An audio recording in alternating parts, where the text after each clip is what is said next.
Welcome to Obstacle Running Adventures. For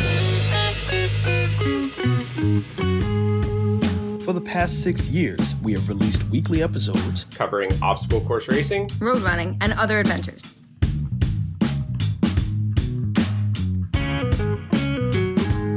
You'll hear interviews, event recaps, conversations about our sport, and quick news updates about the happenings in our community. standing on the corner, And now, here are your hosts. lost all my clothes. Michael Stefano and Caitlin Ritter. Hey guys, it's Michael Stefano. And Caitlin Ritter. And Happy New Year. Yeah, by the time Almost. you hear this, we're recording Happy this New Year's Eve. around like 3, which is earlier than usual, but we have a party to go to tonight, so Woo. getting this done. Caitlin, let's give a shout out to our sponsors. Mudgear, use code ADVENTURE for 15% off your next Mudgear purchase. And Caterpie, use code OCR Report 20 for 20% off your next Caterpie purchase. And we're going to shout out the Patreon supporters, but real quick, if you're listening to this and you haven't been in the Facebook group or on the Patreon site recently, please go check those out because we have something that has a deadline in 8 days. So please go take a look at that and reach out if you have any questions. Caitlin? Shout out to our all the people. patrons. Yeah. Jason Dupree, Kim DeVos, Samantha Thompson, Matt Putton, Dave Claxton, Bradley Keel, Charlotte Engelman, Aaron Grindstaff, Laura and Stephen Ritter, Hank and Arlene Stefano, Sophia Harnedy, Kenny West, Ryan Musano, Cheryl Miller, Jessica Johnson, Scott the Fane Knowles, Anna Wesner, Nick Riker, Christopher Hoover, Kevin Gregory Jr., Evan Irick, Ashley Reese, Brent George, Justin Manning, Kevin Prater, Wendell Lagash, Logan Nagel, Patrick Brown, Angela Bowers, Asa Connington, Thomas Peterson, and Seth Renderknech. Yes, thank you guys so much for the support. We greatly appreciate it. And to the OCR Report for being a great home for us on the internet. And to Will Hicks. The Podfather, check it out over at theocrreport.com.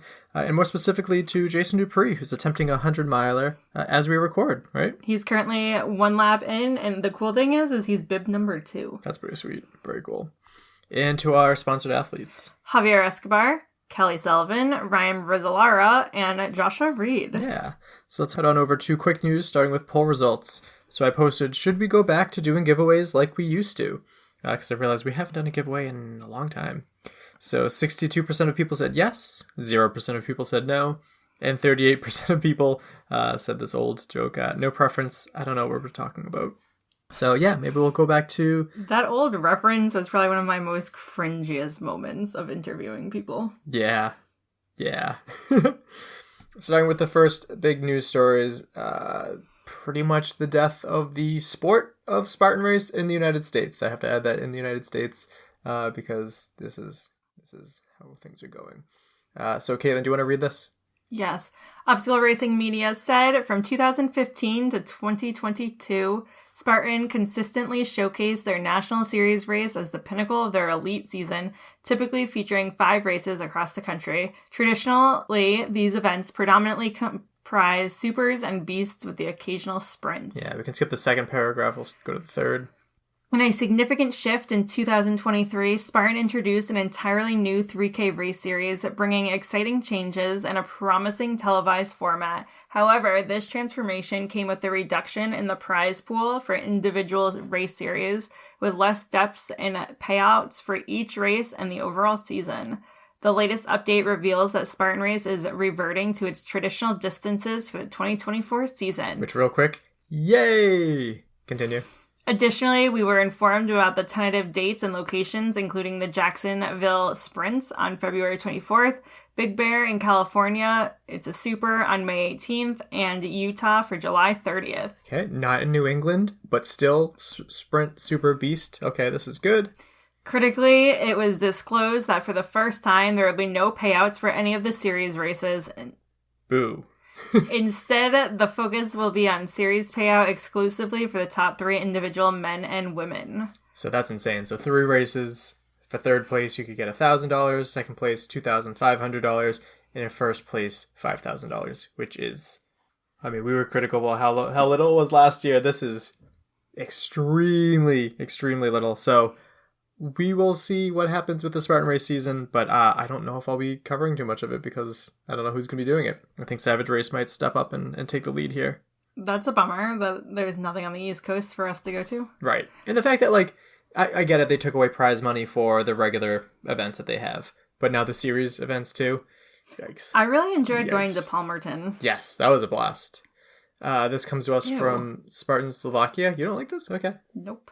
So this is special medals for our Honor Trifecta series. So I don't know if this is specifically just for Slovakia. It doesn't say that, but this could be the first of the medals. So, like, how would you describe? You don't like this? It looks like it got run over by like a backhoe. It does look pretty beat up. But it says in English, which is weird. You would think that it would be in their like native language. Sure. But it says Spartan Honor Series with the Spartan logo and then two swords like crossed. Yeah. It almost looks like that Two pirate. daggers. It looks like a pirate flag. Oh, like the Jolly Roger? Yeah. Yeah, that's a good call. Now that you know what that is. And on the back, it says finisher in English and trifecta qualifier in English with a snake. Yeah, and it says Like- MOPA. Do you know what that says in Greek? Nope. Bad reputation. Yeah. There you go, Caitlin. There's the joke. Well done. So I think that's a pretty cool medal. I want one. I don't know where we have Honor Series events in the United States anymore. I think they're all pretty much but gone now, which is unfortunate. Next up, this news story is a little too late, but that's kind of what happens when it's sent to me on a Monday. For those that are unfamiliar, we record on Sundays for the most part. Biking obstacle race at Sunny Hill Resort and Golf Course says just a little over a week to lock in your 2024 medal holder created by Little Version with early bird registration until Sunday, December 31st. So if you register tonight early, then you will get this free medal rack, which is very cool looking. So It is very if cool. you happen to be listening to this in the remaining blank hours that are left, that would be pretty cool. We've got some exciting life news from some athletes. We love starting exciting with, news. and I'm going to take this one, Lisa Warzanowski. So she's engaged. Caitlin?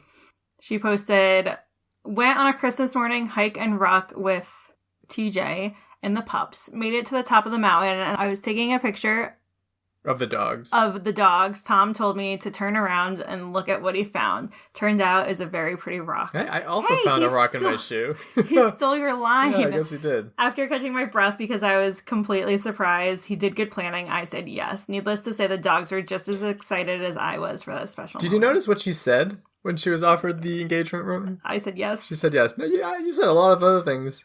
I said, Michael Henry! Believe it! It's the best Christmas Eve a girl could ask for. So happy to spend forever with the love of my life and to now call him my fiance. So congratulations to them. We also have some other engagement news from You know our what's even sponsored athletes. more fun What? than being engaged? What? Having a husband. Yep, this comes to us from Joshua Reed and Abigail Locke. She posted on Instagram, here's to a life of sexy symbiosis together. What does that mean? Symbiosis is like you kind of need each other to go on, like a symbiote. Venom is a symbiote. Getting real nerdy territory. I don't really know. It's like it's not parasitic where like one feeds on the other. It's mutually beneficial. Did you know that going into this? Okay. No, I really didn't know what that word meant. So yeah, congratulations to them. Fun fact, I saw this post and I didn't realize it was an engagement post. Well, because for one, there's a lot of emojis. I didn't see the ring. And two, the ring wasn't really highlighted. Like, I saw the last picture and I'm like, oh cool, they have matching snake tattoos. Should we get matching tattoos? No, we wouldn't agree on anything. Yes, we do. A starfish? Oh yeah. That'd be pretty cool for the starfish story. Moving on, a little bit more exciting, or just a different kind of exciting than engagement. We have some baby news, and this comes to us from the Flying Phoenix, whose name is actually, and I didn't realize this, Najee Richardson. Oh. He posted, "Aw man, Christmas spirit really went hard this year. Summer of 2024 is about to be a trip. Merry Christmas." Yeah. Oh, and it's a little snowman onesie. That's so cute. So congratulations to him. He's more of a ninja athlete. I don't remember why I follow him. Maybe he took part in the Spartan Games way back. But any kind of exciting news, anyone we can highlight, we're going to do it. Including this from Joe Rucco, who, man, just created a beautiful home gym. He posted a long time dream / vision has finally come together after about 8 months of planning and work. His dedicated home gym is complete. Yeah, it's very nice looking. Congratulations, that is so Joe. nice. Yeah, and the video showcases a little bit more. That gym is nicer looking than our house. Fair. Meme of the week. Oh, didn't I send you a meme? Crap. Did you? Yeah, I did. Okay, you're right. So I'm going to save this one for next time. So Caitlin found it and I have to describe it. It's from the New Yorker. Oh, I didn't realize that. So it's a reindeer, looking at Santa with a whole bunch of weights, and he's lifting a big barbell. He says, "No more jolly this year. Christmas is going to be jacked." I like it. Perfect. I was very confused about like what was happening in the mirror. I thought that was going to be part of the joke, but that's just some extra art that they did. Yeah. Nice. Secret link, there's 5 of them down below, so go and check those out. But let's get to what this episode is all about. So it's the second of our 2 recap compilation episodes. So this one has all of the quotes, the big news stories, the important clips of all 51 regular episodes this year. It's a long one, but that's why we are releasing it. Oh, not releasing it early. We hope it's something that you can enjoy while driving around, long runs, all that fun stuff. We tell everyone, and please be sure to share this, like if there is one episode that you should listen to of ours per year, it is this one. Everything is in chronological order, so it should be fairly easy to find the episode if it's something that you hear that gets you interested. But before we get to that, we're going to get to a name recap compilation of all of the guests that we've had on the show in 2023. Usually I don't allow duplicates, but I let some duplicates slide this time, so let's get to those names and come right back. Dave Claxton, Scott Knowles, Bracken Crocker, Paul Canoyer, John Sarek, Joanne Schofield, Ryan McGowan, John Tremazzo. I'm Jenny Gresslin, Don Blaze. I am Dave Robinson. My name is Ulrike. My name is Nicole Lunder. Hi, I'm Lexi Brantman. I'm Nikki. Megan Langlois. Brian Van Dorp. My name is Zoe Stouty. I'm Ryan Hoyt. My name is Tony Reed. My name is Tom O'Keefe. I'm Amanda Russell. My name is Hal Elms. I'm Morgan Serrano. My name is Anthony Pong. Hey, I'm Joe Burnham. Jim Brindle. I'm Karen Zions. Tom Hooper. Alan Stroshine. Tim Grotenhouse. Hi, my name is Colette. Mark Lowenstein. My name is Marisol Belazaire. Ryan Prinzing. Elizabeth Terrell. I'm Lucas Hathaway. Hi, my name's Kristen Murphy. Danny Dreyer. I'm Olivia Matthews. Denise Oriel. Hi, I'm Lauren Nutter. Darlene Ginsburg. Tristan Essery. Josh Higgins. I'm Glenn Stewart. My name's Jack Afarian. Rich Merrill. Ethan Michaud. I'm Sarah Culver. Hi, I'm Sam. Steve Fleck. My name is Myrna Valerio. My name's Tony Peirad. I'm Andrew Schneider. My name's Brooke Torres. Hi there, my name is Kimmy. Olivia Crozier. Hi, my name is Ashley. Steve Tall. I'm Charlotte Youngbones. My name is Henry Ward. I'm Craig Hanratty. Aaron Azar. I'm Kelly Robert. Steve Martin. I am Tracy Brower. Brett from South Jersey. Hi, I'm Stephanie Schaefer. My name is Beth. Hi, I'm Ashley Coy. Hi, I'm Carrie. I'm Molly Crowley. Name's Anthony Passamani. My name's Emily. My name is Megan. Joey Decker. Patrick Alarza. My name is Dave. Hi, I'm Courtney Gilmartin. Katie Turcott. Brian Turcott. I'm Jane. Regina Bartlett. My name's Rich Borgatti. I am Lynn Holland. My name is Vince. My name is Prophet Lane. My name is Darren. I am Lee Stowell. Jamie Horianopoulos. Desiree Linden. Ryan Kempson. Ryan Brizlar. Brett Mazza. Javier Gutierrez. My name is Cara Van Doyer. Laura Messner. Jamie Gillen. My name is Jackie Desmond. Matthew Johnson. My name is AC Hale. James Golisano. Everett McNally. Angie Bowers. Sean Scott. Cody Milton. Asa Coddington. John Schechter. John Ricker. Grant Bursick. I'm Mike. His name is Jeff Torres. Julia Becker Collins. My name's Sam Kutzel. Yeah, I'm Sam Henderson. My name's Wayne. Kelly Sullivan. Joshua Fiore. Mike Foran. James. Melissa Linden. It's Doug Perkins. Mike Ronimus. Isaac Bowles. My name's Adam Beach. So my name's Chris Marone. I'm Dave Willard. My name's Ian Hosick. Jordan McDougall. My name is Rose Wetzel. Isaac Wakehoff. I'm Annie. My name is Yesadahir. Casey Monroe. Esther Fristino. My name is James Golisano. Noah Busher. I'm Thomas Fontonda. Montreal, Canada. And Samuel. Tyler Mosession. Johnny Matas. Alex Walker. My name is Amy Cross. I'm Ashley Heller. Kaylee Winesmug. My name is Adam. Matt Gill. This is John Howard. My name is Rylan Shattuck. Jarrett Newby. I'm Allie Tippett. I'm Ryan Atkins. Logan Broadbent. Chris Verglasky. My name is Lauren Weeks. Lindsay Webster. I am Ina Matilda. I am Rachel Waters. Mi nombre es Ángel Quintero Ramirez. My name is Chris Verglasky. So my name is Austin Azar. Lisa Masacchio. My name is Maylia Oxner. My name is Savannah Salinas. My name is Dustin Duro. Mi chiamo Gian Maria Savani. My name is Adrian Bijanata. My name is Ian Hosick. My name is Signe Carolina. Yep, I am Cole DeRosa. Chris Maltby. Alors, I'm Manuel Dufour. JD Allen. Melissa Sharkbait Dugan. Christian Brown Johnson. Elliot Reeb. Sandy Reed. Joshua Fiore. Evan Preparis. Miranda Huber. Diana Codaspodi. Alexandra Codaspodi. Reiner Digo. My name is Seth Rinderknack. Kevin Thompson. Trevor Psychos. Gary B. So my name's Panisha. Nikki. My name's Cassie Hellier. Serena, I'm from Minnesota. Jason Harper. Hi, my name is Kai. John Panting. Jeremy D. Drenette. My name is Scott. Mallory. My name's Antonio. Sherman. Amanda. I'm Mariah. My name's Ryan. Chris Mendoza. Hi, I'm Bubbles the Clown. Parts unknown. Also, Kevin Gregory. Brian Grayson. AC Hale. Matt B. Davis. I'm Rhiannon Crump. Nick Artis. I'm Jason Helmstetter. Hi, my name's Matt Gill. Brittany Hall.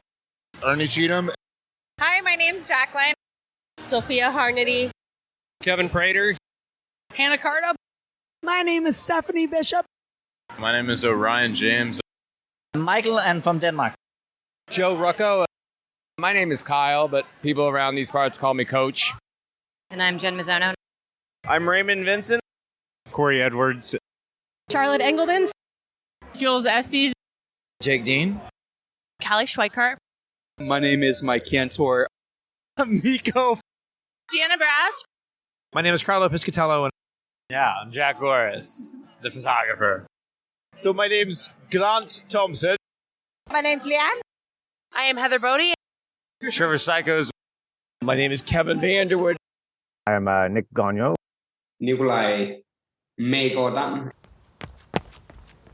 All right, you're back with us just for a little bit. And now we're going to get into the quotes and all of the important things to learn for this year. And hopefully you can use this as you go about your New Year's resolutions if you believe that. And just set about having a good and positive and productive 2024. I also wanted to talk about a fundraiser that's happening. This is some unfortunate news. Garfield Griffiths posted, "Good cause, repost." For those who didn't see the original post, one of our local labor Spartan guys in Abu Dhabi, Philip, was killed in a car crash just before Christmas, just before flying home to his family. K.R. Manning, 18, has spent hundreds of hours over his holiday coordinating GoFundMe and tracking down Philip's family in a small town in Ghana. Literally hundreds and hundreds of hours of efforts for a family thousands of miles away who are suffering this Christmas. So that's really sad. Yeah, on one hand, it's like them partly patting themselves on the back for a job well done, but it's also, there is a fundraiser. It's a GoFundMe. I told Garfield to put it in his Instagram bio so people could actually click on it, and we donated $50. It's not much, but they are at $3,622 raised for a $5,000 goal. So if Spartan was consistent and consistently had this rule of you need to qualify or you're out, and the qualification standards were the same every year, then I would agree with them, and I'd say that's the way the rules are, that's the way it is. The problem is, as they seem to get closer to the events, all of a sudden I start qualifying. They just send everybody an email. You've qualified, you've qualified, you've qualified. So if they had said that to Nicole and then made her go through that, and then I'll just randomly anybody could qualify, it's out to lunch. I think there should be a champions provisional. But I also think if you have a rule in place at the moment, you should follow it no matter who it is. So I'm kind of playing both sides of it, but I would have had champions provisional, and it should have been done a long time ago. It should have been something we shouldn't be talking about. We're a decade into the sport. It should be well settled, along with a lot of other things. Well, the worst part is that there is a precedent for this. John Albin did not qualify into the Tahoe World Championships one year, and everyone's like, "How did John Albin won world titles? He's never missed what are we doing here?" And then they allowed him in. Like, yeah, and then they made a rule, and they put it into a place that if you've made, I don't remember if they said a podium or if you are a world champion, you have you're grandfathered in. You don't have to require, and I don't remember them putting an expiring time limit on that, but that was on Zendesk at some point in time because John Albin ran into this. And Spartan also has precedent in this with their, I don't want to say bastardization of Tough Mudder, but whatever the thing they're doing with it is, they made a rule, and I just looked this up because it pertained to me. I was considering World's Toughest for 2023 as a team.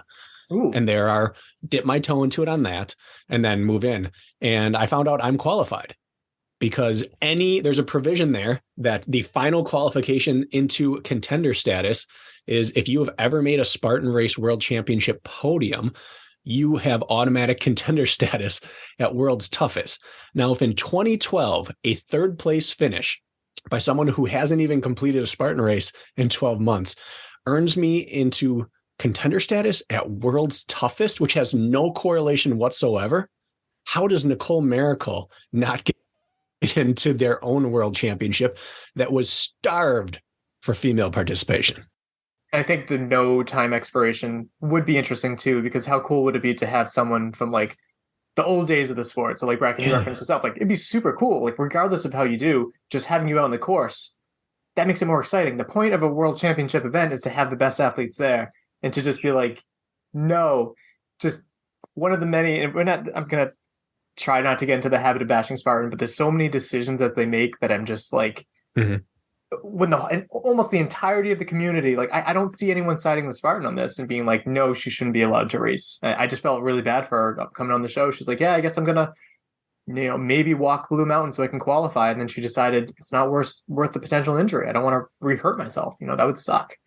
If she was taking someone's spot, you could maybe see uproar from the community, but there would have been no uproar. Right. And I don't know if the podium should qualify. I think if you make top 3 at Worlds, you should at least the next year be qualified. Okay. I don't know if it should last longer than a year or 3, but I agree. If you're a champ, you have it for life. Yeah.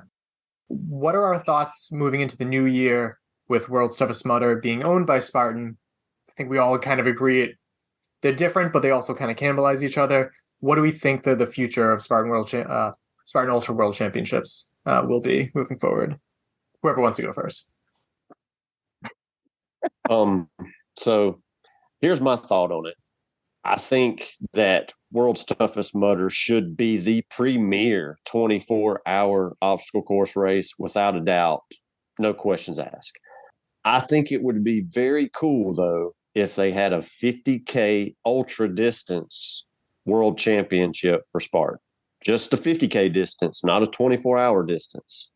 And, and it could be at some surprise venue, kind of like, well, we're going to do it, but it's going to be at Telluride, or something like that. Not the traditional 50K venue that we always have an ultra at. It could be like a surprise venue. World's Toughest Mudder, the big talk around that event this year was it's going to be so stacked. That how exciting is it that all the athletes from over here, and if that could be like the status quo where all the athletes jump into that.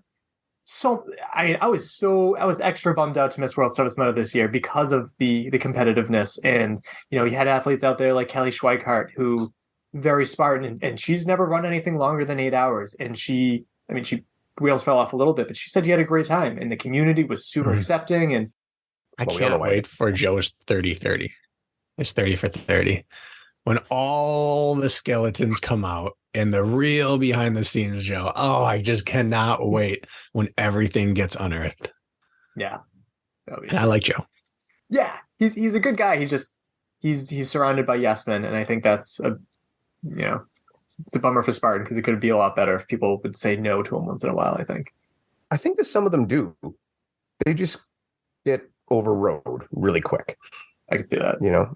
like I do know some people that are in there and they try, but now I'm not in the room, so I don't know to what level they try, but they do try. And I think they just, some point he gets what he wants, right? It's his world. That's fair. I think we can all count ourselves lucky that he has more people to say no than most people think, because we see the things that get through. If it was carte blanche the way it was initially, I can't even imagine how off the rails this would be right now. Doubled the travel for their second most populous country. That's tough.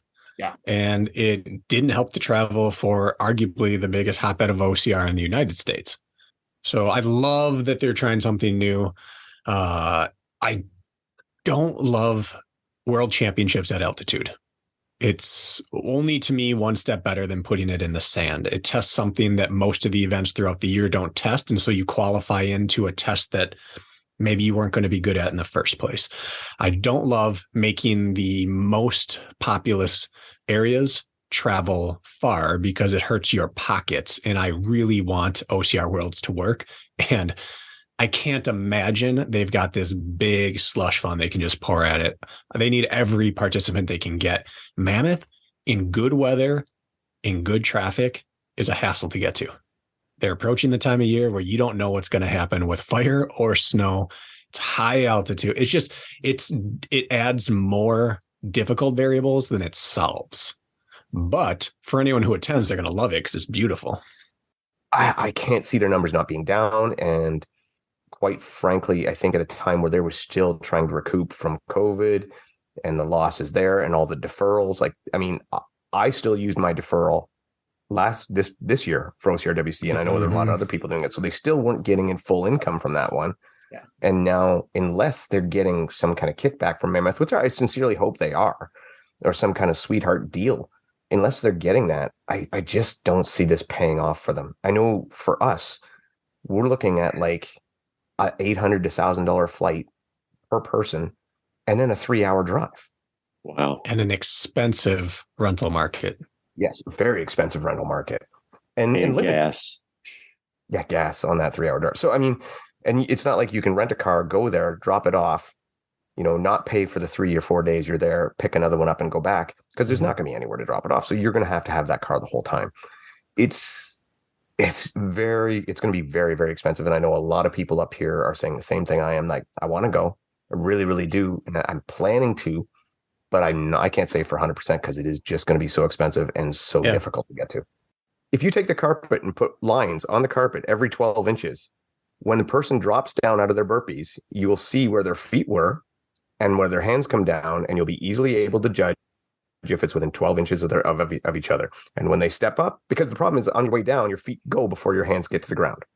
And that's where the judges lose track and they gain extra distance. If the lines are there, they'll be able to see it and they'll be able to move them back. I can't fix it for the regular races, but I can fix it for the championships. Men, Friday night, women, Saturday morning. The men's heat judges the females. The females judge the males. I'm down with that. That's cool. There's no one more well-versed on the rule book than the athletes. And I don't know about that. If you make a mistake, it's your penalty on your race. Everybody always says they're against me, but this is Terry Jackson sold me on it, and we still think bump stop. Make the bump stop. You get your ass to the bump stop and you throw the ball to the wall, up to the target. It makes it easy to judge. Everybody hits the same spot. It's uniform. It's fair. And the squat for the taller people. So the squat for the taller people, great. That's the first thing I always hear. However, shorter people have to throw it up higher. Exactly. Who cares? Yeah, it's even on both ends, and then it makes it perfect. I will say this, though, to their credit, no other version of OCR in year 2 and 3 was as clean in dealing with as many high-level problems as High Rocks. Like, what was year 3 of Spartan? Yeah, Year 3 of Spartan, I skipped burpees at the Tyrolean Traverse because I forgot about them because I was delirious. And I did them later on up the mountain. That's what we were doing back then. I negotiated burpees on my first race because I didn't understand the obstacle and didn't know what burpees were. Over under 3. I ended up doing 10. I negotiated it down. That's what we were doing year 3 of Spartan. Yeah. So the fact that we're dealing with actual officials and standards that are within like 5% of each other, these are 5th and 6th year OCR problems. So they are ahead of the curve, and I will give them that. I kind of feel a certain way about point series. I think that the more events are mandatory, the less the last event should matter. Because if you say everyone has to be at the last one and you have to do 5 of 7, the series is decided by the time you get there. Whereas if you let only 3 matter, you're going to have a bunch of different contenders and their storylines, and then the last race matters. I still have that major critique of like the whole mystery of like what's the points, and that gets me so angry because like you want to get the elites to like be more motivated. They want to see those numbers. The mystery is not very compelling. That's not a big reinforcer for them. So I hope they do. I know they're going to be bringing it back this year. Do we think that they're going to fix that or no? Yeah, I think they'll fix it a little. You think they'll fix it? The fighting was scary. Somebody could have got hurt really bad. Sure. We'll get to that too. But Bracken, you think that they're gonna change their minds? Because to me, like the military is just like screw your opinion. This is how we do things. Well, that's the question: is how involved is the military? I love having the military design the events and submit them to the race manager or whoever you want, a race director, and they then say, give me a strength endurance event, give me a rucking event. And now we're going to incorporate it into just the same way they brought in whoever to design the O course in CrossFit. Design your course, that's fine. And now we're going to gamify it here. I think that's the way to. So I don't know what is their involvement. As long as the military is involved, there's going to be the air of mystery because that is their thing. Their lifeblood of staying alive is finding out how people react when things do not go as they expect. That's not how scoring can work in athletics. So there's always going to be that disconnect. I say there's no way they're going to double down. Double down. That's going to be their thing. Yeah. It'll be even more of a fuck you. We're not telling you the scores. For the people like Atkins, and Atkins is good at that because we saw him do it at the Spartan Games, but it's just for the people that are in the sport that have been doing these huge mountain races. I mean, yes, it's obstacle racing, but a lot of these Spartan races are kind of like destination races too, where, I kind of compare it to like Savage is more about the obstacles, less about the terrain. And Spartan is more about the terrain, and you have the obstacles there. And so I think those people that prefer that are not going to like this series, but I do feel like this type of series may attract a new audience. Like, it might bring out some CrossFitters or some people that are into the ninja stuff. And, some of the people that know that they can't hang with, say, Atkins or, some of the people with more endurance. I just don't think it even brings more people into on their post the other day. It said, who are we going to see in here? And people started listing off, this is going to be perfect for this person and this person. It's like, it's 20 minutes of cardio. I'm sorry, but that's not, OCR World had a short, the 100-meter championship, and no beefy athletes did well in that. And then back in the day, they had that, what was it? OCR Warrior. It was 600 meters, and it was the OCR athletes. Every time they've tried to do this, it's the same narrative, and it makes sense logically. And then on paper, the OCR athletes just dust everyone. I think we'd be super excited about it if it were a new company putting it on. But Scott, you nailed it. It's just the opposite of everything Spartan was founded upon. So I'm going to do it. I'm going to love it. But it's not Spartan race anymore. This is World Obstacle or something different. So I'm the guy who travels for short races. I travel. So that whole thing about not wanting to go for these because it's a short race, because it's not a lot of time on course, that doesn't wash with me at all. But where I do agree with Bracken is I don't think it brings hardly anybody new to it for a couple of reasons.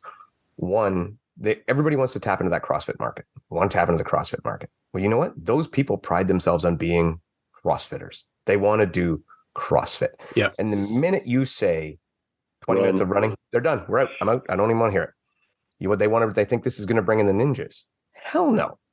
The minute you say running, they're like, no, I do obstacles specifically not to run. That's what I do. So you're not going to get that. The obstacle course racers will reign supreme. That I think said, so too. I think it can still be a lot of fun. It can be very entertaining. Oh, wait, there's one other reason it won't bring in other athletes too, because it's invite only. I think here's the one mistake I think. One, I'm with everybody. It doesn't really represent Spartan. They shouldn't have just switched the whole thing. It should have been more of a, hey, let's add this at a race or two and go from there and see how it plays. But I would have made it 1K. 1K matters. Yeah. 3K is a 5K is a 10K. Yeah. 3K is essentially a Spartan sprint because you're throwing in more obstacles. Your times, it's almost similar. But a 1K would have been crazy. Yeah. And that's why I want to watch the qualifiers. Yeah. That's where I want to see it. And I'm totally with, Bracken said on a podcast, they did too. It's dumb to have a 1K qualifier for a 3K race. And I'm like, I was genuinely worried about a mass exodus of the elites leaving the field, because for the people that enjoy, this was my first thought, people that enjoy like running out in the mountains like that, at least they had something for them there. And I think Spartan is a little too mountain centric. I think that's a factor there too. And this is good for people that don't have access to mountains. That's huge.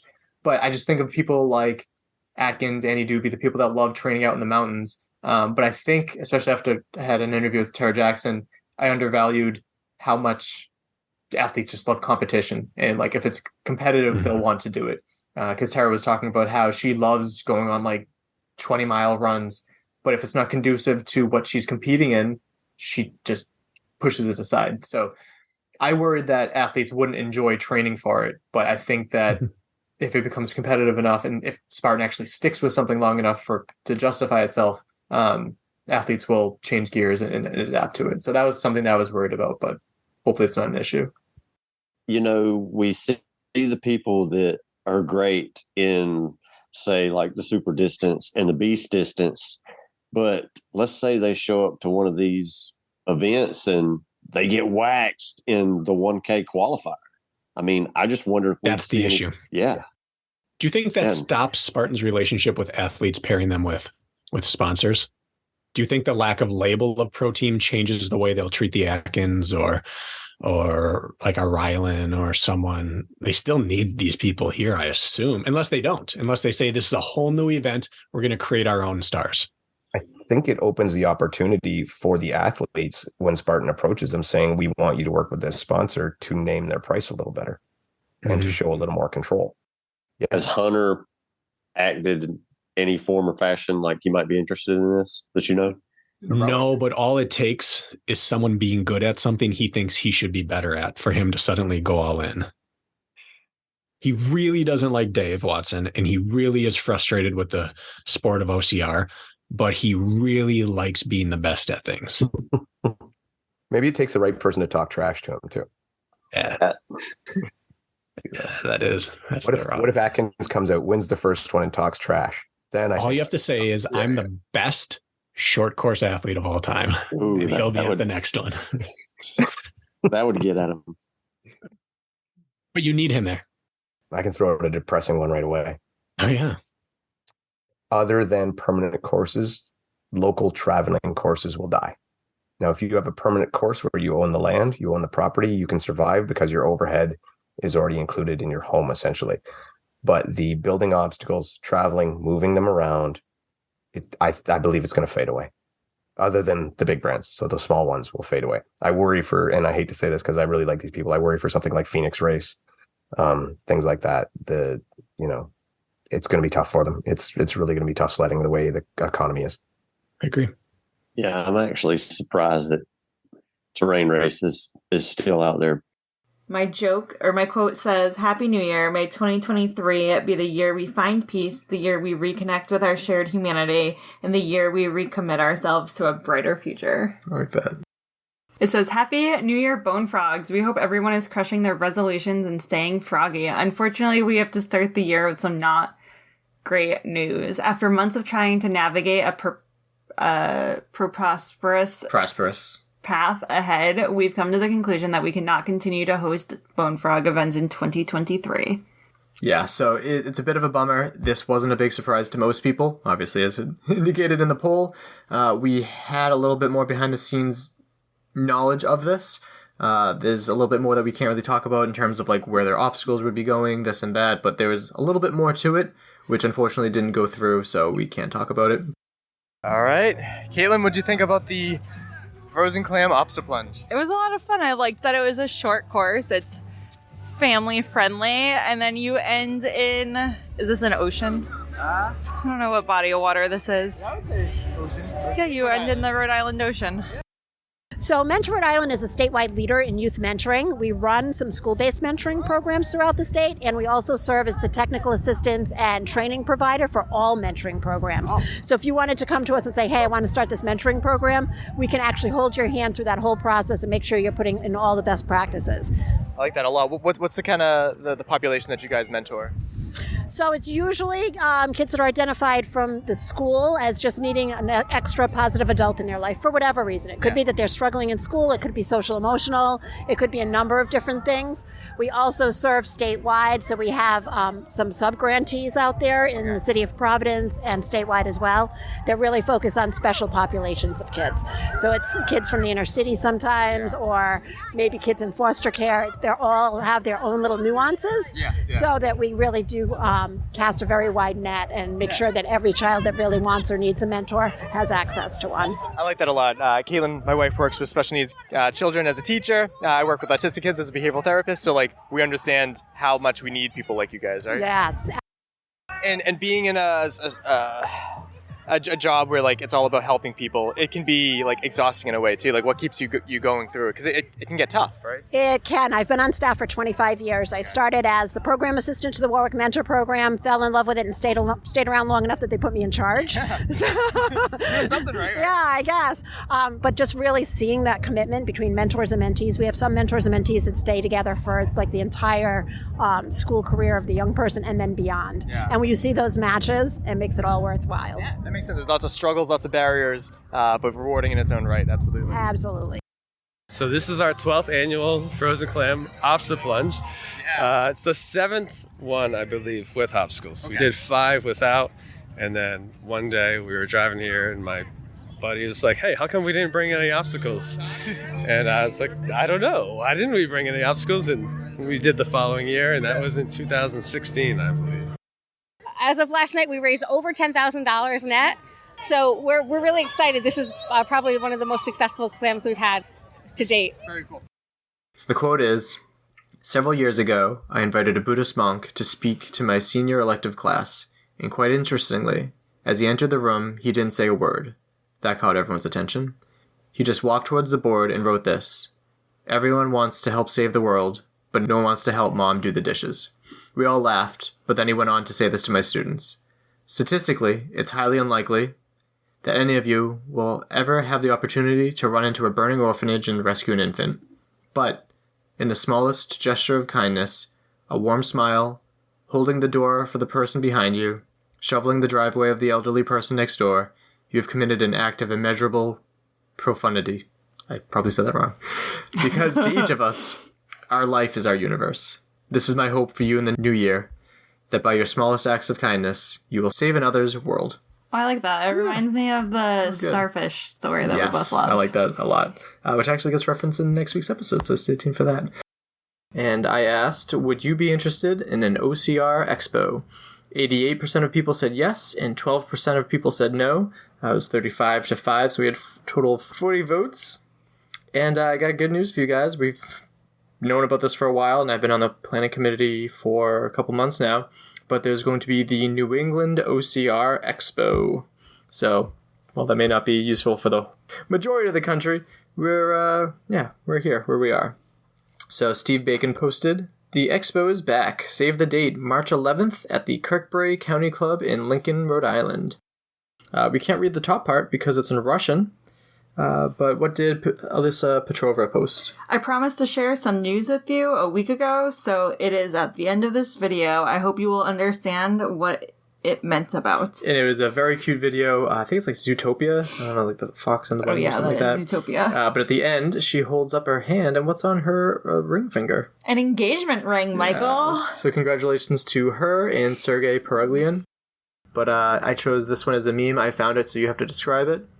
Oh, it's a little girl talking to a grown-up, and she says, why does she get one and not me? It's not fair. And the grown-up says... Real quick, do you know who the grown-up is? Yeah, it's Louis C.K. Yes. He has done some bad things. He has. And sure. Louis C.K., or the grown-up, says, you're never going to get the same things as other people. It's never going to be equal. And he continues to say, it's not going to happen ever in your life, so you must learn that now, okay?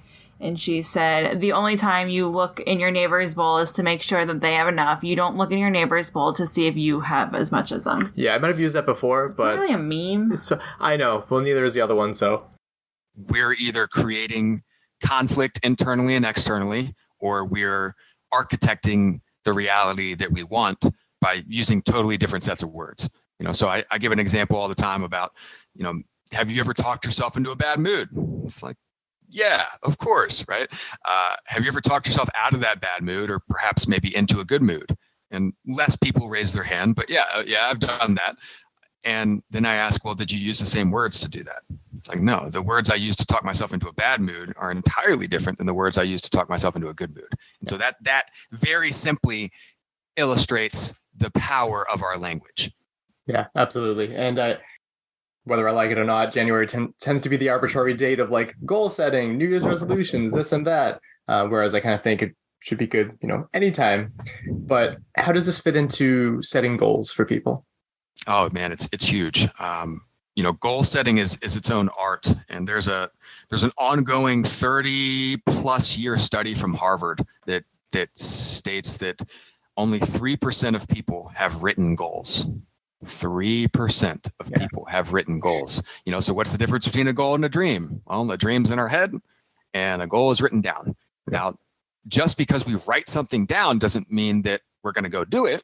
And it greatly increases the odds. Some studies say up to 10x is the odds of us actually going through with that particular thing because we took it out of our head and put it down on paper.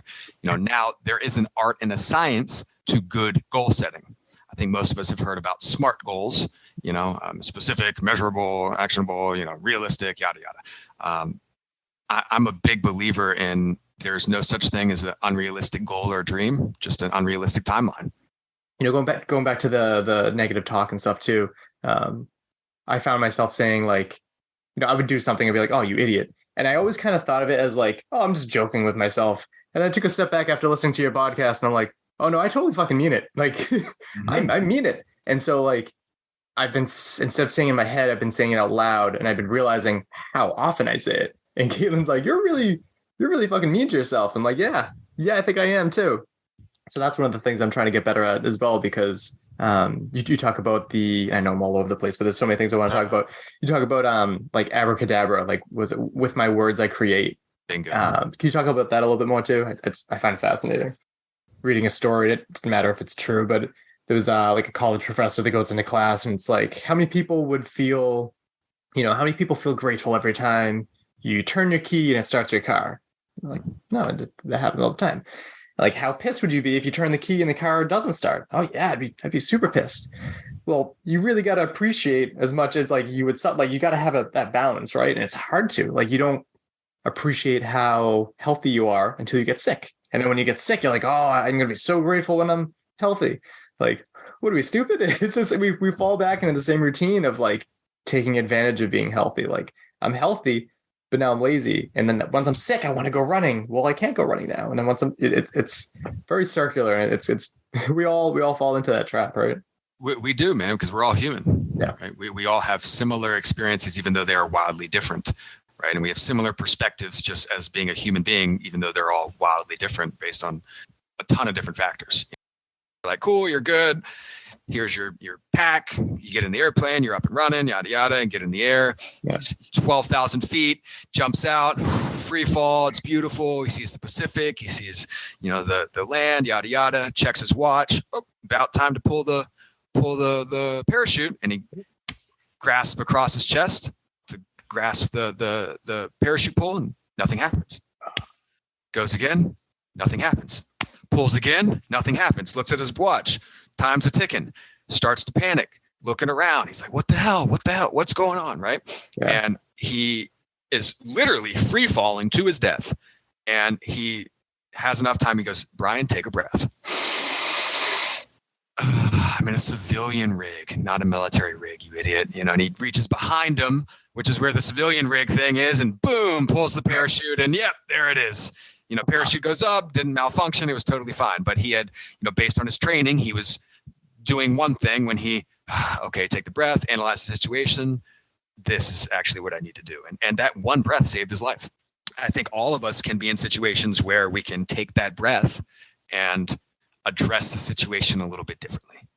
He's somebody I've really looked up to for a long time, especially in movement, and in exercise and exercise science. And, we asked him, like, hey, do you ever experience this? Do you ever experience imposter syndrome? And he shared that every single time he gets in front of the camera, he goes through the same thing. Just, oh my God, like, should I be here? Like, I don't know how I'm doing this. Like, I suck at this. Like, what if I mess up? Like, just the internal dialogue goes to shit. The anxiety increases. And not that I wanted this for John, but it made me feel better because like I was sitting here having imposter syndrome across from him. Like, who am I to interview this guy? Who am I to have this conversation with this person? And right. And he was able to reflect that back, and we had the courage to do it.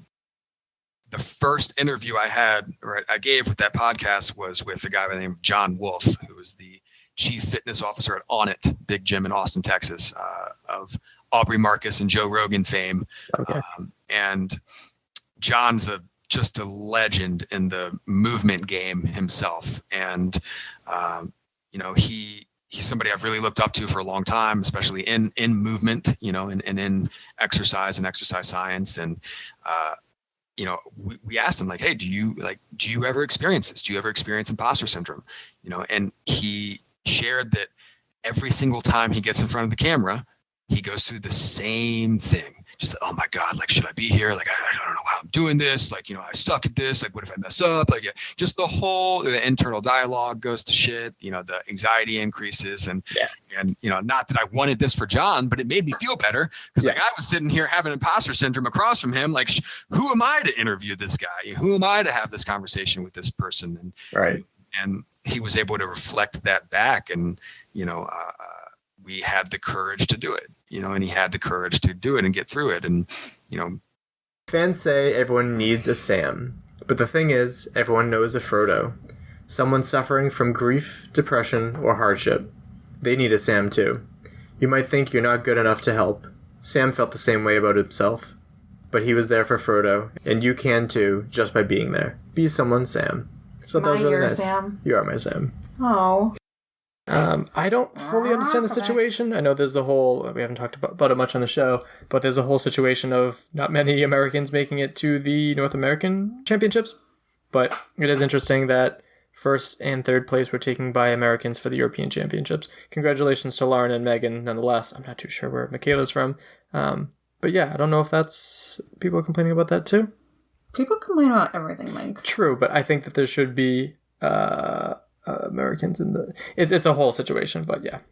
When I was very, very young, I did trampoline jumping, and I was at an elite level when I was very young, but then I messed up my knees somehow, so I was told you can either swim or you can ride horses, and I chose the horses.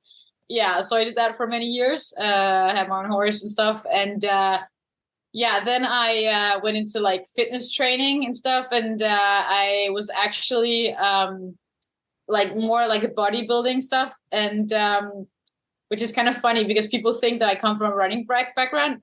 I'm more seen as the quote unquote runner now, but I did not come from a running background. I hated running. So I did that and did some kind of pole fitness stuff and all these other things. I've never been good with any kind of ball sports of any kind. No, that's not me, shooting or throwing or anything like that. Nope. Same. So I kind of hated, the gym classes because we always did, sports with balls and stuff. But yeah, so people are very surprised from the school to see me being an athlete now, because they're like, you hated those PZ classes and gym classes and stuff. But yeah, so then I got into obstacle course racing because I kind of needed a new goal with my training. I've always loved to train just like something and be active. And when I was in like the fitness kind of industry and like the bodybuilding stuff, I kind of saw what it did to you like physically and mentally, and I said that's not for me. So I wanted to do something where I could use my body more instead of like criticizing it and like looking for all the mistakes and like just being pretty on a stage. So so that's how I kind of got into obstacle racing. I saw it and I just thought that looks really hard but really like cool. And I was not an overnight success. I couldn't even I couldn't do anything. I couldn't do a monkey bar. I even struggled to get up like hay bales. Couldn't get up a rope, anything like that. Got help from all the people around me. Did a race in Sweden, actually, the first one. So I didn't even speak the language, but people was just like, everybody was so kind and just fell in love with the community and the sport. And just this feeling of like accomplishing like these obstacles like one at a time and getting stronger mentally by doing that. So then I just started from there, and it just like kind of skyrocketed because I'm kind of a person who I don't do like half anything. I have to like go all in. So that's kind of how it's kind of started. And then I ended up, I think like a year or a year and a half later, just like quitting my studies because I wanted to go all in on something that wasn't even really a sport at that point. But but it's worked out okay.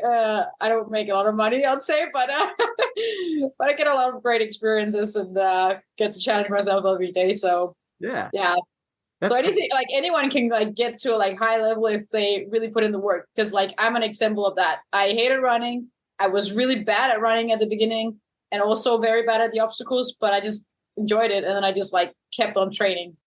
And so with all those fun sports kind of in the rear view, what is it that keeps you into obstacle course racing? Well, it's many things, I guess, but like especially the fact that you can always improve, and whenever you think that you've learned something, they figure out like some new kind of cool obstacle. Especially like here in Europe, I know that Spartan maybe don't do that as much. Like you don't have that as much in the States, but in Europe some races they go crazy. And if you really want to like challenge yourself, you just go to like, I don't know, Belarus or something. I think they have the most crazy race where people can't even complete it. And you don't win a lot of money here. Basically don't win any money in Europe compared to the States, but you can really find some challenging things. And I just love that challenge.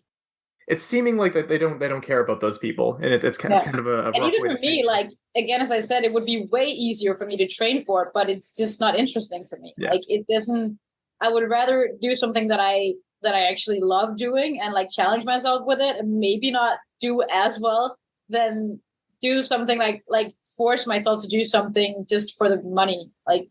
So and maybe that's kind of a stupid like way to see it when you have to live from the sport, but I just it has to be fun. It's started with, okay, could I run like half marathon with obstacles? Could I run like a marathon with obstacles? We have like different types over here where you can also do that. And ran some like Spartan ultras. And then I think, I did the toughest, the 8-hour one in 17. So I did some things to prepare for it. But for me, it was just like this big goal for the year where I was like, I don't even know if this is physically possible. Can I run for 24 hours? It was just like, what? And still to the day today, like when I want to go back, because it's been so many years, I'm like, can I do that again?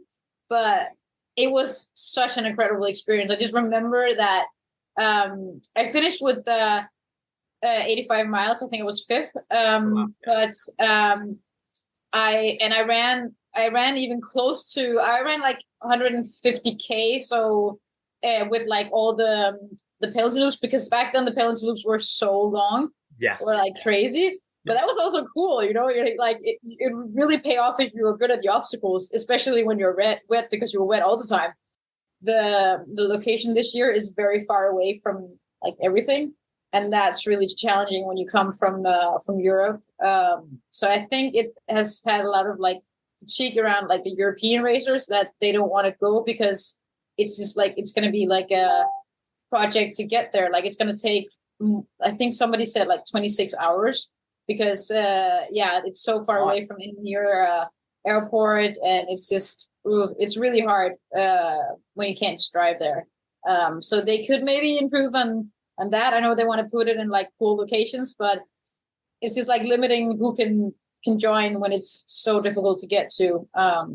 Yeah. I'm still gonna try to come, like, but again, not everybody has the same opportunities that I have, that I can travel a bit more in advance. And if they have to spend like 1 or 2 days just to try to get there. Yeah.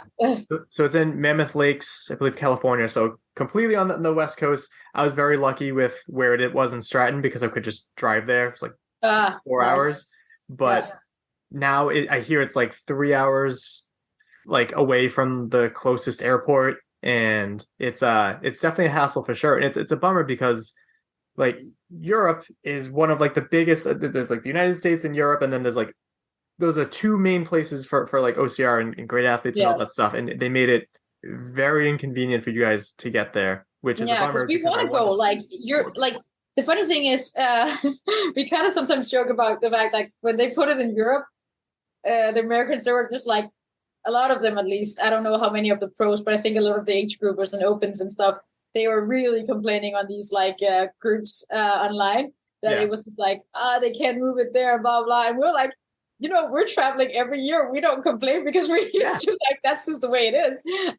So I'm pretty sure everybody wants to go there. It's just a matter of like, it's really difficult at the moment. I know some people who are new in sports sometimes feel like they don't want to approach people who are in the elite fields or the pros or whatever, but I don't see myself as being like above anyone. So that's just like very important for me to like tell people that you should never be afraid, because I just see myself as just another person, and I've been exactly where they are when they started. So so I just love to chat to new people, love to like give some advice, whatever people feel like they would love to know something about, just like reach out. So yeah, that'd be awesome. I think that's what makes the sport so great, right? Yeah, exactly. People are so like welcoming, and everybody wants to like help each other. And my quote comes from Nikki Banas, and it says, "If you only carry one thing throughout your entire life, let it be hope. Let it be hope that better things are always ahead. Let it be hope that you can get through even the toughest of times.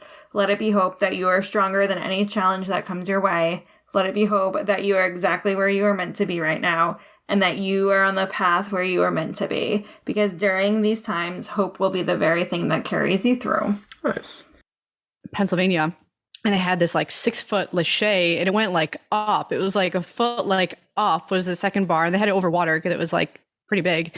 And I was like, well, I don't know if I can do that. Like I've never done that before. So, but I was just like, all right, I'm going to attack it and just give it my all. And I got it on my first try, and I was like so happy about that. Because I know that tripped a lot of people up. But so, yeah, I think I ended up coming in second age group in that one, completed all the obstacles. I think it was like, I think I was 4th or 5th overall. But that was a ton of fun. I really like that you have to complete all the obstacles. And I like the grip rigs are like a little bit more challenging. And I mean, that's just kind of my favorite part anyway, like about the OCR in general. So I like how Savage does it. And then another cool aspect of the obstacles, as you said, with like the walls too, is that there's like different difficulties of obstacles too, right? Yeah, definitely. Different levels. So I mean, like, because people at Noob Sanity, I mean, you've got the people that are like really trying to compete at the highest level, and then you just have people that want to come and increase their fitness on obstacles. So you have the whole gamut, and it's like one big family, one big community. So yeah, there's definitely different levels. Like you can modify things. Like what kind of person do I think would enjoy the night ops? I mean, anyone who enjoys OCR, definitely.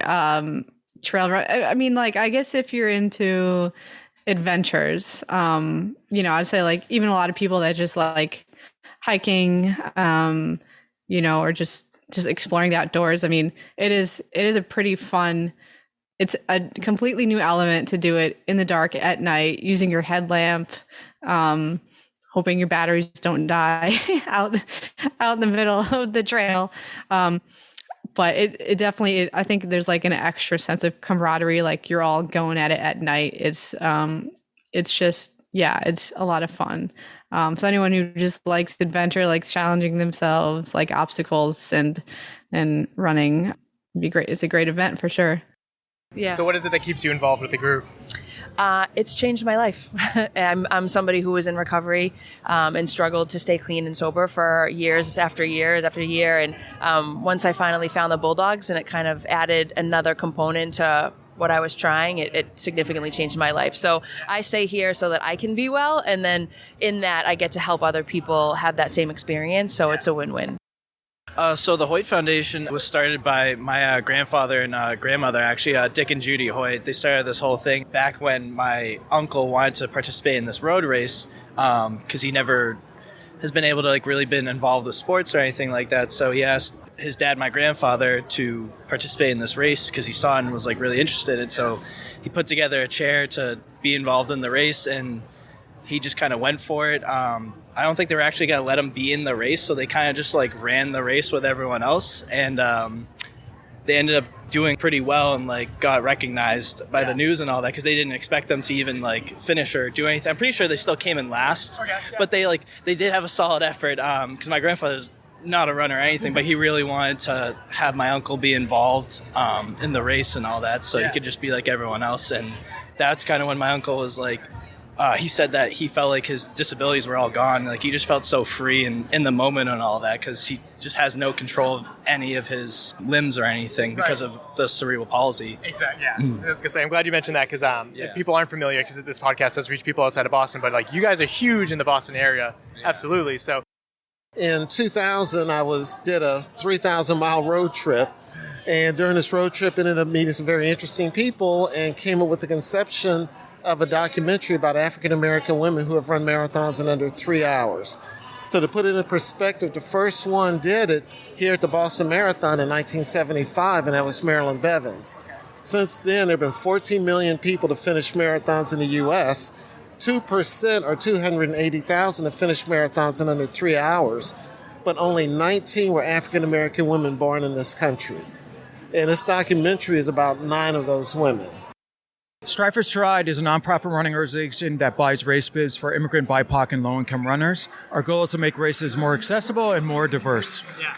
And you've got a lot of numbers here. Tell me a little bit of them. Yeah, so we were founded in 2018, and we currently sponsor 250 runners from 22 countries to run any race you want to run. Yeah. And that includes Boston Marathon, New York City Marathon. So our belief is as long as you can get to the starting line, you have a chance of winning in a race. And finishing a race is so empowering. Something like the Boston Marathon, to always be a Boston Marathon finisher is empowering. And for someone that's not from here, an immigrant or someone that lives in poverty, to be able to say that they finished a marathon puts them up in an entirely level of confidence and just empowerment. So our goal is to get them to the starting line, and once they get there, it's up to them to possibly win that race. And they can win a race. It doesn't matter where you're from, how much money you make. You can beat the guy that's worth $100 million and you might make $10 an hour. You can still win that race. Yeah. And that's really empowering for life and sport. There's a lilac purple that I have on my neon blue shoes. Yeah. Wow. Lilac purple is exclusive. Is it? I don't know. A light purple? Yeah. Yeah, I don't know. That's been around for a long time. Yeah, there's that's how long we've been supporting them. Yeah, much appreciated.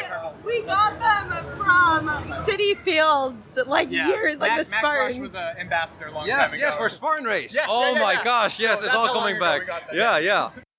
They started it in 2005 after he had his stroke, returning from winning the 3rd Super Bowl and his first Pro Bowl. Okay. And so they didn't know the warning signs of stroke. And so they wanted to create Teddy's team to be an outlet for people, to know the warning signs. Right. And we go by B Fast, which is B is for balance, E is for eyesight, F is for face, A is for arm, S is for speech, and then T is the time to call 911. What is it so special about a marathon to you? it's scary and it's overwhelming, and it gives you, like, for most of us, including myself, it like you have this knot in your stomach, like all this anxiety and doubt, but when you follow through on things that give you, like I said, that knot and anxiousness, that's when you're most alive, and that's when you grow. My quote is from Charles Glassman. It says, "Kindness begins with the understanding that we all struggle." I like that. Also, the Spartan Jacksonville 3K test event is now free. I know a lot of people were complaining about the cost of that. Caitlin, do you want to read this? It says, "Thank you for registering for our Jacksonville 3K test event. We hope you are just as excited as us to see the new 3K course format in action. Because this event is only a trial race and we are sure there will be room for improvement, we have decided to offer this 3K event for free." Yeah, room for improvement right before their competitive series. And I think what's coolest about this one so far is that it's so much more than just people running the marathon. You know, you get that at the Boston Marathon, right? You get people off the street and stuff, but this really has been meeting people who are 5K runners all the way up to ultra runners, trail runners, everything in between. You know, we've gotten to meet so many people who are, you know, interested in the 5K, interested in races that, you know, at a event like the Boston Marathon Expo, we might not be able to push as much because people are so focused on the marathon that weekend. So to just be able to be inside on such a cold winter weekend, but just be here kind of in what's more of a lull in the calendar, to, you know, be here at one, network with all the other great charities and other exhibitors that are here, but also just meet runners who are, you know, just in the middle of training seasons. You know, we're not like here for specific races, just here for running. So it's been really cool. Do you ever feel like imposter syndrome at all? You know, I do a little bit every day because, you know, I wake up and I'm like, holy crap, this is my job. Oh, I'm having a call with Lulu. Oh, I'm having a call with LLB. And oh, I'm having a call with Ford. Like whose life is this? Right. And so sometimes, you know, with one of my former sponsors, which was Merrill, my very first meeting at their, I want to say campus, I'm in this room with people who had climbed Everest. I'm in this room with people who had their own TV show, or like people who were like professional nature photographers. And I'm like, do I even belong? And they're like, yes. And how many times have you been on TV? A lot. Okay. So I'm like, oh, okay, I do belong. Yeah. You know, like, and I have to have this conversation. Sometimes people have to be like, you do belong. Yes. And I definitely, before the Will Smith thing, I was like, I'm not in this is not my league. You know, and my publicist, who is now my agent, says, she's like, these are your people and this is your league. Last year I read an article that said it takes 1,000 years to degrade a pair of running shoes in landfill. And if you think about it, in my mind, that means that every pair of shoes ever made is still on the planet. Yeah. Right? Yeah. And that was quite scary. And I thought about it for a while, and I decided to do something about it on a Wednesday, built the website on Sunday, and told my wife on Monday that we were going to start collecting old running shoes. You can imagine how that went down. Right, yeah. 22 years I abused alcohol and drugs. And then I moved to Arizona. I thought that was going to, maybe a geographical change would help me stop drinking after numerous other attempts. And that didn't really stop me. I ended up with all aspects of my life spiraling out of control, my health, my marriage, my work, finances, all that stuff. And finally caught up to me. I hit rock bottom. And I had a spiritual awakening. Yeah, I mean, we're on day 2 now. The show's not over, but the feedback from our retail partner, Marathon Sports, is fantastic. I've just had a meeting with the BAA, who were our partner of the show, really engaged. So all the right messages are coming out, and the feedback from the brands to Marathon Sports is positive. So I think, you know, we can reflect right now in a good way about the show. We've still got the rest of the day to go today, but we're signing people up for the show next year in 24. So already the plan is being worked on for the next show, which will be 20% bigger, and we're getting all the brands supporting and getting back on board. So the people that have missed out on this year, I'm hoping will join us for the next show. The tagline is like, everyone wants to get to the finish line faster. But then there's people like us that like, we just want to get to the finish line, right? So talk about being the everyday runner, because that's what I am. That's who I enjoy talking to more. Right. I mean, that's what I enjoy as well. And I think when I started, the reason I started filming myself is because I couldn't find the everyday runners on social media. They were there, but they're not easily found. Like the first things that come up with running are marathon runners, very fast, elite. So I think for me, I just wanted to post and then hope that I would attract average runners, which I did, thankfully. I feel like I have a million friends. And then the surprising thing to me was also attracting elite runners, or like professional, that can also relate to like Team Struggle Run and what it is like to have a bad run, you know? So that was surprising. I really, really don't think people understand like the magnitude of like the loneliness epidemic that we're in, especially like coming out of COVID, where that's been like such a thing. Like COVID has exacerbated the loneliness epidemic tenfold. And as an adult, it is so hard to make friends. Yeah, it really is. So having a place where you can go to like have running kind of be one of the things that you talk about and do. It's not like the thing. Yeah. It's so cool to watch. Like we have like a marriage. We have our first like marriage coming out of the Badass Lady Gang, which like, what? And like real friendships. It's so cool. And I have a meme of the week, which I was going to use for the last one. It's a visual medium, so I found it. Caitlin has to describe it. Is that a monk? I think it's Death. Oh. I don't know. It's Death talking to a bunny, and there's a butterfly, and the bunny says, I have a hard time taking compliments. And then in the next panel, the Death guy says, then don't take them. And then more butterflies are showing up, and then in the third panel, it's Death's hand with 3 butterflies, and it says borrow them. And then the next one says tuck them away, and the monk has like 5 butterflies on him.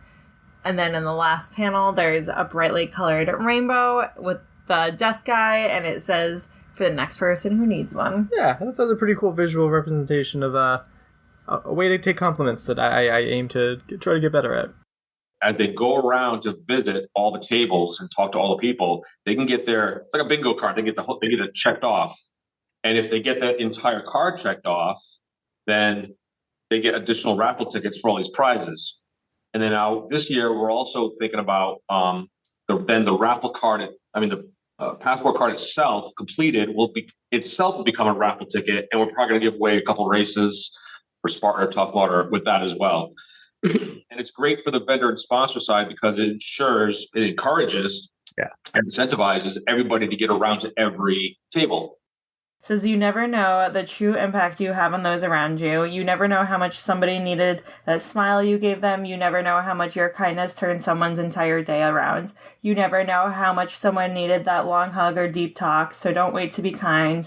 Don't wait for someone else to be kind first. Don't wait for the better circumstances or for someone to change. Just be kind because you never know how much somebody needs it. By Nikki Banas. Yeah. But this first one is called Sling Ring. So what it is, it's actually very similar to something that we've had at Boulder Dash in the past, where you take a rope and you pull it to get a tire, and then you take the tire and you throw it onto a piece of wood, which looks pretty fun. What do you think about this one, Caitlin? Oh, we've done that before. Where? At Boulder Dash. Yes, yeah, that's right. And then another one that they have is Tree Hugger 2.0. So this one, I think it looks too easy. Shots fired. Right? It just, you climb up on a pole and you put your feet on the ropes and then you pull yourself up on the other ropes and then you hit the bell, but the belt doesn't seem very high up. So, I don't know. I feel like I could just jump off the ropes and hit the bell, but you can't touch the truss. And then speaking of zombies, we got this one, which came out of nowhere because I know some people and these people didn't see this coming. Should I turn the sound on? Yeah. Yeah, that's okay. Analyzing now. Stand clear. Shock advised.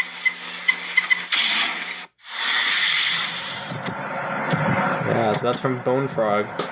So I think Bone Frog is making a comeback. Which is Or they just wanted to stir up some drama. Certainly stirring up some drama. Matt B. Davis may potentially be owing me $1,000 if they come back. And people are saying things like, if you bring back Bone Frog, I will cancel any race I have scheduled and crawl across the country if I have to. Yeah, but let's see if actions will speak louder than words, because we got to make sure people actually come out to the events, because they weren't very well attended, unfortunately. And this was 3 days ago, and nobody's heard anything since. Yeah, I'm I have some more people I can talk to, but I'll see if I can get an update. Get the excitement back that, like, this is a whole new way to get outside of your comfort zone and try a new event. Yeah, and they are very complementary in some ways. A lot of the training is the same in the sense that you're running, you're doing a lot of trail running, a lot of off-road running. There's a lot of really, really good adventure racers that come out of an OCR background. Almost all adventure races have at least 3 disciplines. They have a trail running or trekking component, and it is completely acceptable to trek. You just walk the trail running part. That happens all the time, or to do a mixture of jogging and running or whatever.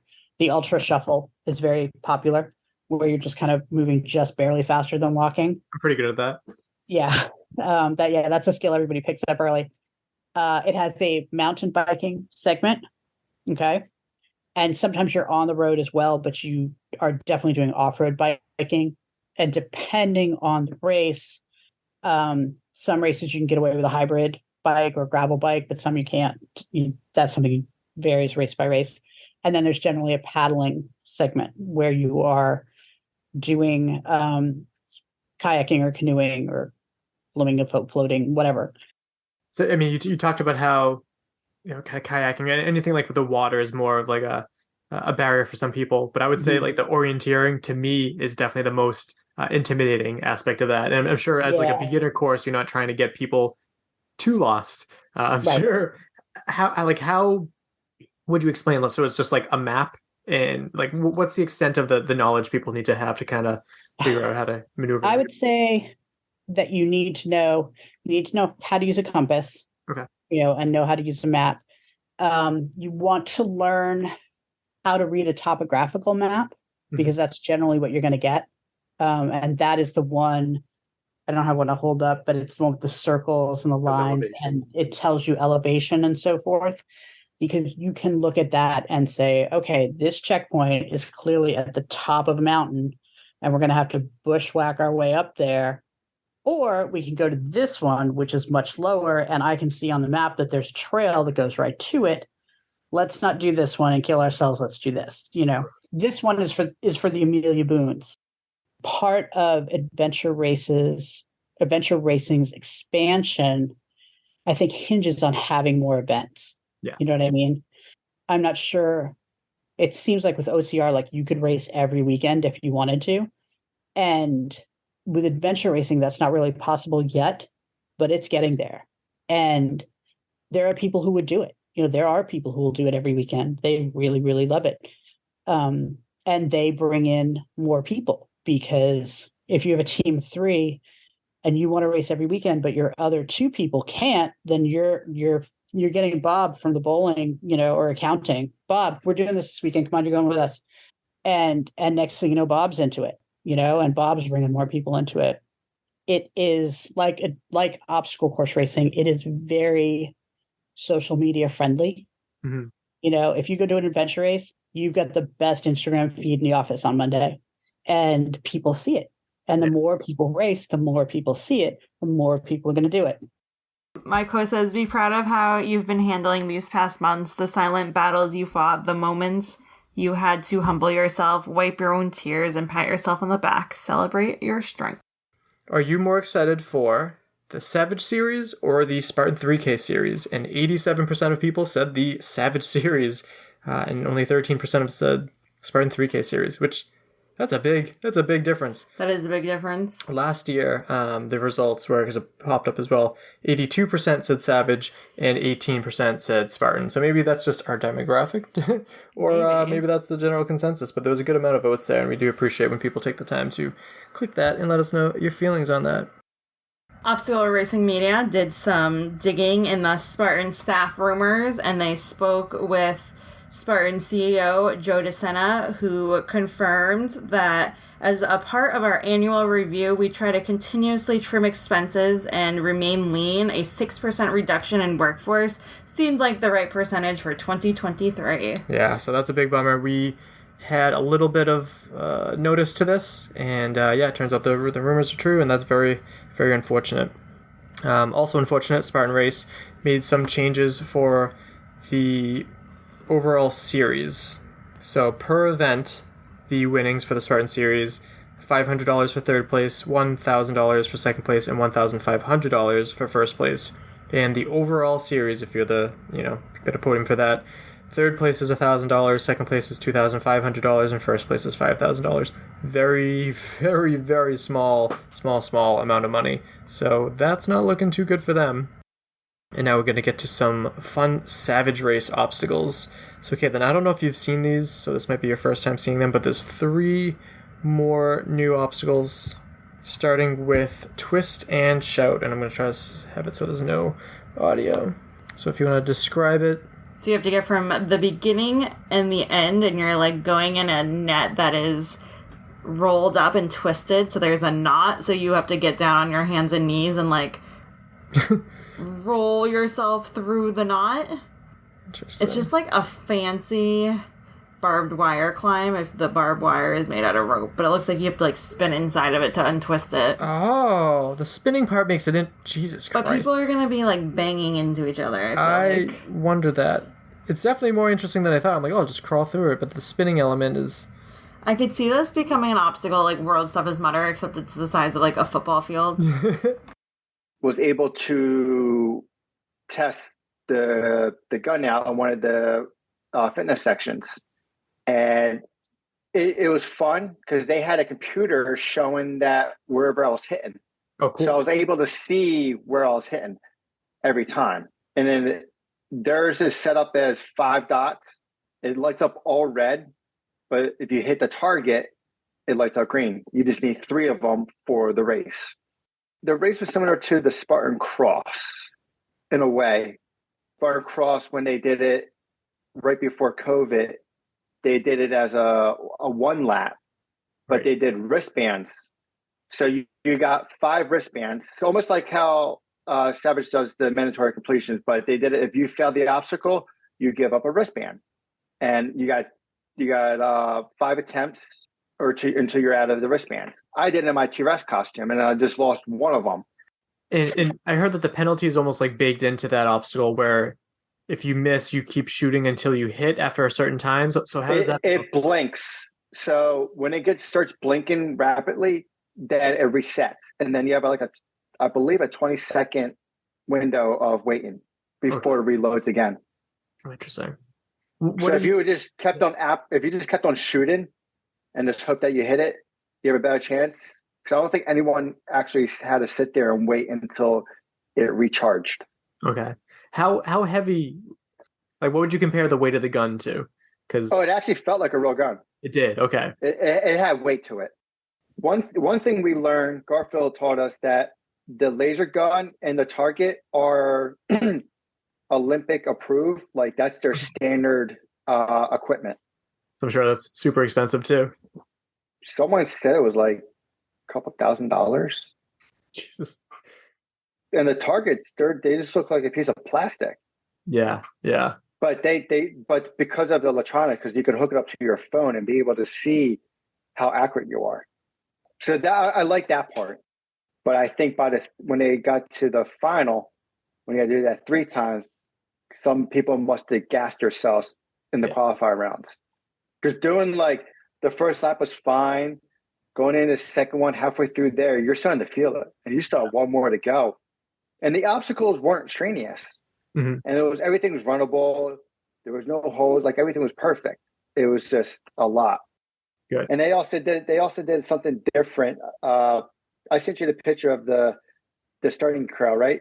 Yes. Yeah. Talk about that. So Joe decided to put hay barrels, barbed wire, but the barbed wire was higher. Like when you run a sprint, that type of high, maybe a little higher. Okay. And just like how our barbed wire was, there was stuff in the way. They threw logs in there But before you got into the corral, you had to put mud on your face. So there was a bucket right at the starting gate. You had to put mud on your face and then go. They had like 6 cameramen right in that area. And then when I was going on my trail, it dawned on me, because I don't know what his idea of it, but I was like, I kind of get it. Like, you put the mud on your face, you're getting ready for battle. You go into trenches because you're crawling. Mm-hmm. You go over the wall, you're going for battle when they let you run. Yeah. So I kind of dig it. All right. And my quote is, and I just pulled a random one. This is what I got. A frog decided one day that he was going to climb a tree and reach the very top. All the other frogs shouted at him, saying, "It's impossible, it's impossible."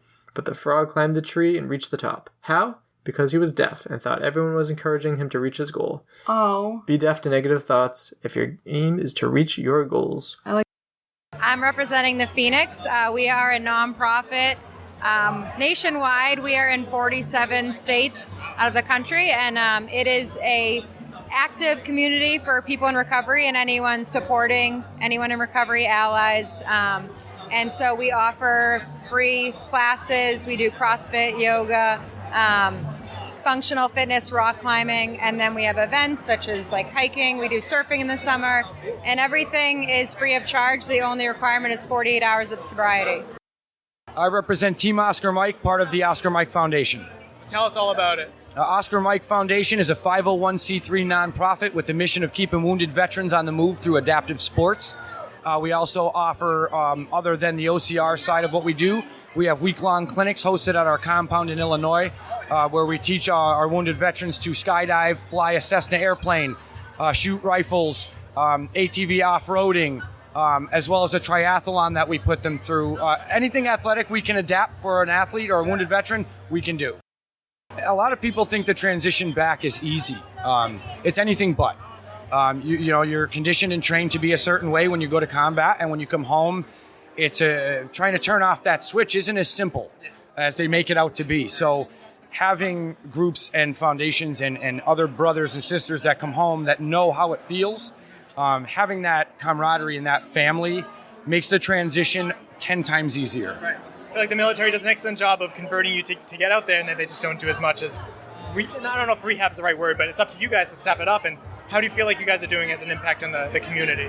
Well, I can speak from my own personal experience. If it wasn't for the Oscar Mike Foundation and my son, I probably wouldn't be here. So I was very lucky to find the Oscar Mike Foundation in 2017, and it saved my life. So that's what's made my mission and my passion about being with this foundation, to help anyone else that I can along their journey to transition back home. Pay it forward, right? Yes, sir. Absolutely. How are you enjoying your time at the expo? It's been going great. I love meeting all these very competitive fitness enthusiasts. It's great that it's a lot of like-minded individuals kind of gathering.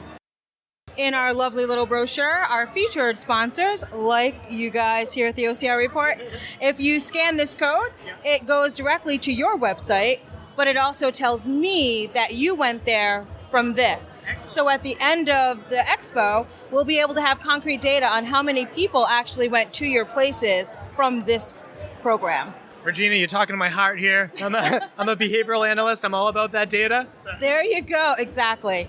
I think a lot of people don't really understand how important it is, and getting data, which would be considered almost like browsing data, is really important, because even though we may not have a lot of sales here, what you do have is a lot of contact. And if we can kind of see and track this contact, then you're able to say, okay, this was a worthy place for me to be.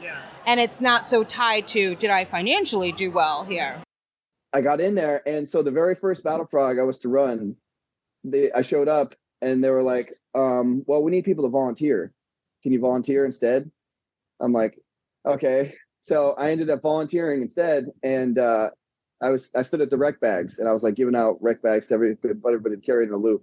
Real quick, what year was this? Do you know offhand? This was in Barrie, in Massachusetts, 2016 or 15, maybe. That might have been the year that I very, very badly sprained my ankle on that rec bag carry. I threw it over the wall, went down, and my foot was on the rec bag, and my ankle rolled and hit the ground. So that would have been a crazy twist of fate if that was the same year. Yeah, I bet you I saw you there. We did have a wall. I was standing up on the box and like yelling at people. Jeez, I'll have to check the footage. I have GoPro footage of everything, but sorry, continue. I think it was Friday afternoon. They're like, okay, you're marking the course. Here's the entire course, go. And there were none of the course had been marked yet. And the event was the next morning. So I actually started, I think it was like 2 or 3 p.m., went all the way until about 10 minutes after the pro wave went off. And right as I was hanging the last flag, the pros like came around the corner. It was like, I literally stayed up for like, I don't know, 14, 15 hours straight marking course. And I had a great time, to be honest. Yeah. And to see everybody go out there and nobody got lost and everybody like enjoyed where I kind of like tried to embrace the terrain and stuff like that. That kind of hooked me even line and sinker for being part of the course management. Yeah. It's gotta be rewarding to see like hundreds and hundreds and hundreds of people like enjoying your work, right? Yeah. It's like you put in all the extra effort and you're like, man, I don't even know if any, who really cares if we run over this log. But it turns out they do actually care and they have a good time. And then eventually I went to one site and they called me. I had already put out some flags and they called me up and they're like, well, the company's over. You can go home now. And I was like, okay, what do I do now? And they were like, just put everything down that's in your hands and go home. It was like, I didn't bother picking up any of the course. We had equipment out there and they didn't give anybody like a way to get home or anything. So I just kind of like hopped on a Greyhound and made my way home. And that was a bit demoralizing, to be honest, because the way Battle Frog was, it was like everybody put their heart and soul into it so deep that it was really like family out there. And it was like the blood running through your veins is, blue and green. Something that you guys did last year that you also did this year too is make the fact that you have to compete in a certain number of them, so you don't have to go to each and every one of them because life happens. Even the pros have lives, weddings or their full-time job, whatever it is. So I do like that that's a little bit looser. I know it was a little bit more structured last year where it's like a few must attend, and I think there were only 2 that were optional, whereas this is a lot more loose. So is that another result of feedback from the athletes too? Yes, exactly. Yeah, we learned that quite a few people were like, hey, I wanted to do the point series, but I couldn't make this one mandatory race. So the whole thing is out the window. Right. And it's like, well, geez, that's kind of a bummer. So we really wanted to be able to reach out to them and be like, hey, this is for you. This is something you can do on your time and your schedule. And it also benefits you guys too, because like if an awesome elite can't come to your race, that's a X amount of less viewers on your race that you want to get as many as possible. So it makes sense to listen to feedback, but again, not all feedback, which makes sense. My second favorite is Give and Take, which is the one we're rolling out here in Georgia. Okay, remind me which one's that one again? It hasn't even been debuted yet. Okay. So it's an evolution of Anchors Away. So it's basically Anchors Away 2.0, but completely switched up.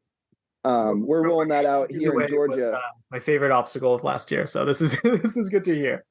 Yeah, what's funny is we were planning on bringing it in Florida, but we just didn't get the parts in time. And then everybody's like, "Where's Anchors Away? It's gone!" Like, so this is so upsetting. And in the background, we're like, "Nobody say anything. Just keep it a little hush hush, and we'll just roll it out." How have you guys been handling criticism? It's not something that you guys usually get. Usually, it's like everyone loves Savage, but now there's like some feedback that's been a little like harsh. How's the team kind of handling that?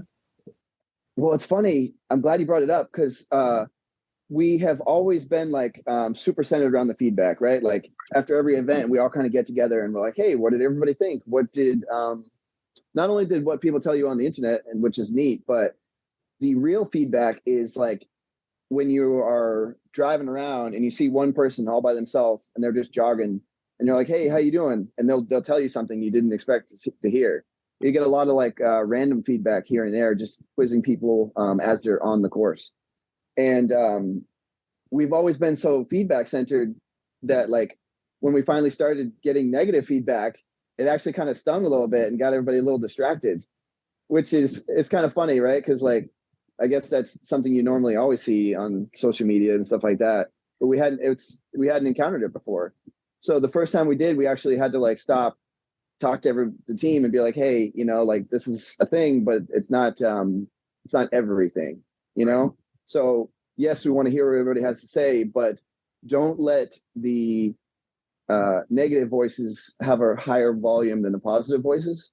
I mean, you still have a volume, still listen, but don't weight things in a way that's going to cause conflict for us or cause us to make decisions that wouldn't benefit overall. I'm going to have to pester you with it as well because people wanted me to ask. Send it. Are there any plans to expand to the West Coast? The answer is yes. So there's always been plans to expand to the West Coast. Right. But there's been a counter plan to never expand past our reach. Smart. So I saw this happen with Battle Frog. We went out I was on the West Coast team, and we went out there, put on this huge production with all this crazy stuff to get 500 people. So there's a couple points to that, right? So like you kind of have to go out there and establish yourself before you can really start to get a huge turnout. But it's also tough to go out there, put on a full show, and only get a couple hundred people. No Spartan Ultra World Championships, which we had already kind of assumed.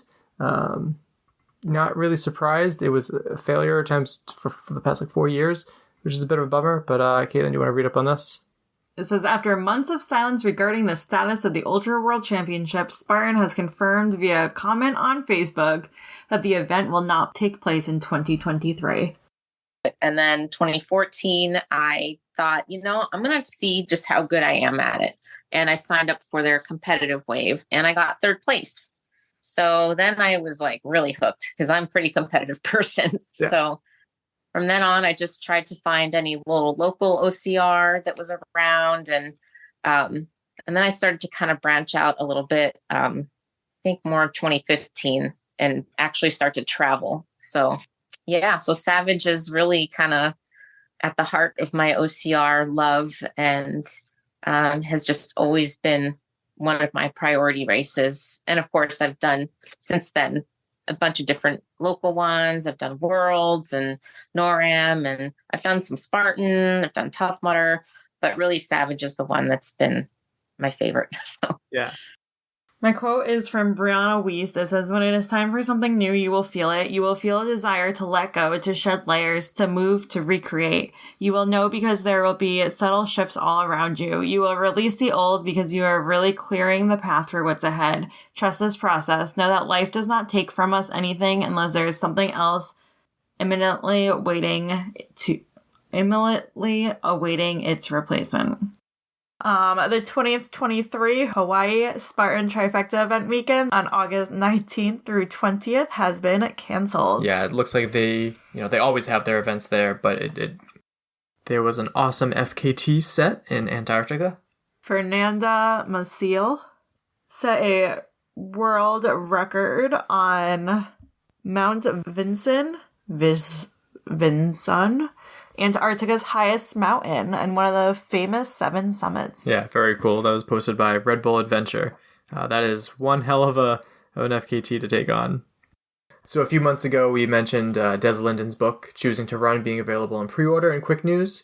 We were sent an advanced copy of the book back in February, and I really, really enjoyed it. It was a good read, and even more exciting than that, we were given the chance to have Des on the show to talk about it.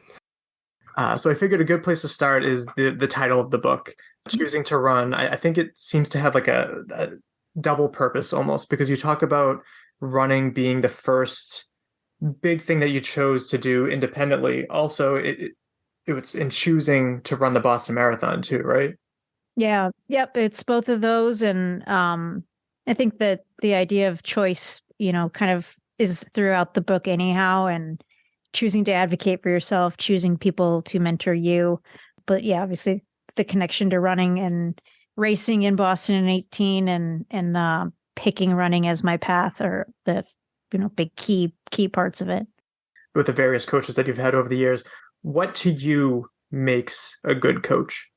Ooh, that's tough. I mean, I think it's really a team. And, I think there's a coach who's knowledgeable, has a great program, but they're willing to be flexible and listen to your input. And it should be a partnership. I think it's kind of like when sponsors are they're sponsoring you to do this thing, we'll go professional run. And it's like, what you actually want it to be is a partnership so that you're bringing something to the table as well. And I think of coach athlete relationship like that as well. It's, yes, I trust you have the plan, but you also trust me to say, maybe we need to tweak the plan. I'm feeling this, I'm feeling that, and make those decisions together.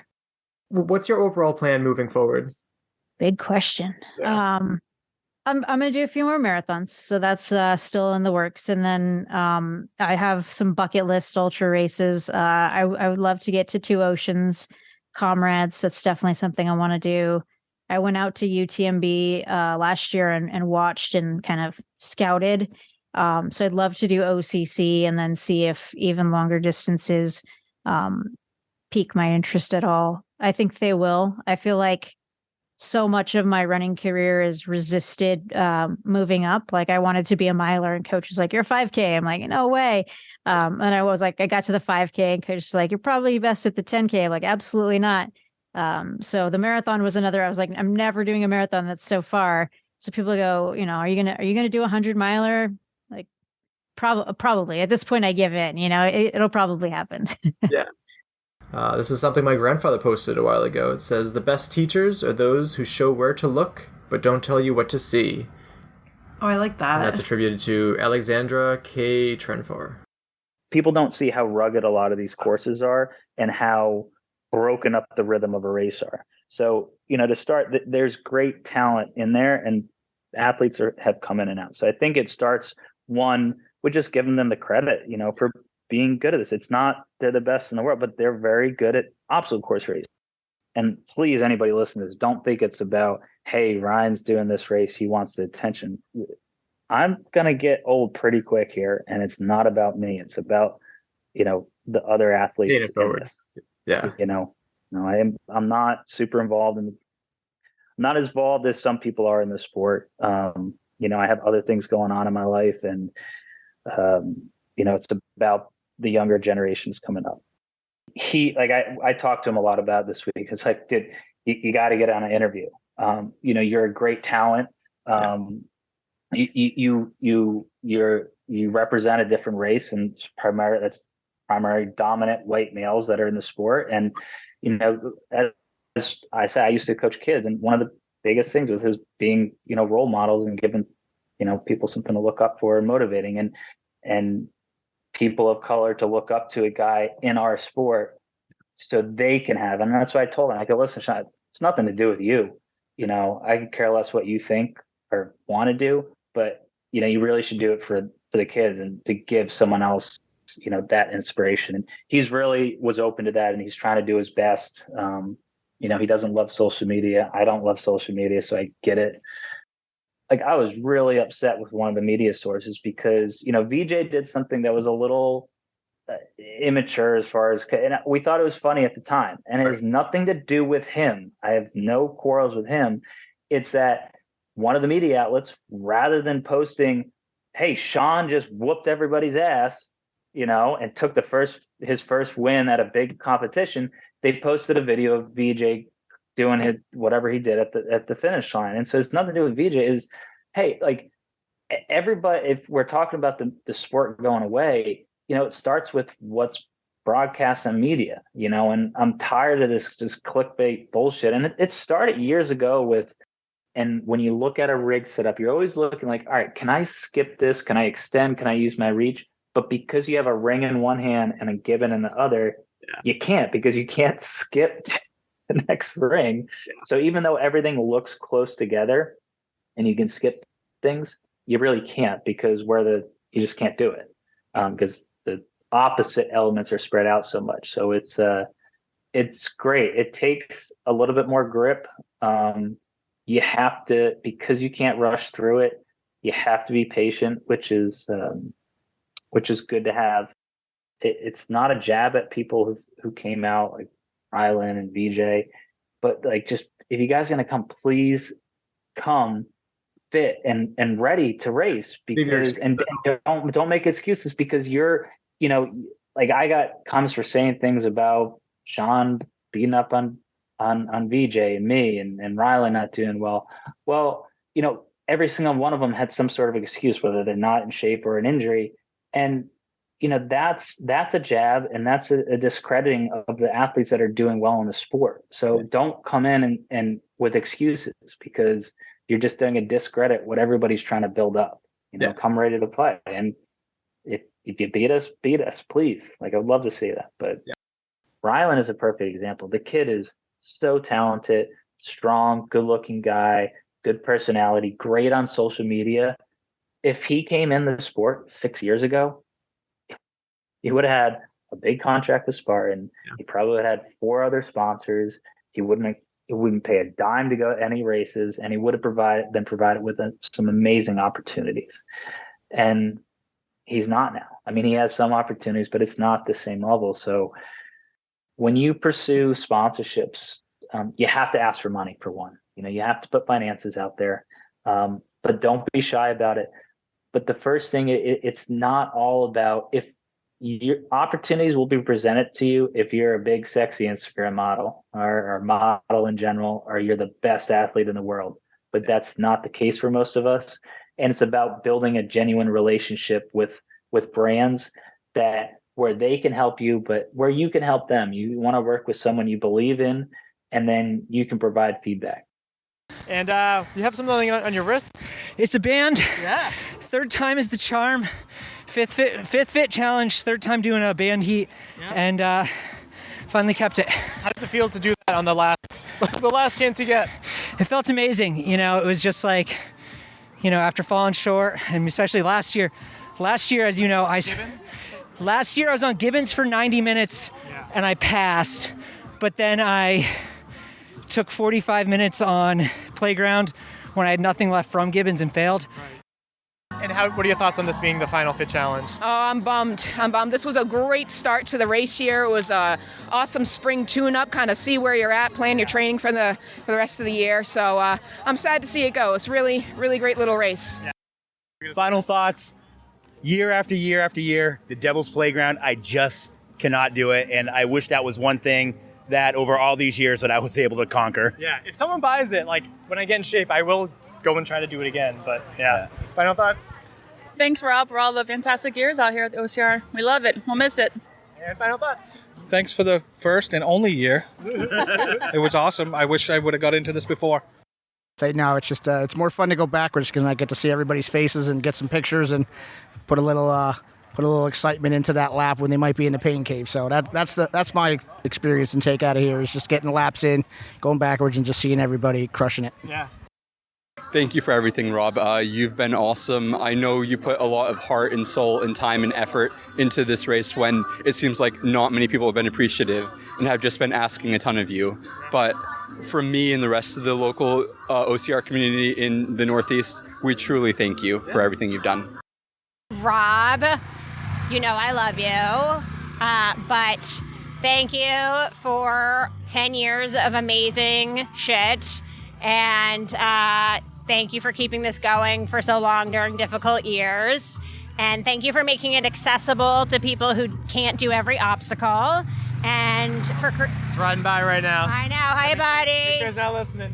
It's okay. And thank you for creating a space for people that have all different abilities. Yeah. That aren't just elite, top of the line. Yeah. People who want to just trail run, people who want to do some of the obstacles, people who want to do all of the obstacles, and people that are good at different things. Yeah. Sandra's literally like, I can't do this right now. That's the thing, like, he puts on trail races over COVID. He literally had this shit at his house. Like, who does that? And just, yeah. I went 2 weekends in a row. He let us stay and like have beers. Like, he's just so genuine and such a good person. And I'm biased because he's a teacher, but still, like, yeah. But that makes him who he is. Like, he just wants to do things for people and see people have fun and be happy. And he even checked on me today, like, how you doing? How's it going? Are you having a good time? Like, it's definitely going to be missed. Well, I mean, the first time when I did the multi-lap, like, I was looking around, I'm like, wow, there's actually a lot of really good, like, ultra athletes here. And then when back in the day. Oh, yeah, they announced my name at the end, like, when I'm like, holy crap, I'm like, that's awesome. Like, I was, like, just starting out, like, with elites and stuff. And, yeah, that was probably one of my favorite memories, but... And then any final things you want to say to Rob McCoy? We should keep going. Rob is a unique and iconic figure in the OCR community, and it's going to be less without him. He's unique. His race is unique, and it's pretty awesome. And Rob is a cool guy, and he's fun to hang out with. He has great merch. I mean, I think he runs more like a big time. This is a small race series, but it's always had more like a big time feel to it because he has a lot of cool ideas and puts them into play, and then that is unique. More than any other small race series that I can think of. But it is the last event, and it's a bummer because this is. I found a picture of Caitlin, myself, and Rob from the second ever Fit Challenge, and Caitlin and I were kids, and Rob was younger, probably less gray hair. I have less gray hair in my beard. My car's over there, and I was just like a different person back then. It's really interesting to see how much has changed. Like, Caitlin's now my wife, and this and that, and I've seen Rob's kids grow up, like not in a weird way, but just like they were little, and now they're like mini adults. It's so weird to see that. And then my quote is, maybe the hardest seasons of life teach you a different version of happiness. Maybe in those seasons, the things you live for, the things you value most, seem so small in comparison to what you are feeling in your soul within the past seem so quiet in contrast. Maybe it's within those moments that your eyes are open, that you learn how to find joy and peace and safety, and that you didn't notice before.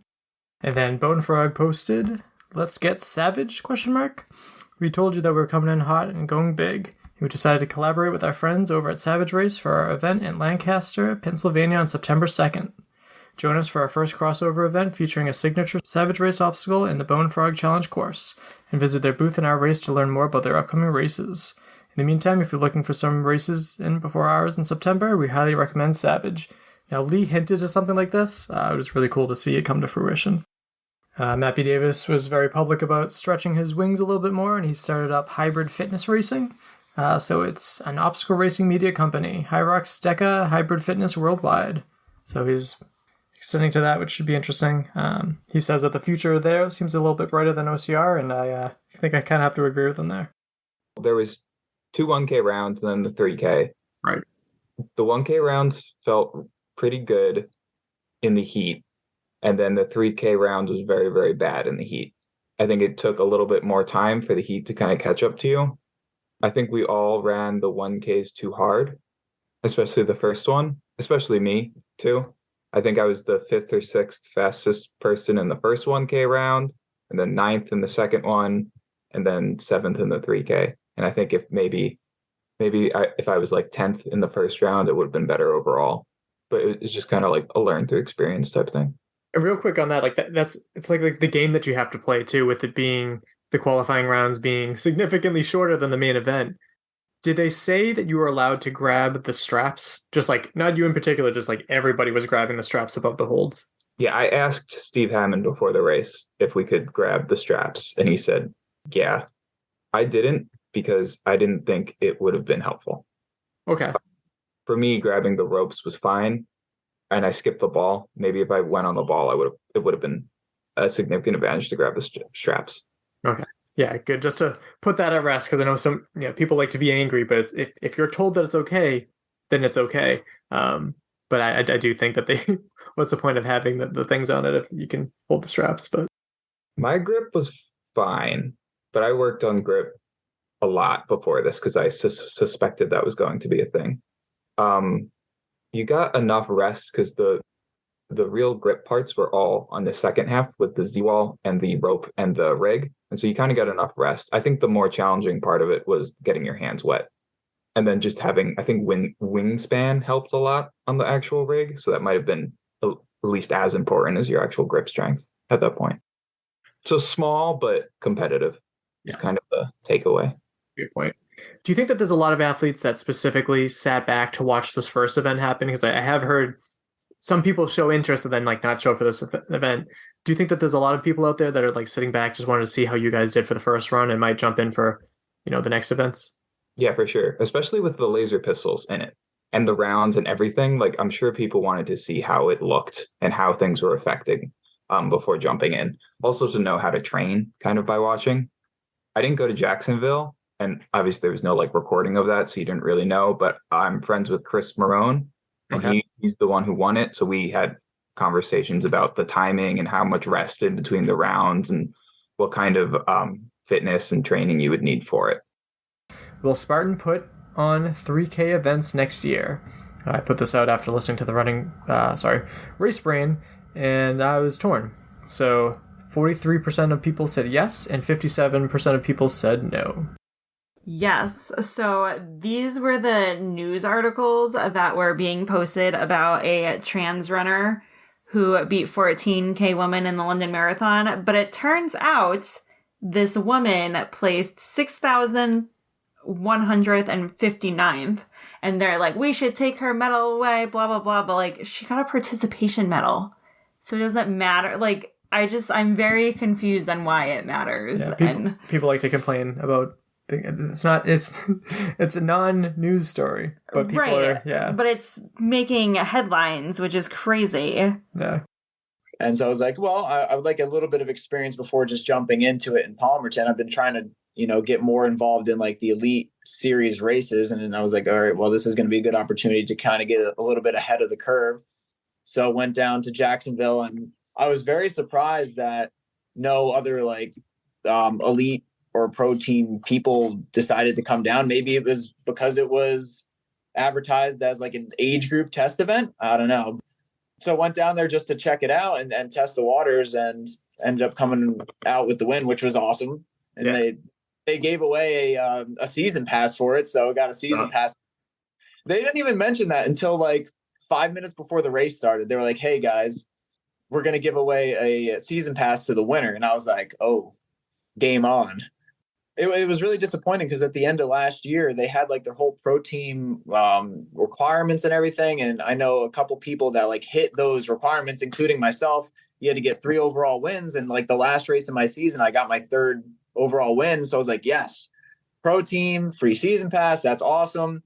And then they're like, oh no, just kidding. We're not doing that anymore. So I was like, well, unfortunately failed beater as well. And then I get another 45-second gap put on me going through those penalty loops. Speaking of the penalty loops really quick, they're making them very long and very like technical. I remember originally I talked to Steve Hamm, and he's like, the penalty loops are supposed to be 3 times the amount of time it would take somebody that's proficient at an obstacle to get through the obstacle. Okay. So you're looking at beater. People get through beater in like 7 to 10 seconds at the most. That penalty loop I did was uphill through like roots and horrible terrain, super long. I was like, come on, this is way longer than 3 times the amount of time. And so that put me back a lot again. We get to the bucket carry, pickup bucket at the same time. He drops it a couple seconds ahead of me, gets a little bit more of a gap, and then we get to Herkoist, and I hear the announcer guy as I'm going up the rope that he is having trouble with Herkoist and he's going to take the penalty loop. And I was like, oh boy, well now we're going to see if I can do the Herkoist, which is the thing I was worried about the entire time. Yeah. So I saw the bag that he put down. I was like, not doing that one. I'll skip to a different one. And I grabbed it, and I was actually surprised that it felt pretty good. And I was moving it like pretty much normally. And so from there, it was like the last 0.1 of the race. I was able to retake the lead and then end up with the win. I was very surprised, honestly, but also very thankful. Give myself the appropriate amount of time to train. And so I had to cut hours out of work, but I definitely got pushback from them about that. And they're like, what is this obstacle course racing sport? Can you actually make money doing it? I was like, it's not even necessarily about making the money. It's just about trying to achieve something that I've never achieved before, but always felt like I had within me to do, just as long as I put the effort in to actually do it. Yeah. And by pursuing this, you're kind of like, you don't have that what if in the back of your head for the rest of your life too. Right? Exactly. Yeah. Once you're out of it, there's always going to be that what if you don't give it 100%. So I want to at least not have that in my life. My quote is from Dwayne Johnson. Success isn't overnight. It's when every day you get a little better than the day before. It adds up. Nice. Love the rock. Tough Mudder is discontinuing their 5K, 10K, and 15K distant courses in 2024. Their new distance will be 10 plus miles. So you put on the Highlander Mudder, which is an obstacle course on a college campus, which sounds amazing. Where did this idea come from? It really came from the administration. Has been wanting to do it for years and just needed somebody that had the vision and the wherewithal to go ahead and design a course, build the course, secure the materials for the course, and then put the event on. We try to make it so that those who really like to be challenged by good OCR obstacles can really get a good run out of it. But also, the harder obstacles have options so that those who are a little newer to it, or even young people, can participate and complete a version of the obstacle and still get points on it. So we have a point system at each obstacle. We keep score of which version people do. And it's a great family event that way. We have some youth groups that come. We have a lot of college kids that have never done an OCR who come and participate. So yeah, it's just I think it's a great course because it challenges the hardcore people, but it also is a great entryway into OCR. We had a number of people who would start out and they just couldn't. It was kind of a rainy day. Things were a little wet and slippery. They'd fall partway through into the water, be drenched, come out. They're like, I'm going to conquer this. And they came back and we had a number of them come back and conquer it, second time through. So it was encouraging, to see that. And like I said, we had people from the youngest we had completed this year was 8 years old, and the oldest was 61. So it was a real mix of people. I mean, still the core group was 20s and 30s, but and 40s, but the course lends itself to all extremes.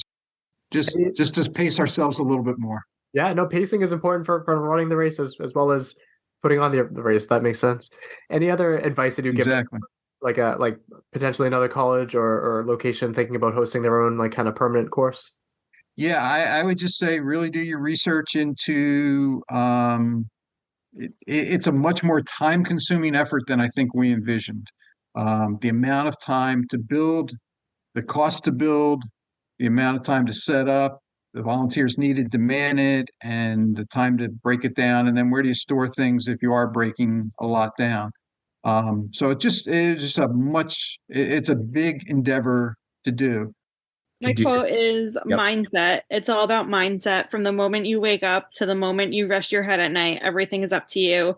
Your emotions, your thoughts, your perceptions, and your reactions every moment. And I got an email saying Sean Tipasquale passed away on Saturday, April 22nd at 30 years of age, surrounded by loved ones after a period of extended illness from cancer. So this is someone I went to high school with. And I'm like, no way. So I opened up my text to see if I could find my last text with him. And we've been texting on and off. Hey, do you still do the Tough Mudders and Spartan races? Hey, I'm starting to feel better. I have a question for you.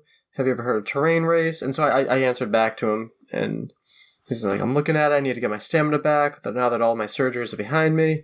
And so I did the right thing and answered all these. But I feel some guilt about like not getting him to do an OCR and stuff. He seemed really interested in that. So I just figured this is something that's kind of happened in my life, and I figured appreciate the little things and reach out to friends. And life can end at any time. He's been suffering from cancer for a long time.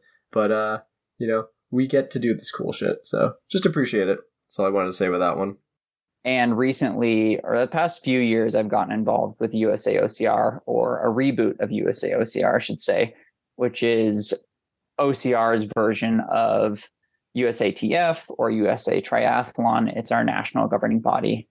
It's small right now, completely volunteer run. Minimal to no budget, but we're growing it and it's getting bigger. This year, a big push is for Team USA. Yeah. So let's get right into it. What is your position with USA OCR? Yeah, I'm the vice president of USA OCR, or the vice chair, I would say, for the board, vice chair. And then I'm also the head or chair of the competitions committee, which will be doing competitions rules for events we sanction, as well as when we put on national championships or national series in the future. And just getting it out of the way, what is your relationship with World OCR? World Obstacle. They changed their name. I don't know when.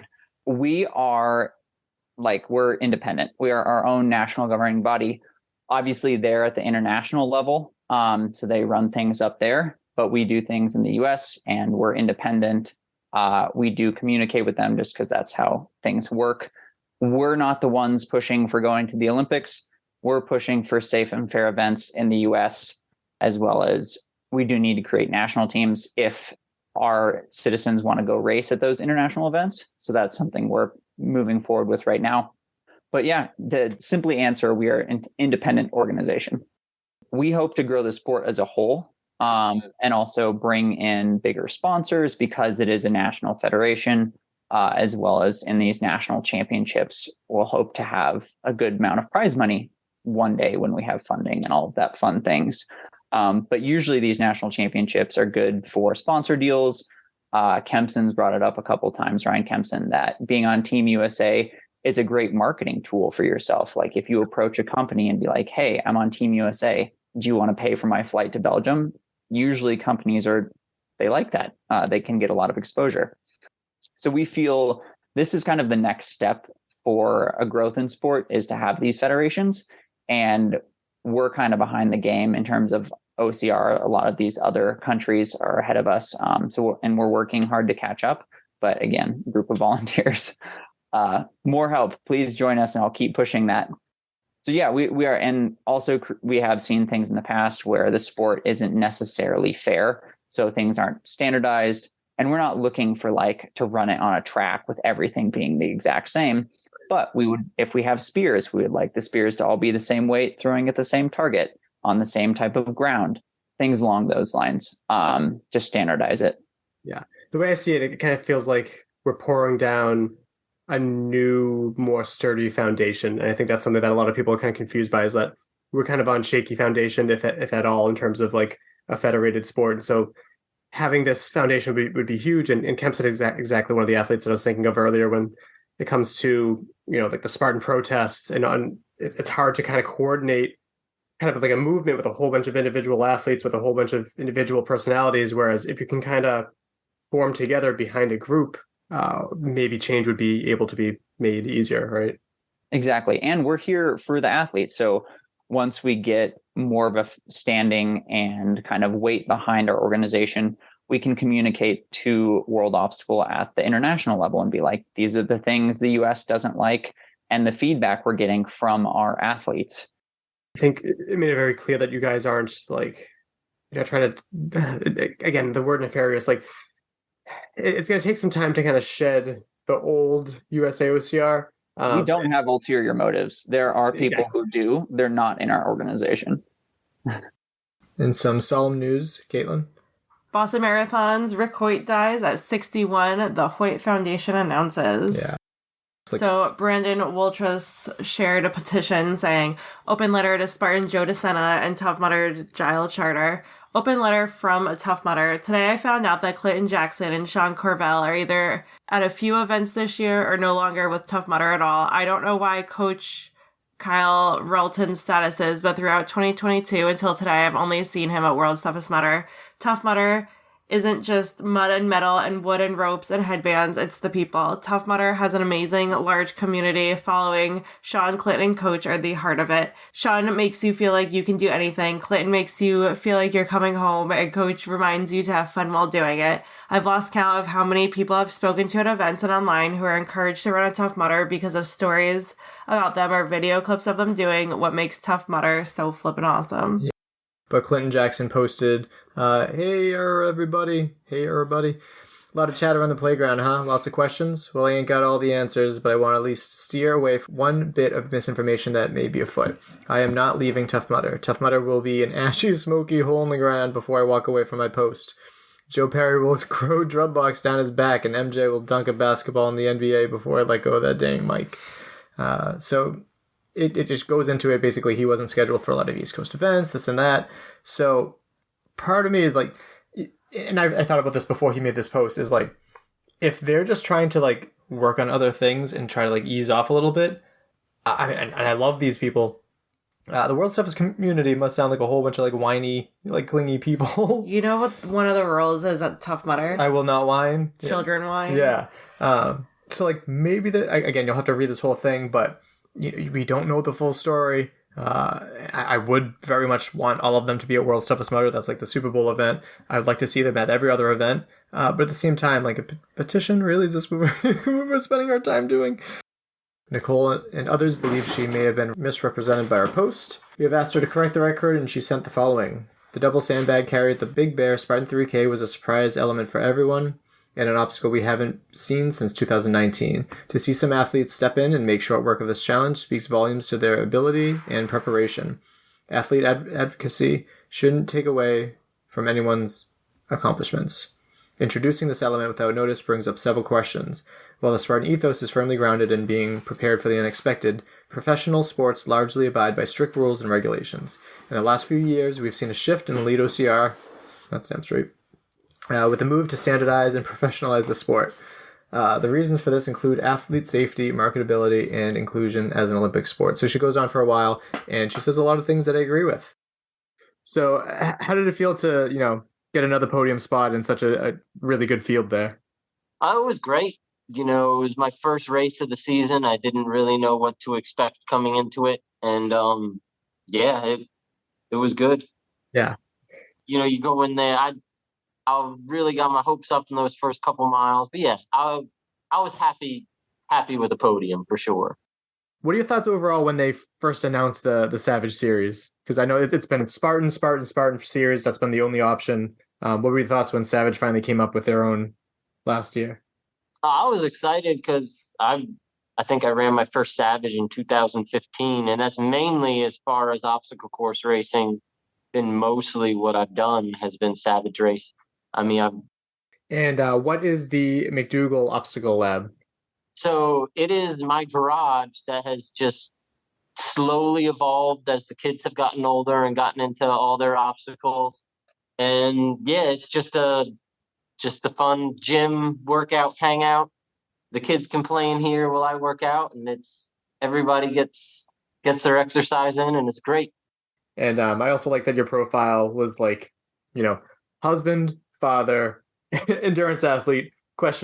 It really shows like where your priorities are, which I think is pretty good. I think I'm getting close to taking that question mark away for a little bit, but yeah, definitely the priorities are with family, and then but I've really been getting the training in lately, so hopefully I can take that question mark out of my profile here soon. Yeah. A lot of the principles that you can take from being an athlete really apply to being a good husband, being a good father. Like if you look at, what do I do to be a good athlete? The effort you put into it, reading books, listening to training podcasts, get that content.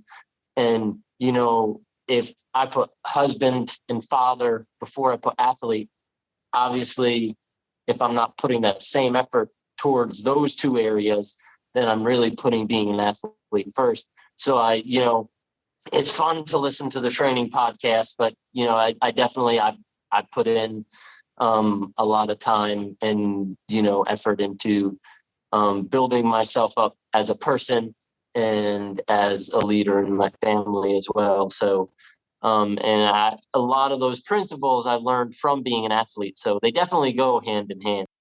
Very cool. Yeah, I know that for myself, I'm not a very competitive person, but my favorite thing in the sport is like having someone else experience it for the first time. And so I can only imagine like the pride of like being a father and seeing a child experience it for the first time there. That was definitely will be a highlight from this year for sure.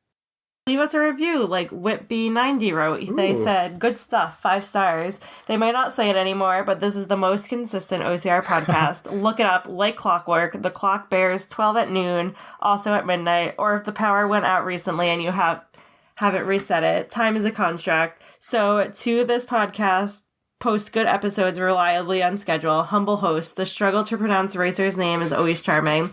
Also, OCR still has a pulse, and podcasts like this are important parts of it. Damn, that felt really good. Who was that from again? Sorry, did you just say that? I did. Whitby90. Okay, so the whole time as a construct makes me think of Hannah Carta. I'm not sure if that's her or whoever you are. Thank you very much. That means a lot. My quote is actually from Cheryl Goodwin's Instagram. Oh, nice. She posted a quote from Mitchell C. Clark. When you're nervous about stepping outside your comfort zone, remind yourself it feels scary because it's unfamiliar, not because I am incapable. Nice.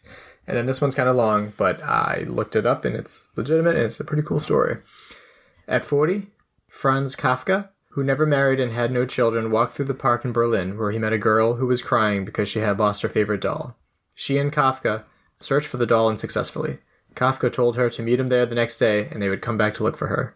The next day, when they had not found the doll, Kafka gave the girl a letter written by the doll saying, "Please don't cry. I took a trip to see around the world. I will write to you about my adventures." Oh. Thus began a story that continued until the end of Kafka's life. During their meetings, Kafka read the letters of the doll, carefully written with adventures and conversations that the girl found adorable. Finally, Kafka brought back the doll. He bought one. That he returned. "It doesn't look like my doll at all," said the girl. Kafka handed another letter in which the doll said, "My travels had just changed me." The little girl hugged the new doll and brought her happy home. A year later, Kafka died. Many years later, the now adult girl found the letter inside the doll. In the tiny letter signed by Kafka, it was written, "Everything you love will probably be lost, but in the end, love will return it in another way." That is so sweet. Yeah, long, but I liked it. That was a pretty cool story. What has it been like to see the sport evolve and change over the years? It's been quite interesting. When I first came in 2013, I was the new person, and everyone who'd been around since like 2010 when it first started were kind of like, "Oh, here's this runner." And, I got a little vibe of like, oh, when I won, it was like basically because it was just like a runner's course. But then I think eventually when I got on American Ninja Warrior and, got to finals a couple times, I was able to prove that, hey, I've got other skills too. And I love having races where there's someone whose skills are completely opposite of mine. Yeah. So then we just go back and forth and back and forth. And there used to be Amelia back in the day, and we put on some good shows on the NBC Sports. And now it's been in the last couple of years a little bit more Christopher Glosky, where quite a few races I've just gone back and forth with her, and it's so fun because I get like a tutorial in doing heavy carries, and I get this like tutorial. And actually, I would say her ninja skills are better than mine. You mentioned athletes like April D, which is a name that most people listening won't recognize anymore, which is kind of crazy to think about. What is it about you that you think it has made you want to stick to the sport for so long? Because we talked about how the pendulum has swung so far with, the sport and, Spartan specifically with its like, sprints and supers, all right, beasts, all right, now the 3K series. What has kept you, engaged with this sport and community and all that? Oh, it's a great question. I mean, community is a big part of it. There's no doubt about it. I also like the variety. I'm not going to lie. I like, even when it doesn't suit me, I also like the challenge of it. Like there's sometimes when I go to race, I'm racing to win. Like even when I was like, 6 months postpartum and got like, or maybe 9 months or something, but like got 17th place in the Seattle Super, which was the first race of the series in 2018. In my mind, I was imagining like coming back and winning at like 8 months postpartum, whatever. That drove me. The whole like training through postpartum depression. Now that Amelia is injured, people are thinking that you're the favorite. What do you think?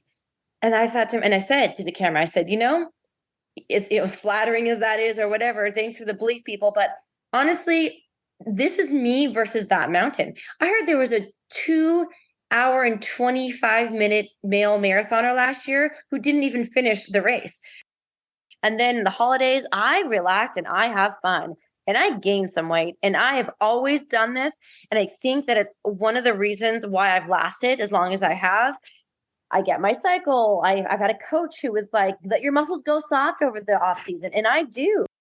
That child just gives me this perspective of like, do I want to win the race? Yeah, I mean, come on, I want to win every race. Come on, let's be real, right? It's fun to win. And, I was lucky enough for the first, 10, 20 years of my life, I did win most races I ran.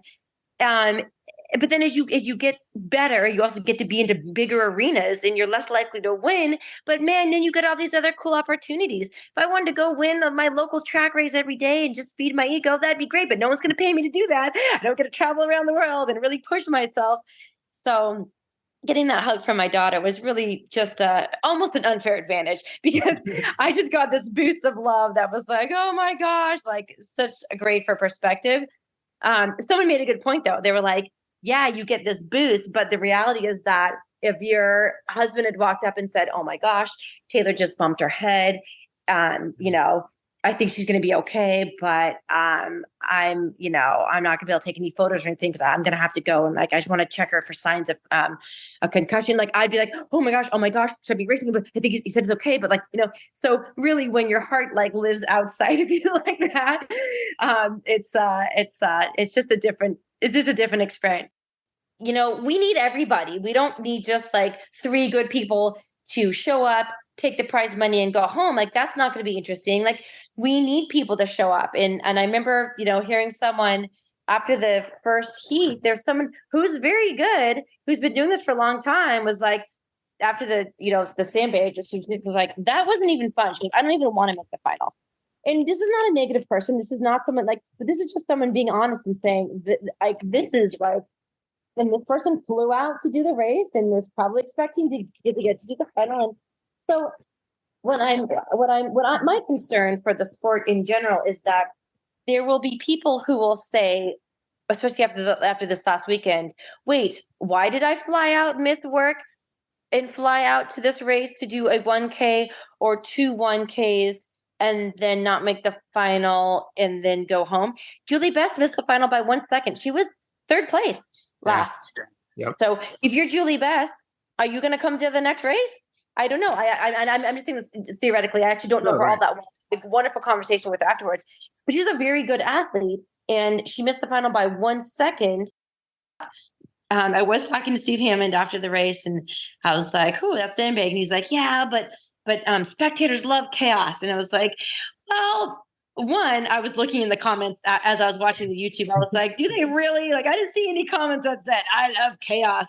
And I personally will say, as a spectator, as I was watching it, like watching Faye Morgan struggle with the sandbags like that, I was just like, oh, I hope she gets, like, she's such a hardcore badass athlete, and like she wasn't able to showcase it because she literally couldn't even wrap her arms around the sandbag. And I was just like, for me, it was like more like painful to watch than like, yeah, chaos. The other thing for me about the sandbag carry as a spectator was like, it just took up so much camera time. Like, it just took up so much of the race. So much of the race was watching people slog along with sandbag carries. And nobody was like going drastically faster than anybody else. Like, there were no major sandbag carry changes. So it just was kind of like, and here we go. We're carrying big ass bags. We're slogging through them. Well, also, like, their big push for standardization. Well, an antonym for that would be chaos. Like, well, pick a lane, right? Yeah, totally. Yeah, for sure. So, what's something that you would tell 2013 Rose Wetzel? Like, what's some information that you would give her? Oh, that's a great question. I think what I would say is to stick with it, which I have, because really, I can barely tell you how I've finished in any particular race. I've run so many of them. Yes. Yeah. But the people that I've met and the lessons that I've learned have all been totally, totally worth the mud in my face, the barbed wire scars that live on my wrist. And it's such a neat experience. And so sometimes it's just like, oh man, why am I just out here running in the mud? Like, am I really, really helping anyone? Like, what is this what I went to school for? Like, like, no.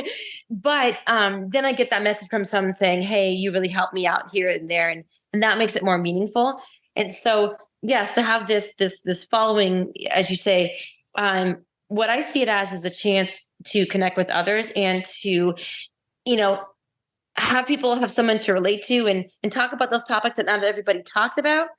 And if there is someone who sees me, if I'm put on a pedestal by someone, or just if someone, sees me in a way where, we're portrayed on TV or, Ninja Warrior, they make us all look like superheroes. I mean, I'll watch an episode of that I'm in Ninja Warrior. I'm like, wow, like, this is not what I see when I look in the mirror every day. Like, they got the lighting, they got the cool poses and all that. Obstacle Racing Media said, sad to report we lost a longtime member of the OCR community. Charity was an early supporter of our podcast and all things ORM. She often took the time to post something about us or send us a kind DM. That's very sad. Her name was Charity Fink. I believe it was last year that you achieved David status for the first time, right? Yeah, the October one. Yeah. How did that feel? It was very relieving, especially after doing it so many times. I was one away for like 3 or 4 of those times. So finally getting all of them was very rewarding. Right. And you get like one attempt, right? You get one attempt, you fail, no points for you. So another thing, that's how it works, is G1, you're allowed help. Like anyone around you can help you do the obstacles. So it's very like athletic, inclusive. Right. Even if you've never done obstacles before, you can pick your difficulty and get help with that. But G3, G2, and G3 are all on your own, and they're definitely more difficult the higher they go up. How do you kind of build up that like hand toughness over time? Like calluses type thing? Yeah, like any advice for people with that? I mean, that's just an overtime thing. Like, your hands are gonna hurt. Like, don't quit like a sport or give up on a day because your hands hurt. They're gonna hurt. That's kind of like what the sport is. But just think, if they hurt the one day, the next day they're gonna come back stronger and stronger and stronger until they doing your 5 obstacles don't hurt at all, and they hurt at like 15 obstacles. That's how you know you're making improvement. So you'll build up calluses on your hand. They won't hurt as much. You'll be able to grip better. So I think overall, just you got to keep going through it. Yeah. It's gonna hurt a little bit, but. Oh, that was Ninja Killer. I remember I was knocked out of this one almost immediately. Yeah, Ninja Killer took me out like 3 times. I got issues with that one. But so starts off with quad steps, which are the ones where you're kind of jumping back and forth. So G1 and 2 are just the back and forth ones. G3, on the other hand, go back and forth, and then there's one just straight sideways. So they're here instead of back and forth like that. So you kind of got to get on top, shimmy sideways. And then so after the quad steps, you're grabbing a rope on a little zip line to a tire, and there's 6, 7 tire precision jumps, just like they're like half in the ground, so it's kind of like a half tire. Then you're jumping across, and then boom, up to a bar. You're lacheting your way, which is just jump to a salmon ladder bar. You're doing like 2 or 3 moves on that. This salmon ladder is different though, so it's forward backwards instead of just up forwards. So you're going forward, backwards, onto a bar, onto nunchucks, which are just straight up vertical holds. Right. Just 3 of those in a row, then you're dismounting on that one. Well, the speed doesn't really matter. You kind of just take time, have fun with your friends. Where the speed matters is once you're finished the race, then there's the rope climb, the tiebreaker rope climb. Do you know about that one? So I saw that giant rope climb. Yeah. I didn't know that was the tiebreaker thing. That's the tiebreaker. So not the faster time on the course. That's the tiebreaker. So yeah, if 2 people, David, or 2 people have all but one, right, is then the rope climb is the tiebreaker. So whoever's faster on that gets the upper placement. Do you know how tall how long that rope is 40? Yeah, Jesus Christ. For this race in particular, I know that you got David last time too, but how is like the pressure on yourself to like complete Ninja Killer and everything for that? Yeah, well, I tried to keep my pressure low because I was like, all right, I did it before. It's like, it's not the end of the world if I don't make it again. But then I also had that pressure of like, what if I could do it twice in a row? Or what if I could do it again?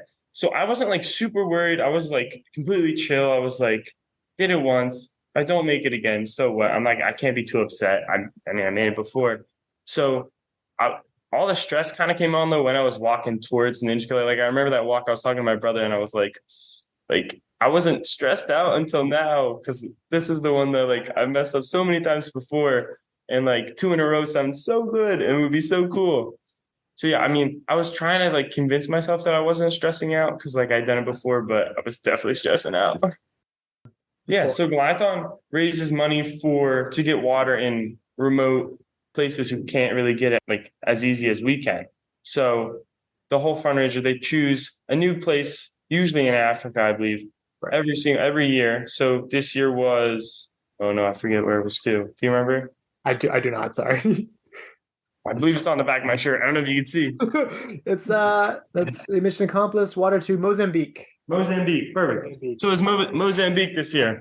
Okay. So, but every year it changes to a different place, and I like this because I love the first obstacle just because the fact that like you're put into their shoes just for like 30 seconds, not 30 seconds, like minute to 2 minutes, and like by the end of it, you're like, whoa, baby, like. If you think about that, they have to do that for miles every day just to get their own drinking water or whatever water they need just for their daily use. And we're complaining about it for 2 minutes. Right. Yeah. So I really like how you're kind of put in the shoes, see their perspective, and you're like, wow. But just it's really awesome how genuine people are when they have like, they could be full of themselves, but they're not, and I appreciate that. That's why I love Ninja and the Glython, and just everyone's so nice to everyone.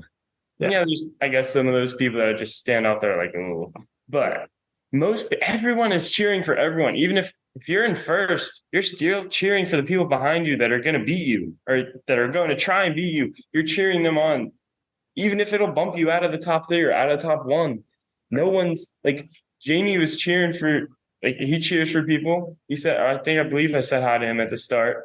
Like, he doesn't mind that if someone beats him, he'll still cheer for you anyways. That's why I love this sport is no one's trying to bring anyone down. It's a very positive, uplifting sport when you have everyone cheering for you, even if you're the one who's going to beat them or they're going to beat you, you're still cheering back. I made the decision a few weeks ago, and I meant to say it on the show a couple weeks ago, but we will not be at OCRWC this year. No, but just because we're not going doesn't mean you shouldn't go. Exactly. We got some blowback. I'm like, what do you mean you're not going? I'm exhausted. There's a lot of things that I'm going to, and I'm trying to find like what sparks joy. And this year, there's only 2 events for me that does that. Poconos 3K. I want to be there to cover that. I'm really excited to see Bracken Crocker race again for the first time in a while. And also World Surface Mudder, because it's World Surface Mudder, and that makes me very happy to go. Canadian wildfires can pose risks to runners, and here's what to know. It says many Americans and Canadians are waking to smoke-filled air, a hazy orange glow in the sky, and dangerous air quality. There's currently 150 wildfires burning in Quebec and Ontario, and it's affecting our air quality, so you should put a mask on. Yeah, I mean, it's a little late now. I think things are starting to return to normal, but yeah, but this is just the very start of the Canada wildfire season. Yeah. The following information was just sent out to racers registered for the 3K National Series race in Palmerton, Pennsylvania, which takes place on July 14th, giving the athletes several weeks' notice and lowering the weight of the double carry is in response to the backlash received from some athletes after the Big Bear race. I think this is good. I think this is really good that they did this 5 weeks in advance. Let the athletes know, because that prepares the athletes, which makes a better race, which makes a better viewing experience.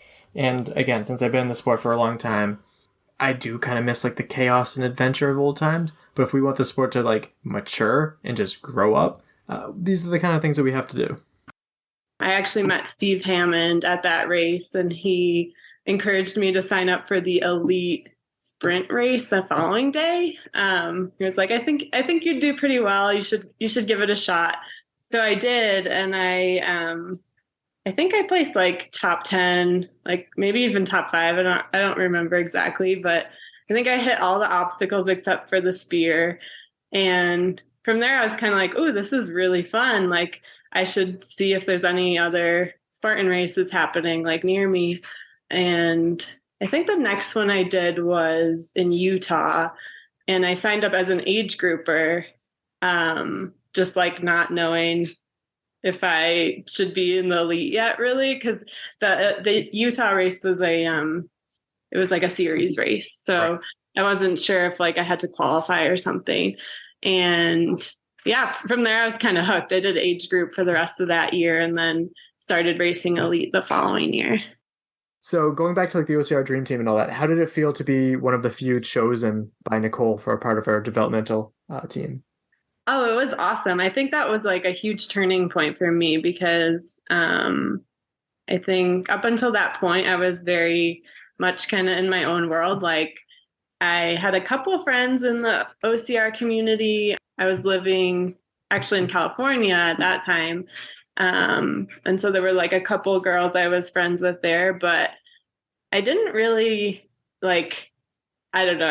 I didn't really feel like that involved in the community. And so having a team to not necessarily train with in person, but to like bounce ideas off with, and having like a mentor in Nicole really helped kind of like propel me forward in terms of just like getting my training really dialed in and having resources and stuff. And like, I think even just going to races and like having that team camaraderie it just made the sport that much more fun. Like looking forward to races, not just for the competitive aspect of it, but also like the fun part and like having people to hang out with and like before and after the race as well. But what would you say to some other men or women that are like in age group and not sure if they should, bump it up to elite or not?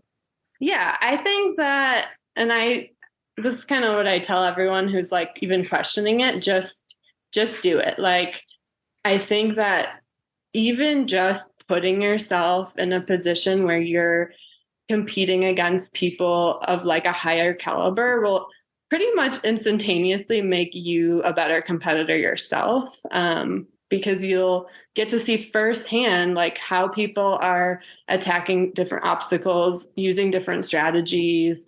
And I think that it's like, I don't know, it's pretty apparent, like as soon as you do it, just how big of a difference that can make. Whereas like, I think for me, at least, those first few races, when I started out in age group, it was like challenging in the sense that like you weren't necessarily sure, first of all, who you're competing against. There's kind of a cluster of like men and women. You can get like bottlenecked at obstacles. It's like kind of an interesting situation. Whereas like when you're in the elite wave, like, who you're competing against, you're looking around at your competition and like, and it's just like instantly like a different feeling. And I think that it can only benefit someone to race against people who are like one notch higher than they are. And like I said before, like I think everyone at least in the elite women's field, we're very like encouraging and welcoming. We're like hugging each other at the start line, like cheering each other on at the finish. So, I think that helps in a way. Like it's a little less of an intimidating factor. And I think the other aspect of it is I think I hear a lot of times from people racing age group that they're still like failing certain obstacles, or they're necessarily not like the best runners. Like they have something in their like race toolkit that needs work, and like because of that they're waiting like to work on that before entering the elite field. And I think we kind of have to like debunk that. Like I think failing obstacles is part of the sport, and like if we're going to say, oh, you have to be like a perfect clean racer in order to enter the elite field, then we're never going to get anywhere. I think like people have to just start doing it and then like learn along the way, which is kind of what I did. And you learn really quickly. Like the more you race, the better you get. And it's just like a cycle of improvement, I would say. Yeah, I could see that. You're also exposed to more tactics and stuff because like who you're competing against, and so there's a lot more of like the mental battle that you get to improve that aspect of it as well.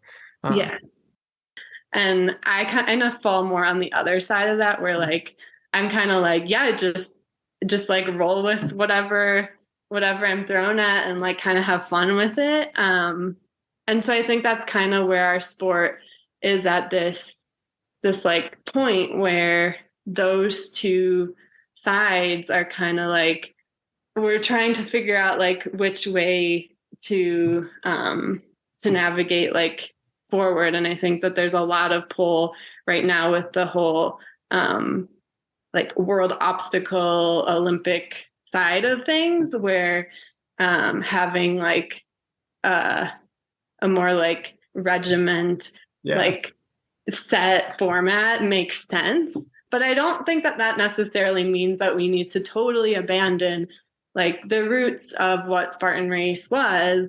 I'd love to see maybe going forward there being like two different series, like one more short course focused and then one more of the original format. Like that'd be really exciting to me, because I think they're almost two different sports in a way. Like, yeah, sure, they might have overlap, but I think it'd be really cool to see certain athletes like really focus on the short course, and then have other people who are more focused on the original like be super sprint format. Like, yeah, I would say with the race, I didn't know, I've heard really good things about Savage, but I didn't know exactly what to expect. And like, I would say from the moment I got to the venue till I left, it was flawless. Like the whole thing was run so well. I was there with my niece and nephew who are 3 and 5, and we did the junior race, and Awesome. It was a blast. Like we did one lap, and they're like, "All right, we're going again." And we ended up doing like 3 or 4 laps of the kids' race. So I was exhausted by the end of the day. But it was so well run, so much fun. The obstacles were really great. Like I have nothing bad to say about Savage. It was like an awesome experience for sure. Yeah. I want them to come west. Like I think they'd do so well out here. It'd be really cool. In stressful times, it's okay to not be perfect. It's okay to cut yourself some slack because right now might not be your best self, but you are growing and you are trying your best, and that is always good enough. Norway's Jacob Ingebrigtsen sets a new men's 2-mile world record of a time of 7 minutes 54 seconds. All right, so the free band system is you start a race with free bands. And when you fail on a suspension obstacle, so you're hanging, you lose one of those bands. And when you come to the finish line, you have to do a penalty lap to earn that band back. And this doesn't go for walls or balance obstacles, but it does go for rigs and that kind of stuff. So you could be racing, lose your first band at a monkey bar, then lose your second one at a rig. And when you come to the finish line, you have to do 2 penalty laps. However, if you fail 3 obstacles, you're out of the race. You're DNF. How strict is this rule book? Is it like overwhelmingly large? How long does it take to go through that? So it's a 100-page rule book. And they have made the rules easier throughout the years. But still, if you don't study it, you're going to be in problem. And I think this is the major problem right now with this kind of race. You have to make the rules as simple as possible. So what happened was the final obstacle was a low rig, and the rule book said you were allowed to use both feet and hands on all parts. However, the Danish coach was somehow informed that you weren't allowed to use your hands on one part of that obstacle. So I was battling it out on the final obstacle, just passing the Danish guy and Jonas. And I came across the finish line, and that Danish coach started shouting to me, "You're going to be disqualified. You're doing it wrong. You weren't allowed to use the legs." So instead of being happy having won the race, I had to wait for his protest, then come to the organization. But in the end, what was the case is what I did was right and was in the rule book. But the Danish coach didn't understand it right. So this is one of the problems you have with such a rule book. Things like that can happen. I was so extremely nervous. So a 3K race is such a fast race that anything can happen, basically. You can either go first place or you become 5th or 6th or not even make it to the podium. And I know the competition in that race is really strong. You've got guys like Leon Kovert from Denmark, the Russian guy Sergey, but also Jonas, also from Denmark. There's so many good guys who are very efficient and fast in the obstacles. And last year I won, so the bar was set really high. Yeah. So the day before the race, I have this little notebook. I wrote down what my plan was, what my race strategy was, and I wrote down minute by minute. And I wrote down 8:46 or 8:30 start, 8:46 European champion, and I got it right within 40 seconds. What are your thoughts with World Obstacle potentially putting on their first OCR World Championship event? So I'm very open-minded to it, because I think big World Championships events and Euro Champ events should be organized by a federation. But we'll see how it goes. There have been many rumors on how the race is going to be, but we'll have to see and how it turns out. But I'm in support of it. But I hope it's going to be the same quality as Adventure Race World Championship has been. because even though I'm pro federation events, I think OCR World Championship has been the World Championships for the past few years, and that's just not something you just shove aside. If the big names are still going to Adventure and not going to FISO, then to me, still Adventure is going to be the most legitimate World Championships. In your ideal race, penalty laps, mandatory obstacle completion, penalty bans, burpees, you would definitely go for like mandatory obstacle completion, right? Definitely. And I think if you ask the top 10 guys at Eurochamps, they would say the same. Okay. So that's interesting, right? It is. I wrote that down. I'm like, yeah, I think I already have the answer, but I'm going to ask it anyway. And the major reason for this is, as an elite athlete, you want to be able to take risk without being punished for it immediately. Yes. As for recreational athletes, the reward is just so much greater when you can finally make an obstacle the third time, instead of just losing your band every obstacle and then halfway through the course finding out you're not even qualified, you're disqualified. Yeah. I think it's really not good for the motivation of the recreational athletes as well. And I ran open, and my open time beat the pros that were there. Oh, wow. And I remember going to Robert Coble and going, hey, I should win that money because my time beat their time. And he goes, no, you ran open. That doesn't count. He's like, all open runners are cheaters. And I was like, what? I was like, I did not cheat. I was like, that's pretty. He's like, yeah, open doesn't matter. He's like, you got to run elite next time. And so I was like, oh, so then I was like, okay, I figured this out. So the next race I did, I think was, I had the baby, and I was like, oh gosh, that's what I want to get into. And it like fueled me, and to see people succeed at it. I think that's one of the things when Spartan is doing away with the pro team, like that pro team made me want to be on the pro team and get good at it. Like there's age group, but I had no desire to run age group. It was like, I want to be them. Like I want to be good enough that I can toe the line with the good girls. And that was my motivation, was like seeing the top people and being like, yeah, that's what I want. Yeah. When I feel like Spartan didn't even care, like they really, really showed us that us as athletes really didn't matter, because it didn't matter if we had a say in it.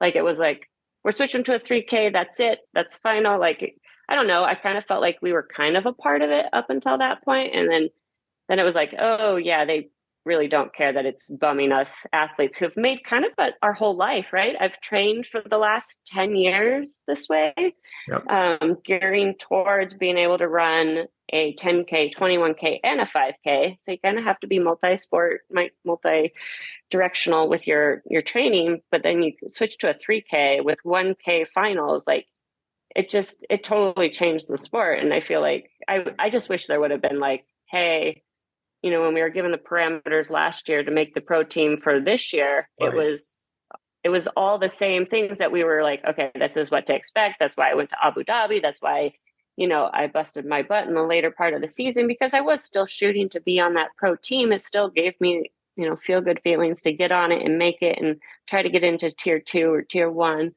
And then for them to just not even acknowledge all that effort that you put into that. And then, I don't know, it bummed me out. It really feels like the redheaded stepchild. I was running like in 4th place at that race. And I was kind of like, okay, I got this. And like just a mile to go to give and take. And I try. And 33 minutes later, I had ripped all the skin off my hands. I mean, at one point I looked down and they were just, my little stick I was holding, the stick forgiven, was just pure blood and slimy. And I was like, uh-oh. But, in the heat of it, in the frustration, I didn't realize I had tore my hands apart. And then after that, I had no grip. And so the only way I got through it, one of the girls did like a chicken wing through it. And she said, do chicken wing. And I kept trying. And finally, like 3 minutes later, I was like, I'm going to try a chicken wing. Got it right away. I was like, oh, well, that was stupid. But it's one of those that you're like, oh, but I hurt my knee in the process. And so after getting off that, I was so toast. I don't know if you've been stuck on an obstacle for 33 minutes, but it was like 33 minutes straight of just forearm work. And got to the last rig and I was toast. There was no way I was going to make it through it. Tried a few times on that. And I finally decided to give up my band because I had nothing left. Like my my knee hurt, my hands hurt, and I've never DNF'd a race in Spartan or apparently Savage, but I did in Savage. So it was humbling, but then I had tons of girls reach out and said, hey, you're not the only one. People DNF on these races. Like, don't, be humbled, but don't get discouraged. And so that helped a lot. I was like, okay, I'm not the loser that I feel like I am, but to go that way to DNF a race, you're like, oh, I've never felt like there was any like mean girl clicks or anything. I think everyone in obstacle course racing is super fun and open, and they might be your competitor when you toe the line, but they're giving you a hug at the finish line and high-fiving you. And you know what? I remember in Maryland, I'm finishing give and take, and Rachel Waters is right beside me, and she's cheering me on as she's doing it, Yeah. because she knew I got stuck there at the previous race for 33 minutes. And so she was like so excited. I think I was raised doing hard things, and I don't know if I can't get my runner's high without doing gritty, hard things. I love that challenge. I love personal challenges. I like to challenge myself against myself. And I think that's why I always gravitated towards running and didn't really like team sports like basketball. I like to see if I can do it. If there's something you want to do, go and do it. Stop making excuses. Find a way. Make it happen. You are worthy of your wildest dreams, no matter how far-fetched they seem, no matter how far away they might feel right now. Keep taking small steps every single day, little by little. Create a vision board. Make a plan. Go all in. Don't sabotage your own future. Don't be the only thing standing in your way. Don't let fear win. Spartan Ultra World Championships is returning in 2024. And get this, it's actually going to be like the rest of their ultra events. It's going to be a 50K, which is smart because it made no sense to have all of their other ultra events be 50K and then have a 24-hour race. It made zero sense. And so I think Spartan finally realized that after running many unsuccessful events. Were you intimidated at first hearing about like Noob Sanity? Yeah. Oh yeah. Like, I'm up there training with Jarrett and Ryan and Dreen and Jen and Sarah, and those guys are like amazing athletes. And here I am, like I could barely run 15 minutes, right? Like not knowing what I'm doing. But Jarrett is so good about like inviting everyone in, no matter what your level is. And he makes it fun for people. And the whole community is so supportive. So that like really probably there, I still have my moments of intimidation, but there's few and far between now. And now I just love everybody up there. And we walked through the loop with him, and he kind of got into my head mentally. Like, yeah, I you can see can that. do this, just have fun. And like fun is such a huge component of Noob Sanity. Yes. And also I think what makes it so successful. So I was like, okay, maybe I could do this. So I touched base with Ryan and I was like, what do you think? Can I do a last man standing? He was like, yes. Why are you even questioning that? So that was sort of my mental preparation, was Jarrett and Ryan just kind of fixing my head a little bit. But physical preparation for this year has been a little bit interesting for me because I injured my Achilles back in March. Okay. So Ryan's been having me do a lot of swimming and a lot of biking as like cross training while I was waiting for that to heal. So I've only been consistently running now since May. Okay. I would say for like 6 weeks. So I really went into this race thinking this is just training for me. I never thought I would win. Never. I was like, okay, I'm going to get 6 hours of running and I'm going to be happy with that and it's going to be okay. Yeah. So I really went into it thinking it's training, it's for the distance, it's to get my body back ready to be going all day for other events. And then my competitive side just took over like halfway through. I love that. And even if you can only do a half a lap, like I said, like I started on small little tiny loops where Ryan would put the rec bag on my shoulder. I couldn't even lift it. And if you just stick with it, you can, it's such a great place to grow and to get healthy and to get physically fit. And it's really interesting to hear the stories of how other people got up there and what it's meant for them. So everyone has a story there, and there's like a bond, a super tight bond that's just really sweet. I think it's for anybody. Definitely, if you want to go, definitely, message Jarrett and he'll go the first time up there with you. He'll run a lap with you or walk the lap. Real quick, because I think it's important to point out that like he lives there, so like yeah. there's and you guys have like training throughout the week, this and that. So like even if there's not an event and you're in the area, go there. Yes. Yeah, definitely look him up. And he's super inviting and he would love to do that. And if for some reason he can't be there with you, he would just message Jarrett or Matt or Jamie, when any of those guys would be happy to go with you. We'd like to announce that after 7 amazing years, lots of new friendships and memories that will last a lifetime, this will be Cape May Running Company's final year in business. Why did you go the route of like Ninja Gym instead of like OCR Gym? Because I think they're so similar in practice that you really have an OCR gym. When I hear OCR, I automatically think there's an element of running involved. When you hear Ninja, there's a few sprints here and there to get some speed for certain entries, but it's not all about running. And if people want to train running, they can train running on the side. That's not something that is, necessary to do. So I figured, Ninja was the direction to go.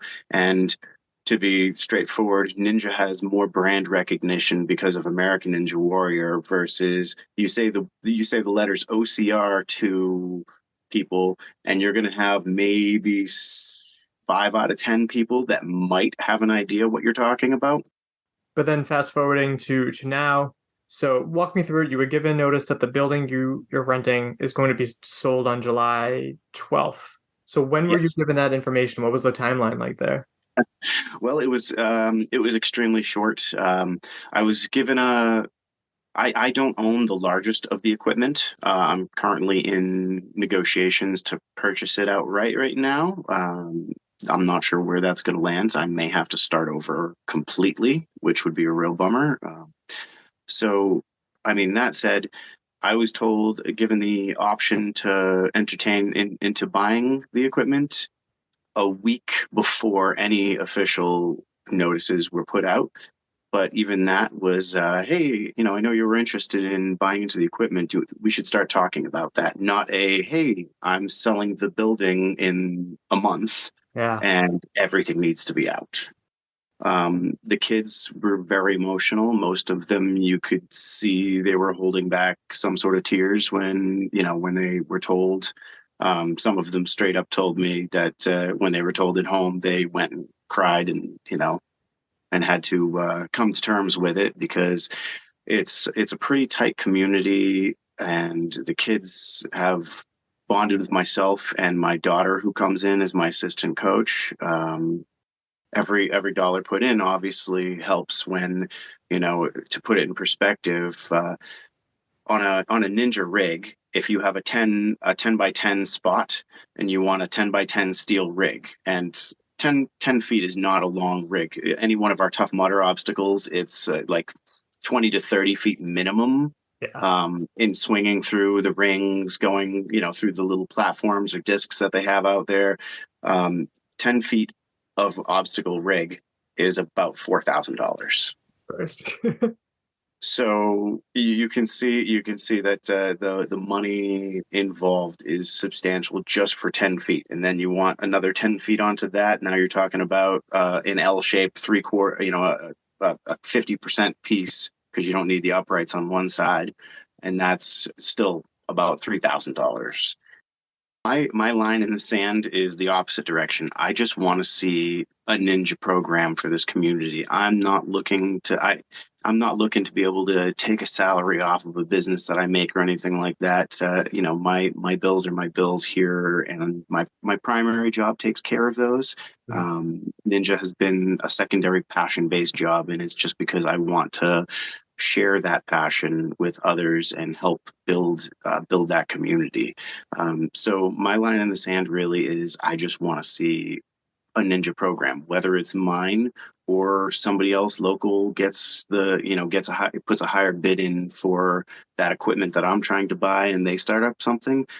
I would suck up my pride and go work with them just to make a program happen out here. But in a perfect world, I would like the program to be mine, because then I have the creative authority on it. And I do love building and designing obstacles and the courses. The quote is from Melissa Flora Bixler. And then that guy posted it. Anyway, I noticed that Lizzo played 22 shows across the country over the course of 2 months. I'm guessing she was on stage for 1.5 to 2 hours a night. If you've seen her live performances, you'll note that she is dancing and singing and playing the flute in all of these songs. This is an incredible athletic feat. Try running 7 miles per hour in heels on a treadmill, clearly singing the words to Truth Hurts without sounding out of breath. Stop halfway to play the flute for a minute, now start running again and finish the song. Now do this for 2 hours. That's more or less what Lizzo trained to do night after night. And to make it look effortless and fun at the same time, she gives an incredible performance. I deemed average BMI by science, can barely dance through one Lizzo song, let alone keep it for multiple hours, and I run 3 miles 3 times a week. So the next time you hear someone opine that Lizzo is normalizing obesity, know that this is simply more fat phobia disguised as health concerns. Penalty news concerning the 3K.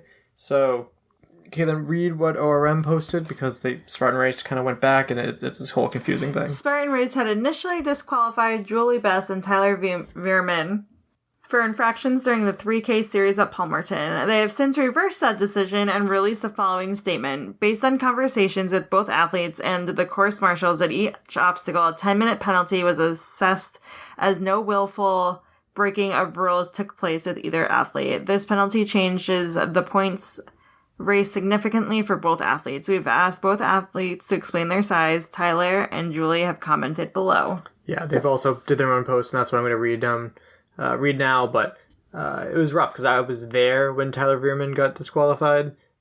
He took it kind of well. Julie took it a little rougher, but it was a bummer to see.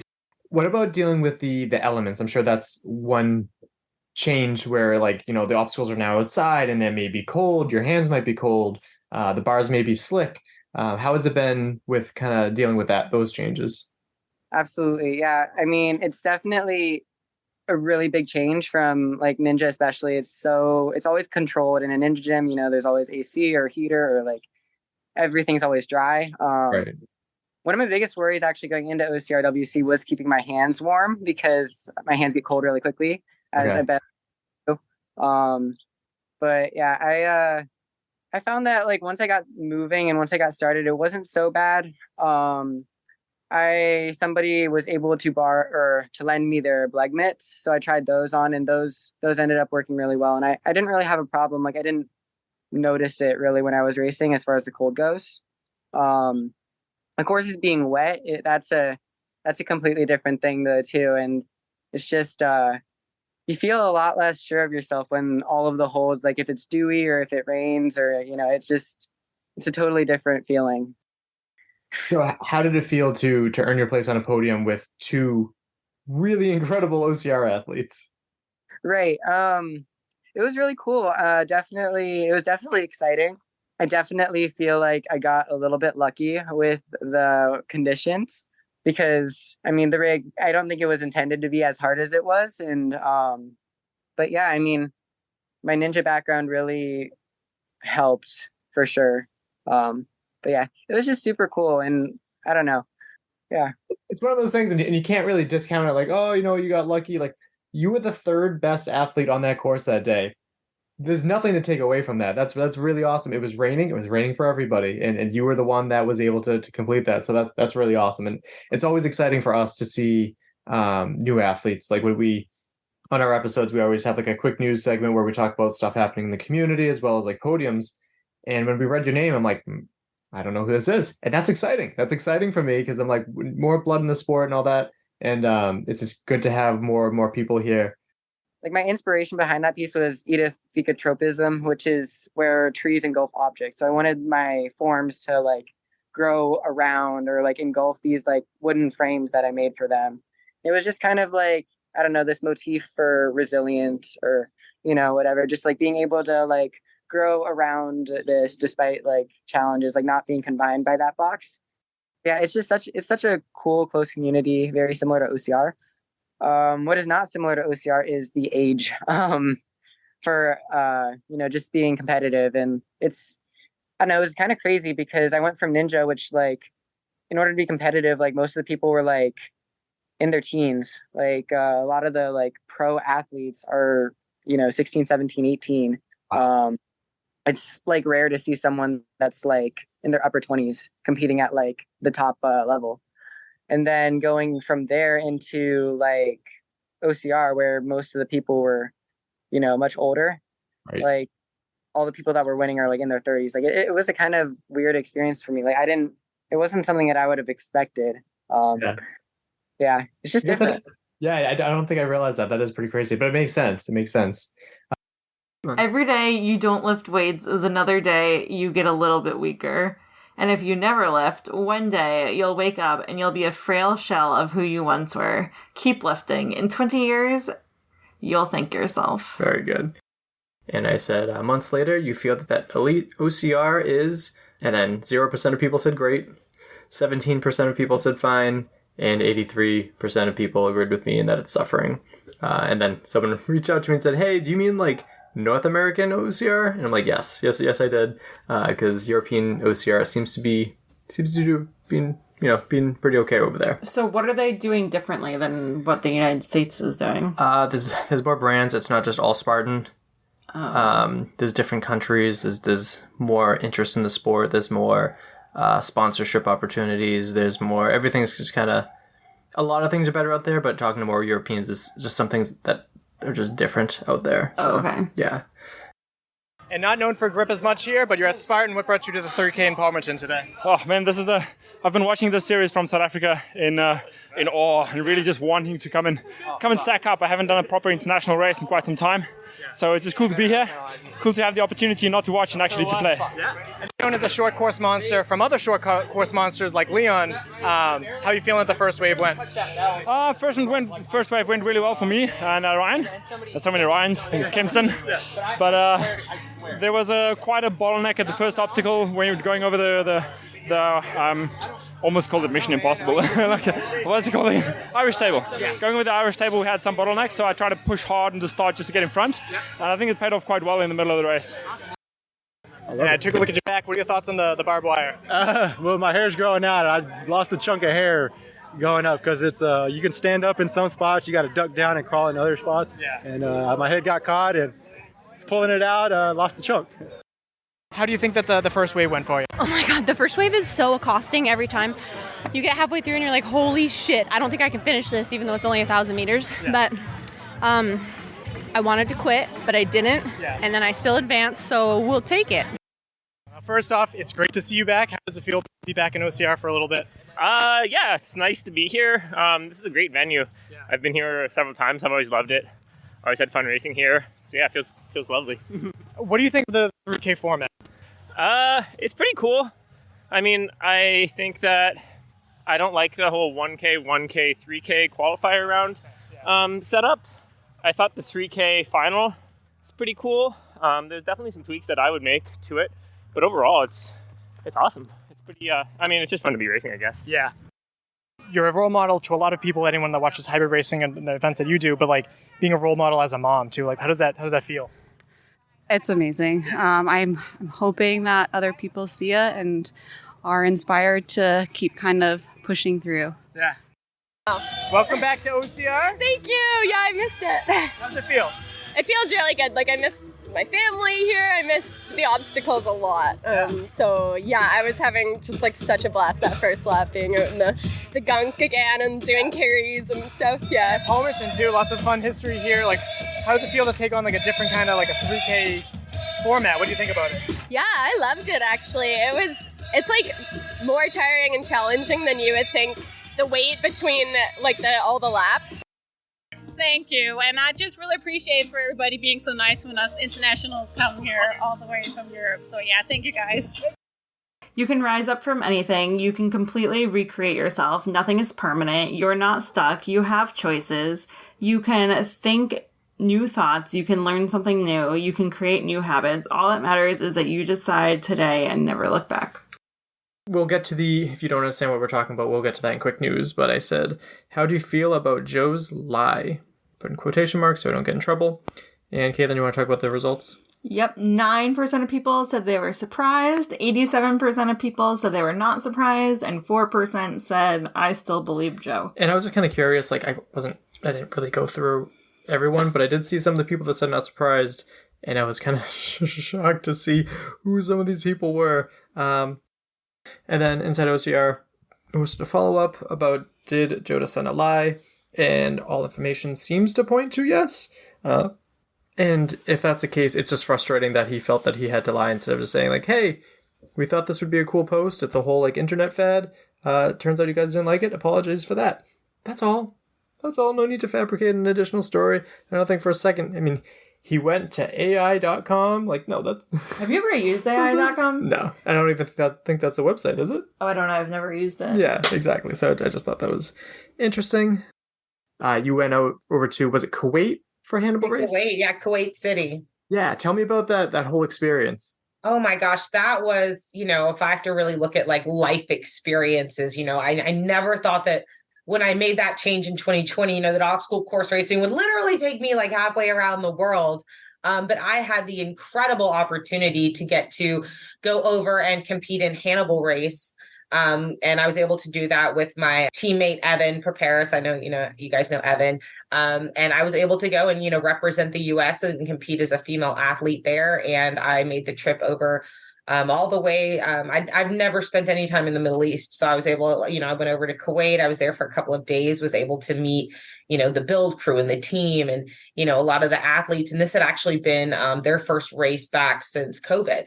Okay. And so it was really neat to see the OCR community there. It was just the experience of a lifetime, not just in traveling and culture and being able to see this, beautiful Kuwait city and, a part of the world that I'd never been, but really meeting kindred spirits, because it's like we all speak this same language in OCR, which is, unique. And it was a really welcoming place.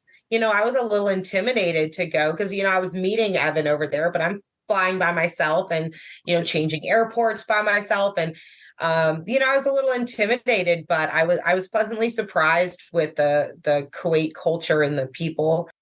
So I kind of made this joke. I was like, well, I'd have to just go find my own course and just run 100 miles. And then it just sort of like developed into this idea. So I ended up doing a fundraiser for my favorite nonprofit. It's Lionhearts Fitness. It's a kids nonprofit in Chattanooga, and they do OCR training and racing. And so they're growing this for all these kids in the community that couldn't otherwise do this. Their parents can't pay for it. They can't take them to the races. They can't do the training, whatever. But I mean, anyway, so I did a fundraiser for them in November. It was Thanksgiving weekend. I started the clock and I did, I had some friends that had built a venue out on their property in Tennessee, and I asked them if I could do this. And they're like, we will let you do it. And so they had a 1.25 mile course that had a lot of obstacles on it. I actually think I made it a little too hard. But I did 100 miles with, I ended up then going to 105 miles because Chris had gotten 100 miles at World Toughest Mudder. So I'm like, well, right. I got 5 more miles now. But I had built a course with 500 obstacles along that mileage as well. And really beat myself up, learned a lot. But it was like an incredible opportunity just to be able to do it because it was just me out there doing this fundraiser, and it took me like 42 hours.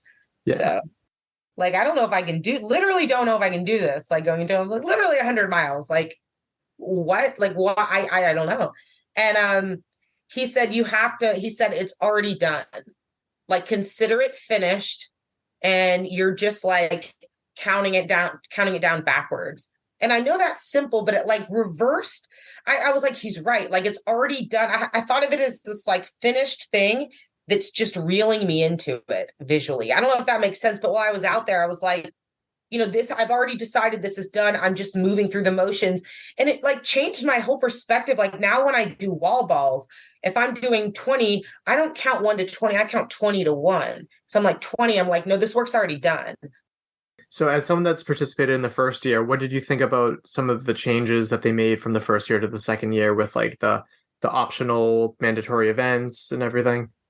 I like it. It was actually, I know it was feedback I think that I gave because they asked for feedback, and that's one thing I love about Savage. They they asked for feedback at the end of last year, and I think I said it would give more athletes an opportunity because the problem is if you make 5 mandatory dates, like life happens. Yeah. Sometimes someone's flight gets canceled, and it's not that they don't with their whole heart and athletic commitment want to make it to the series, but or someone's siblings getting married or they're getting married, whatever the reason, it can be really difficult, especially in a sport that doesn't have a ton of money available, right? And you really have to make sacrifices sometimes to get to these events.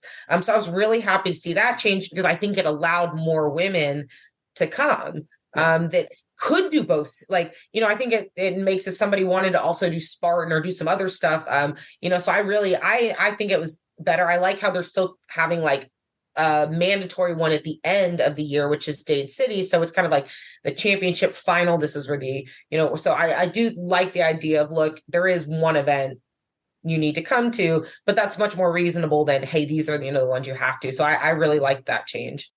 Because, I see, Alex and Casey and some other women are there too. And I'm just like, oh no, is this going to be one of those days for me? Because I just fell off and they're all failing. So this must be pretty hard. So I'm getting out of the water. And that's what I'm thinking when I'm getting out of the water. And I hear one of the other women fall off and splash and scream like an F-bomb or something. And I'm just like, oh, well, they fail again.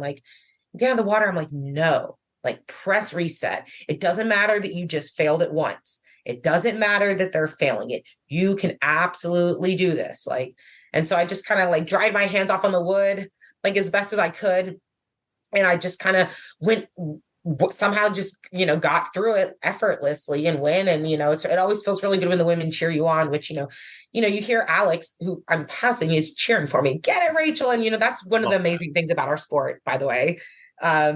You hear them cheering you to get it as they know so I made some moves there. And then I didn't know what place I was in, kind of kept moving. I think I might've passed someone else, somewhere. And I'm my friend Sarah was ahead of me, and I'm coming up to an obstacle and I see the finish line rig, and I see her there, and I thought it was her first attempt. So I'm just well, I'm not going to, catch her. She's been ahead of me the whole time. But I get over the wrecking ball obstacle and I go up to the rig, and she falls off and she kind of rolls on the ground, and she's on the ground. So I realized, oh my gosh, she fell off. So I just was kind of looked at the rig. I'm well, this doesn't, seem that bad. I just need to think my way through it. And it was kind of these slick 2x4s. I'm well, I just need to grab them up at the top and just go slow. And, I was able to do it. And I really didn't even know. I just kind of moved into third place and was just so happy, because then it was a cargo net in the finish line. It was wait, what? I got a podium in a series race, awesome, because it just I just kind of went out there and did my own thing. And that's, I think, when it's really good, is when you can have that. It doesn't always work that way. There's a lot of races where I go out and run my style as an athlete, and it's not good enough for a podium because it's drier. The women aren't failing obstacles. They're able to keep, that speed on me. And it's hard. Those days are hard. It's sometimes those, that feels hard, but I can't be somebody I'm not. And having to accept myself as an athlete. And that doesn't mean I'm not always trying to improve, right? Trying to become faster and get there and make that move. But, kind of giving myself the grace of an athlete to just be myself. And so the day where you can show up as yourself and just kind of relax and it's good enough to podium, those are the really good ones. So that was really a highlight of my year, I think, so far, was to be able to get a podium spot at one of the series races.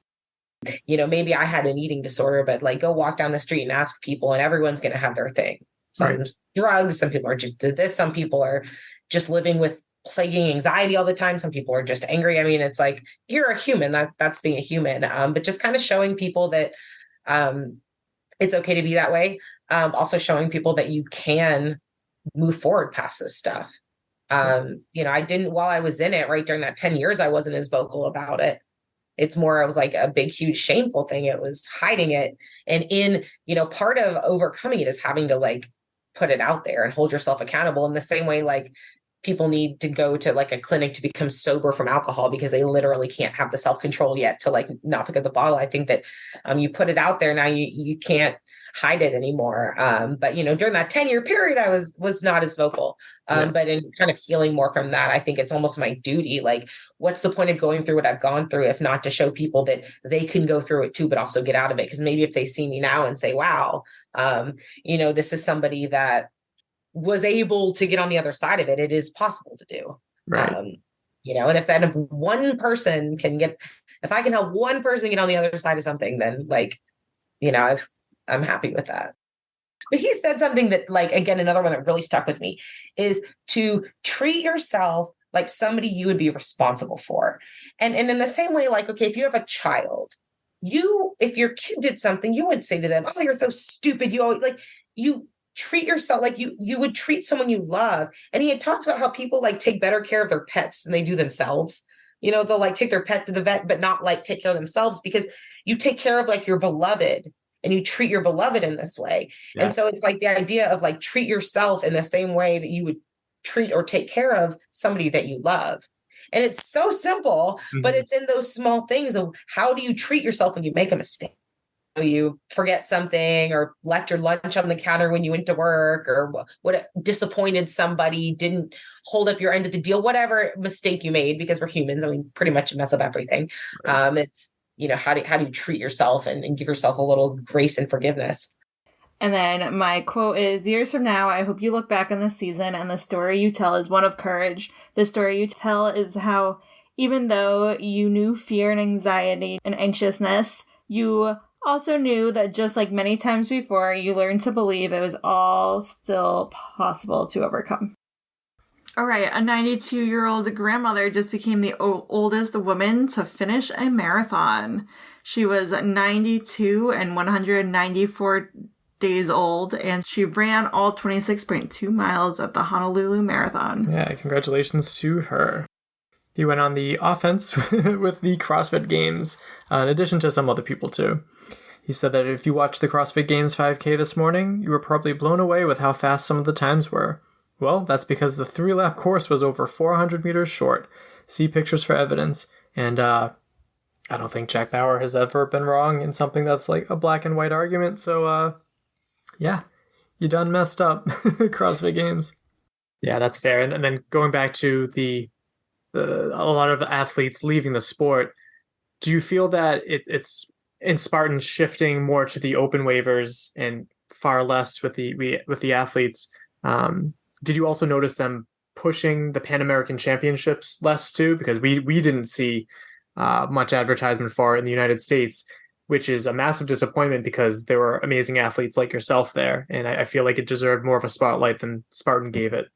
Sí, justo hablando un poco, ¿no?, de cómo lo que decías, que ahorita ya la prioridad quizá ya no es tanto en los elites y que obviamente el foco es más en atraer a nuevas audiencias con la participación de gente nueva, ¿no? El foco es obviamente en los hits abiertos, ¿no? Ahí vemos la cantidad de gente que, por ejemplo, estuvo el fin de semana ahorita en el colegio militar, pero tú, por ejemplo, también, o sea, ¿cómo fue tu percepción o qué piensas de que en el campeonato panamericano, ¿no?, que es tratándose de un campeonato pues panamericano, ¿no?, que antes era el campeonato norteamericano, no tuviera el empuje tal vez o no tuviera la promoción que pues requería para atraer a más atletas, ¿no? O sea, y que a final de cuentas, digo, tú hiciste lo tuyo y luego solo tuvimos, por ejemplo, ahí a BJ Jones y a Nicole, pero, o sea, el que le falte tanta promoción tal vez y no tener tanta participación, haciendo que una carrera tan grande pudiera ser todavía más importante.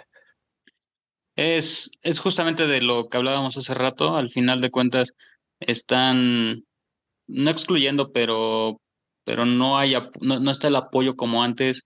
Ya no es un espectáculo como se veía antes. La gente anteriormente iba específicamente a ver a los campeones del mundo y todo eso, y era impresionante. Yo me emocionaba bastante. Sin embargo, obviamente lo personal, siento que sí faltó mucho nivel. Definitivamente no sé si yo hubiese estado en esta posición, pero creo que digo, hablando en lo personal, creo que yo me he enfrentado a cada uno de ellos y he hecho mi trabajo. Entonces, el hecho de que hayan venido o no hayan venido sí me entristece porque el nivel debió haber sido mucho más grande, pero pues así como yo no he podido ir allá, ellos no pueden venir y creo que, pues no sé, así pasan las cosas. Pues sí, sí, eso está bueno. Yeah, so I mean, he totally reflects what we were mentioning, that the support has shifted a little bit, and then it is a shame, of course. He would have wished to have had more of the the leads here, and that he even probably might have not had the same finishing, that the same spot as he did right now. I mean, despite that he has competed with basically all of the important names today in the sport, and he's been, neck on neck with all of them, he would have had much more enjoyment racing with all of them, even if the result was not the same. So that kind of makes him sad because people back in the day also came to all of these events because you knew of all the big names that were going to be there, and even though there was a lot of an important of the most important Mexican racers here, I mean, all of the big names that people know did not show up except for VJ Jones or Nicole Miracle. So, I mean, I think that goes back to the support not being the same. And he said it, like back in the days, he was able to get more support to go to these races in the US and the championships. And maybe that's the same to the opposite. No, not now. The others have it not so easy to come down to Mexico and race and all the travel expenses, etc. So I think, yeah, it's a shame, but it is what it is. We talked a little bit about your competition there. One of the reasons why I wanted to have you on the show specifically was because there was a lot of people saying like, oh, there's no one there, there's no one there. And I think while there is an issue of dealing with lack of competitors, I think it's important to focus on the people that are there. So do you feel like you're not getting the respect that you deserve simply because you live in Mexico? That's an interesting one. No, y hablando de la carrera, ¿no? Y de lo que pasó, ¿no? De que vimos que no había tanta competencia de Estados Unidos y demás, y no es por hacer menos también el trabajo de los que sí estuvieron y ustedes, o sea, había un nivel de mexicanos de los mejores elites, obviamente, y hay gente muy rápida y muy buena. ¿Tú crees que en este caso el no tener, por un lado, a competidores, ¿no? Los elites de Estados Unidos, de Canadá que conocemos, y al mismo tiempo el vivir tú aquí en México, ¿crees que reste un poco el respeto que se le deba de tener por un lado a todos los competidores de acá y en específicamente a ti? O sea, ¿tú crees que hay algo que por ahí no se, pues sí, no se esté haciendo de tal manera para que tengas más reconocimiento o que los atletas que están aquí pues no sean reconocidos de igual forma como allá? Sí, definitivamente, viéndolo así, y soy realista, completamente realista, y siempre lo he visto de esa forma porque yo soy muy competitivo. Ciertamente faltó mucha competencia. Yo personalmente quisiera que muchos atletas elites compitieran contra los de México, porque eso sería una forma en donde también México se da cuenta de la realidad de cómo son las competencias. Ya lo vimos apenas con Ciro, lo hemos visto con Eugenio, pero son dos personas, tres personas que viajan. Entonces, creo que, como dices, con el respeto de mis compañeros atletas, sí faltó nivel y lo reconozco personalmente, así como faltó nivel quizá en el norteamericano donde fue en Tajo, pero como te dije hace rato, al final de cuentas, eh, no pueden viajar, así como yo tampoco he podido viajar y, y no he podido demostrar tanto, o sea, anteriormente sí lo hacía y tú lo veías y lo veía la gente.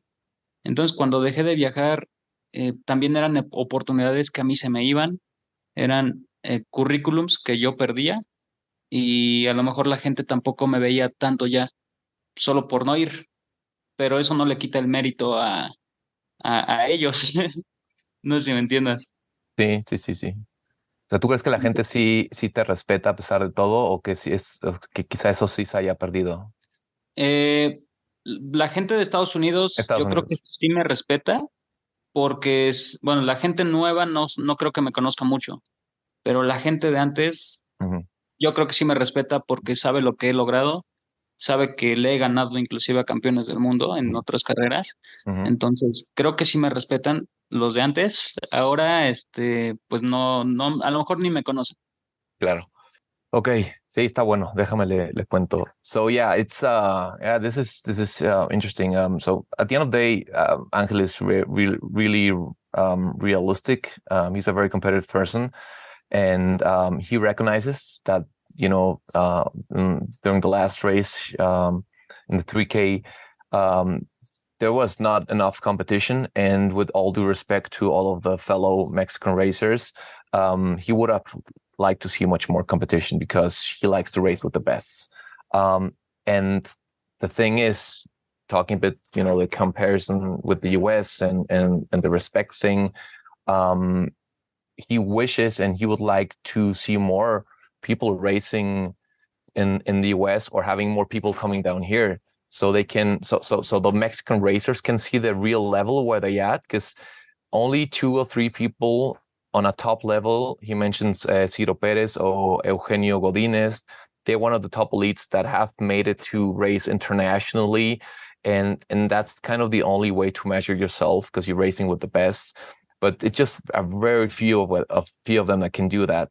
A little bit also like when the North American Championship, when Angel made 3rd place in Tahoe, there were some good athletes there, but they were still missing athletes, and he resembles that, and he thinks that you know, there's these situations where you cannot have always everybody there, because, you know, the travel expenses and all of the things that we already talked about at the end of the day, to demonstrate your real level. No, but people back in the days saw more of what Angel was doing when he was traveling to the US, so he thinks he has the respect, but from the more of the original guys, from the elites back in the days, so they know who he is, and he knows that he's got the respect from them. He has even beaten world champions, and he's raced against all of them, but he's not very sure that, for example, people nowadays, or, you know, the newer people specifically in the US, know that who he is, because hasn't had the chance also to travel to the US and to prove that. So he thinks he might have lost some opportunities there to keep proving himself, and also coming back to a thing that it's the same thing with other athletes, that they might be very good racing here, but they just don't have the chance to go there and prove themselves. Yeah, that's got to be really frustrating, and travel is super expensive. I totally get that too. I feel like it's the duty of the media too to keep shining a light. And again, I on one hand I could be patting myself on the back. On the other hand, I should be doing this more often. I should have more Mexican athletes on as well. So it's frustrating. It's frustrating to hear that, but I do understand. Oh, okay. So this was posted by Laura Messner. She said, at the World Championships in Budapest, USA's Anita Alvarez sank to the bottom of the pool. Looking across the deck and noticing she was under way too long, her coach, Andrea Fuentes, immediately dove in after her, fully clothed, pulled her to safety. Anita was unconscious and didn't have the capacity to kick, paddle, or help herself in any way. If Andrea did not notice, she would have drowned. But she knew Anita. She looked for her, quickly noticed she was there too long, and dove in without thinking twice. This resonated with me. When you are under too long, who are the people that will look for you, notice, and dive in to pull you to the surface when you lose your strength to swim? Who are the people that would do that for you? And can someone count on you to be that person who would go looking and notice when they are under too long, diving in to support them when they are all out of fight and fuel to swim in these turbulent waters we call life? Great Games, this was their 6th year running it, and this was also my 6th year winning it. So I have run every year so far. I think the Grit Games is kind of the ultimate test of the OCR athlete. It's very specific to OCR, strength, speed, just kind of ability. But I think what's neat about it is that it kind of breaks down everything that's needed to be a good OCR athlete and tests you separately on each of those. So you can't have any holes in, like, you know, well, I'm not great at obstacles, but I run fast so I can burpee through them all. Like, well, you're not going to do that great at the Great Games. So it kind of breaks it down it's very different events that test different things, but it's one of those, it very much tests an OCR athlete, somebody that is in obstacle course racing, can and should do well at something like this. Somebody at the top of their game would do well at this, I guess. But you have to be at the top. You have to have kind of all the bases covered to do well here. And then just that heat element, and where it's not fun for anybody. But if you can train through something like that, if you can, perform in those kind of conditions, then you can kind of perform anywhere. And that it was really neat to kind of see these tough workouts, these added elements, just the general, takes a lot of heart and grit to get through them. And that's kind of what's built me into the athlete that now I travel all over and win stuff. But for 4 years, I worked out and ran in that heat and with doing workouts similar to those. And it really created me as an athlete in a lot of ways. I guess some hands probably burnt. But that's something I would say that's something that could change in the future. Either move the obstacles inside, do them first thing in the day. Some element of that is something that should be taken into consideration because, this is August in South Texas and we literally did it at 1, 2 p.m., the heat of the day. And it was kind of unnecessary. I think it's something in the past, it's kind of always been a slight factor, but not as much as this year. My quote is, everybody wants to reach the peak, but there is no growth on top of the mountain. It is in the valley that we slog through the lush grass and the rich soil, learning and becoming what enables us to summit life's next peak. Grit Games. How did you first find out about this event?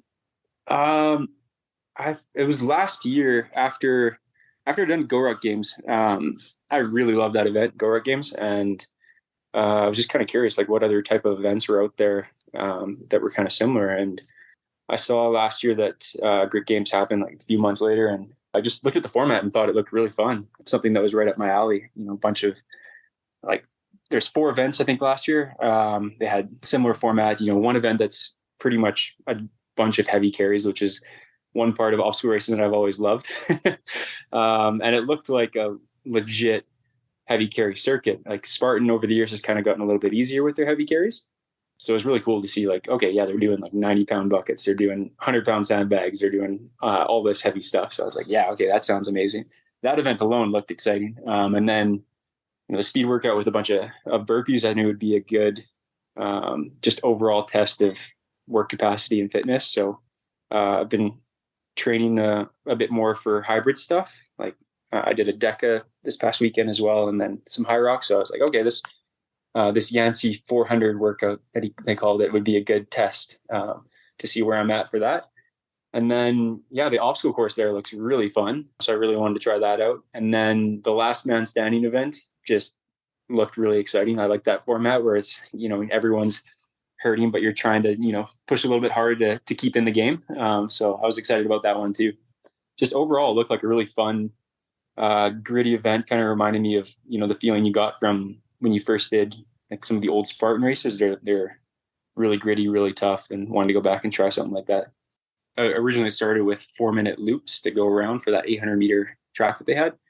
And then it starts cutting down by 10 seconds, and we got down to the 3-minute lap, which was really hard to hang on for that pace. But at that point, they said, after we went out for that lap, Kenny was okay, we're just going to finish the event now with whoever can hang the longest on this next hold. And so I was okay, if I can survive this run, I've got a pretty good shot to actually win it now. And just that seems like a very interesting change. I think a lot of athletes thought that they were going to just continue the cut down, but I guess they just didn't expect you guys to last that long, which is pretty impressive. So you're feeling pretty confident when it came down to the dead hang itself? I definitely felt more confident on a hang than if it was going to be another run after. I think I might have been able to hang on for one more, but it would have been very tough. It was getting really hard at that point. Me and Jared were laughing that because we paired up against each other in the obstacle course, but the first time we had met was back in 2016, I think, at OCR Worlds. We didn't know each other at the time, but there was this hilarious underground rig competition that was put on by Platinum Rig Dom. Heard of this? Where he just sent out, I think it was on Facebook, a bunch of broken English invites. He's hey, bring $20 of whatever your home country's currency is. to this address or to this point on the, like right next to the course at like 9 at night. And it was, so it was dark out. It was pouring rain too. And you show up and there's this master of the rig competition that they had where it was just, you'd set up the rig and make it progressively harder as you went head to head against someone. It was just single elimination. And it was actually so much fun. But anyways, me and Jared went against each other, I think in the semifinals there against each other. Oh, wow. And that was how we met.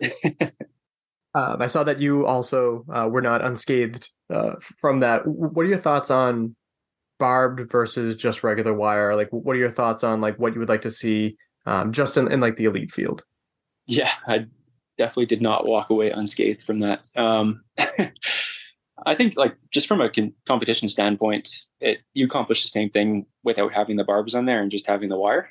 I mean, for something like a 3K, when you're really pushing the pace and you're really lactic, and to be able to actually control yourself to be a little bit lower to go underneath those barbs, at least for me and particularly for taller athletes, is really hard because you have to dip pretty low. So yeah, I was nicking just about every single barb during the 3K going through that. And yeah, I think they could just accomplish the same thing with just having, I don't know, I think part of maybe the appeal for some of the longer courses and leaving the barbs in when you're not quite pushing that, insane 3K pace, during a beast or the ultra beast. I think there might be some appeal to having barbs in there. But yeah, for the 3K, I don't really think the barbs are necessary. So I asked, how many members of the OSER report can you name? Which immediately had backlash from the OSER report saying like, it doesn't matter too much about like who we are. And I get that. I was just kind of curious. And it was almost exactly like what I predicted, which I'm pretty impressed by. So let me see if I can pull up both my predictions and what came up. So for 0, I expected 15%, and it was 15%. I expected 40% for 1 to 3. We got 44%. 33% of people said 4 to 7. I expected 35. And then I meant to say 8 to 10, but I put 7 to 10. 7% of people said that, and I expected 10%. So that was pretty... New York City Marathon announces equitable, inclusive, and socially responsible pregnancy policy, but it's women have to pay twice for having a baby. It sucks. So they posted... pregnant or postpartum athletes will receive a non-complimentary guarantee entry for one of the NYRR races for which they originally registered. So like you pay the first time, and then when you defer it, you pay the second time. Yeah, non-complimentary. It's basically saying go screw yourself, right? Yeah. That's pretty bullshit. And it's a few other races. Most of the majors are this way too, I think it said. Yeah, apparently that is a common thing that marathon runners have to deal with. Yeah, so this is our way of just voicing it out there. That's some bullshit. Yep. Hopefully someone can get on a louder horn and keep yelling about that. That's not great. Somewhat recent transition away from like burpees into like penalty laps and stuff too. What are your thoughts when that was announced? That's funny. I actually really like burpees. I enjoyed training them. Like I would throw them in and just like, okay, like we have to be able to do them. And I'm actually like fairly good at them. So I do like doing them. But I think in terms of what's like beneficial for the sport, I think it's kind of good to get away from that. I think the penalty loops are like for running are good. I think it makes it a little bit more competitive in that way. But I do also think sometimes like maybe, burpee is a really good sort of test of fitness in a certain way and to kind of run when you're fatigued. So it would almost be cool if they brought like just one obstacle that was burpees for people to do. But I know it's also really hard to kind of watch and make sure everyone's doing them correctly. I love that the ape hanger is always here. It's funny though, I got it for the first time last year and I was so determined to get it again. And of course I failed this year. But I love Palmerton. I love the hills. I really like that it really is sort of like that massive climb up twice and then down. So there's a lot of, you can kind of pace yourself just because okay, I felt like a big chunk of climbing time and then I have a lot of like descent. And I'm actually pretty good at the descending. I definitely practice that and work on that here on like the East Coast trails with all the rocks and the, tree roots and things. Yeah. But I just, tried to kind of take my pacing from last year's and I've just this year been trying to like push it even more and just see how much I can push myself, and to kind of tackle obstacles even when you're under, extreme fatigue. So I just went in sort of being like, let's try to push it even harder and just kind of believe in yourself that like, even if you are really tired, you can still tackle the obstacles, which is hard to do. It's kind of a mental game too. Yeah. I saw that in one of your posts, you talked about like the importance of like running happy too. So like, how does that play a role in like when you're in like race mode? How do you take the step back and run happy too? Yeah, that's definitely something I try to keep in mind. It's funny, my dad, he is on social media, but so he'll notice, he's like, you have that hashtag race happy on like all of your posts. So he'll yell it to me before races or when he comes. But I just feel like, I want to be competitive, right? Like I enjoy it. I have fun. And I want to do well, but I also absolutely just love the sport and the places that I get to travel and the beautiful scenery and just the adventures that sort of the sport, allows you to take. That even when, things aren't going maybe, to plan, if you can still take a moment and look around you and just be like, but look at what you're doing. Like, this is amazing. Like, this is still really cool. And like, you signed up to do this, like take it in and enjoy it. And then of course, when we do fail or maybe, something doesn't go to plan, if you can find sort of the positive side of that as well, then you can walk away with maybe some, things to learn from and take with you to sort of make yourself better the next time. Where would you put the line of like, when do you think people should in the age group look to be like, okay, maybe I should try elite? Because it's difficult. All of Spartan is like, here's all these perks if you do age group, and then there's like essentially nothing for elite, right? Yeah. Well, it's hard for me also because so I want to make sure I'm also like making the right decisions. Like it's hard for like the sport as well. And I have compared my times to my age group, just to see, and I'm always winning by like a good bit. So for me, I'm like, I would not go down to age group like that. I don't want to take away from all of their hard work and what they're doing. And it's not really necessarily competitive. But so for me, I really should, I guess, be moving up to the 3K, which is just unfortunate that this year it just doesn't excite me as much. So I do feel like there's a huge, well, not huge, there's just a group of people, at least that I know on the East Coast, who are sort of in that middle ground, unsure, where they stand. I think everyone should try elite at some point. Like when they're racing a lot and you're seeing improvements and you're sort of podiuming in your age group often, I think you should go up and try to run elite, because from personal experience, I did that. And I learned so much, like from watching them, from talking to the athletes, from gauging my efforts, like with theirs, and sort of learning different techniques was really at least helpful for me. So I would just encourage people to at least try it. My quote is from Ashley Hetherington.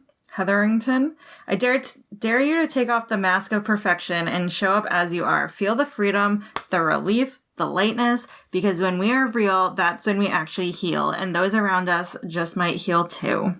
With that. But Jared Newby, the record that he set was the DecaFit Go Ruck division, which he finished in 35:42, beating the record by over 2 minutes, because he's Jared Newby. Of course he does. He carries that ruck with him everywhere. Yeah, so like a big weekend for Noob Sanity. Also, it's cool that like him and Meg Jacoby grew up like down the street from each other when they were kids. Cool. Yeah. And he's like a giant. Yeah, he carries weight like nobody else. It's fantastic. It's amazing. I definitely love the adrenaline rush of the like just compete and not think, but then like the fun lap is like you actually get to hang out with your friends, kind of coach people through obstacles, or you volunteer and you also coach people through obstacles, which I think is a lot of fun. Mm-hmm. And you get to meet more of the community that way, and just meet friends that you've never thought you would ever meet up with before. You'll never, I've been called for 4 seasons, but you'll never see me on TV. Because there's over like 100 people in each season that you just never see. Okay. And they maybe air like 20 or something. So technically you never see me, but I've done a lot of testing in the background. So you'll see like this random person in black in the beginning. I'm like, that's me. That's cool. So the back side of it is more fun to me, less TV politics, but still overall great experience and stuff like that. And it's more of you're in a gym with a bunch of your friends with cool obstacles and you can try things out, but you're kind of the guinea pig to see if it works or if it's too easy or too hard kind of thing. Wanted to reach out to you because of your performance at Bone Frog. So was this your first Bone Frog experience? It was. I've always wanted to run a Bone Frog, but unfortunately it closed down before I could get the chance. And I've always heard these great things about it. And so when I heard that Josh March bought it, I actually know him just from the community, and he's a local. So Lancaster from here is about an hour away, and I've done some of his empowered OCRs. I was like, this is going to be interesting. It's just because you have someone who is so ingrained in the community and just knows the community so well and knows what the racers need and want, and they're able to, and he's a very smart guy and just knows how to just meld everything together. So I was like, and he also, I think he does a little bit of ninja as well, or at least he taught it at his barn. So it was cool I was like, this is going to be really cool. No matter what comes out of this, it's going to be something special. I've seen a lot of rigs and I've seen a lot of races, and they were top quality rigs. They were what you expect at a Bone Frog, or I mean, the new improved Bone Frog. I've seen sketchy rigs, and these were not. These were pretty great. Again, you could tell all the love that was brought in and time and resources that they put in to make sure this was going to be right. So it's like they don't want to come out of the gate being like, this is Bone Frog, and not have what to stand what people expected. And so they came out with everything they got, and they came out with something great. That's awesome. Do they still have the service members like give you your medal at the end of the race? They did not. They were in the beginning of the race. Okay. Yeah, so they were in the beginning, kind of just helping with the halls of Valhalla. And so they were stationed there. And I know there were some talks of like, isn't that supposed to be during the race? But because you have to be careful with like the reps and stuff, they're like, well, it's in the beginning, we're going to have it. And I think it was better that way, because it made you, like, if you're racing, you're not going to appreciate it more. Right. You're just rushing. You're just going to try to get through the obstacle. In the beginning, you're like, this is what it's for. This is why we're here. And it kind of brought you into that headspace of, thank you for your service. This is, let me run this race for you. Yeah. I like that change. Kind of started everything. So I thought it was really cool. How do you stay so humble? I feel like if I were you at your age, I'd be like, look, another medal, look what I can do. Like, why is it important to you to stay so humble? Well, because first off, I don't want to seem like I'm bragging. And second, I want to be inspirational. I don't want to be on the other side where I'm, talking about all of it, and I don't just want to seem like I'm bragging about it. Although I am really proud of them, I just don't want to seem like I'm bragging about it. So the main reason we wanted to have you on the show was to talk about the Spartan Kids World Championships. How did it feel to compete in the Bahamas? It felt awesome, even though it was like so hot and humid, because here in Las Vegas, I'm used to hot, but not humid. And in the Bahamas, it was hot and humid. So it was really tough, but it was such a fun experience, especially since I got to go to the beach, doing fun stuff at the pool. So it was such a good experience. That's awesome. And then is this the first time that you've traveled so far to attend an event? I have not yet traveled as far as the Bahamas, but I have traveled to places like Minnesota to do ninja competitions. And I'm actually gonna travel to Washington this week, I think. Oh. Not this week, this month. Okay. To do a ninja competition, yeah. Yeah, it was extremely close. So what happened was I took a wrong turn during the course. No.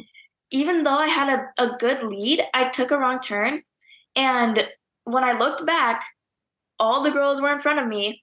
And there was this person, I'm not sure if it was if he was a volunteer or what, but he helped me to get through the course because I obviously didn't know where to go. Right. So after that, I started catching up, and soon enough, when I got to the bucket carry, I passed the second place girl. Okay. And then the first place girl was actually pretty far up because I kept having to walk because it was so hot. So, and then eventually when I got to the spear throw, she failed her spear throw and I failed my spear throw. So we both had to do the penalty loop, and we both got to the obstacles at the same time. And she actually sprinted to the first obstacle faster than me. And I was going up the last obstacle. And what saved me was I ran down the steps of the last obstacle and I just took a risky jump and I made it. What are your goals for, like, if you think like future? So like your 1 year goal versus like your 5 year goal? My 1 year goal, it's probably to do really good at Ninja and Spartan, like usual, to maybe get a podium on Spartan Worlds again and get a really good accomplishment in Ninja. And my 5 year goal is I want to get on the show American Ninja Warrior. So I want to compete on that in 5 years or so. So yeah. Do they have an age limit, like how old you have to be to perform on American Ninja Warrior? Yes, I think you have to be 16, 15 or 16 to compete on that. Yeah. And my quote is, feel what you need to feel and then let it go. Do not let it consume you. Nice. And that brings us to the next news story about the whole shared podium situation. So with all things, there's always the one side of the story, the other side of the story, and the truth. And ideally, the truth is somewhere in the middle. But we're going to hear about Yesterday Here's feelings on the situation. He said, second place, feeling a bit disappointed after an exhilarating short course along some incredible athletes. Huge congrats to Gianmaria Savani for clinching the victory today. The race went smoothly until I reached the high to the low rig. Unclear rules and the marshal's confusion led to me doing it 2 times back and forth without touching the ground, costing me over seconds. Fueled by the newfound motivation, I managed to catch up to the third and second place, ultimately surpassing them at the final rig. As I crossed the finish line, I was left in a state of confusion about what just happened. Upon consulting with the race organizers, it was confirmed that my second place finish was legitimate. They acknowledged that the rulebook lacked clarity, and I had followed the marshal's instructions as best I could. Unfortunately, the third place athlete lodged a protest in hopes of claiming second place. This was disheartening for me, as I neither gained an advantage, I actually lost time, nor was responsible for the error. And then the other side of the story, Thibault Debichere, who stepped up from third to second in the situation, said that he shared second place in the World Championship short course. This poses an explanation about the situation, since the other athlete shared his part of the story and doesn't seem to cope with the situation. So he said, great race from each athlete from what I saw today, but after the finish, people told me an error was made by someone, and it was not correctly acted upon. Sorry, there's translation issues here. We're doing the best we can. So basically, there's a few things to mention before telling why I gave a protest. 1, every athlete is to be up to date with the rulebook, no matter if you're an elite age group or ex-European World Championship. 2, every athlete is responsible for his or her own actions. Do not try to put it any other way. 3, it was very clear what you had to do with that obstacle. It's written in the rulebook. He is not blind and definitely smart enough to understand it after 15 plus years of obstacle experience. 4, it is not the athlete or the marshal to choose if the penalty should be taken on the obstacle. It has to be done at the penalty loop. 5, The penalty loop was longer and heavier than hanging 30 seconds at this one obstacle. 6.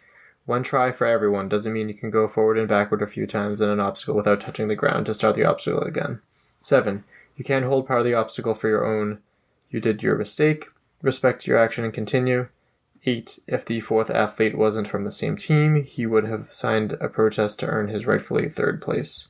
And he goes on for a little bit longer. But it's we've had Yesai on the show before. He was very clear about how he wasn't fond of the overly complicated rules. But I felt like it was fair to talk about Tybalt's view on it as well. It's just a bummer. This is a black eye.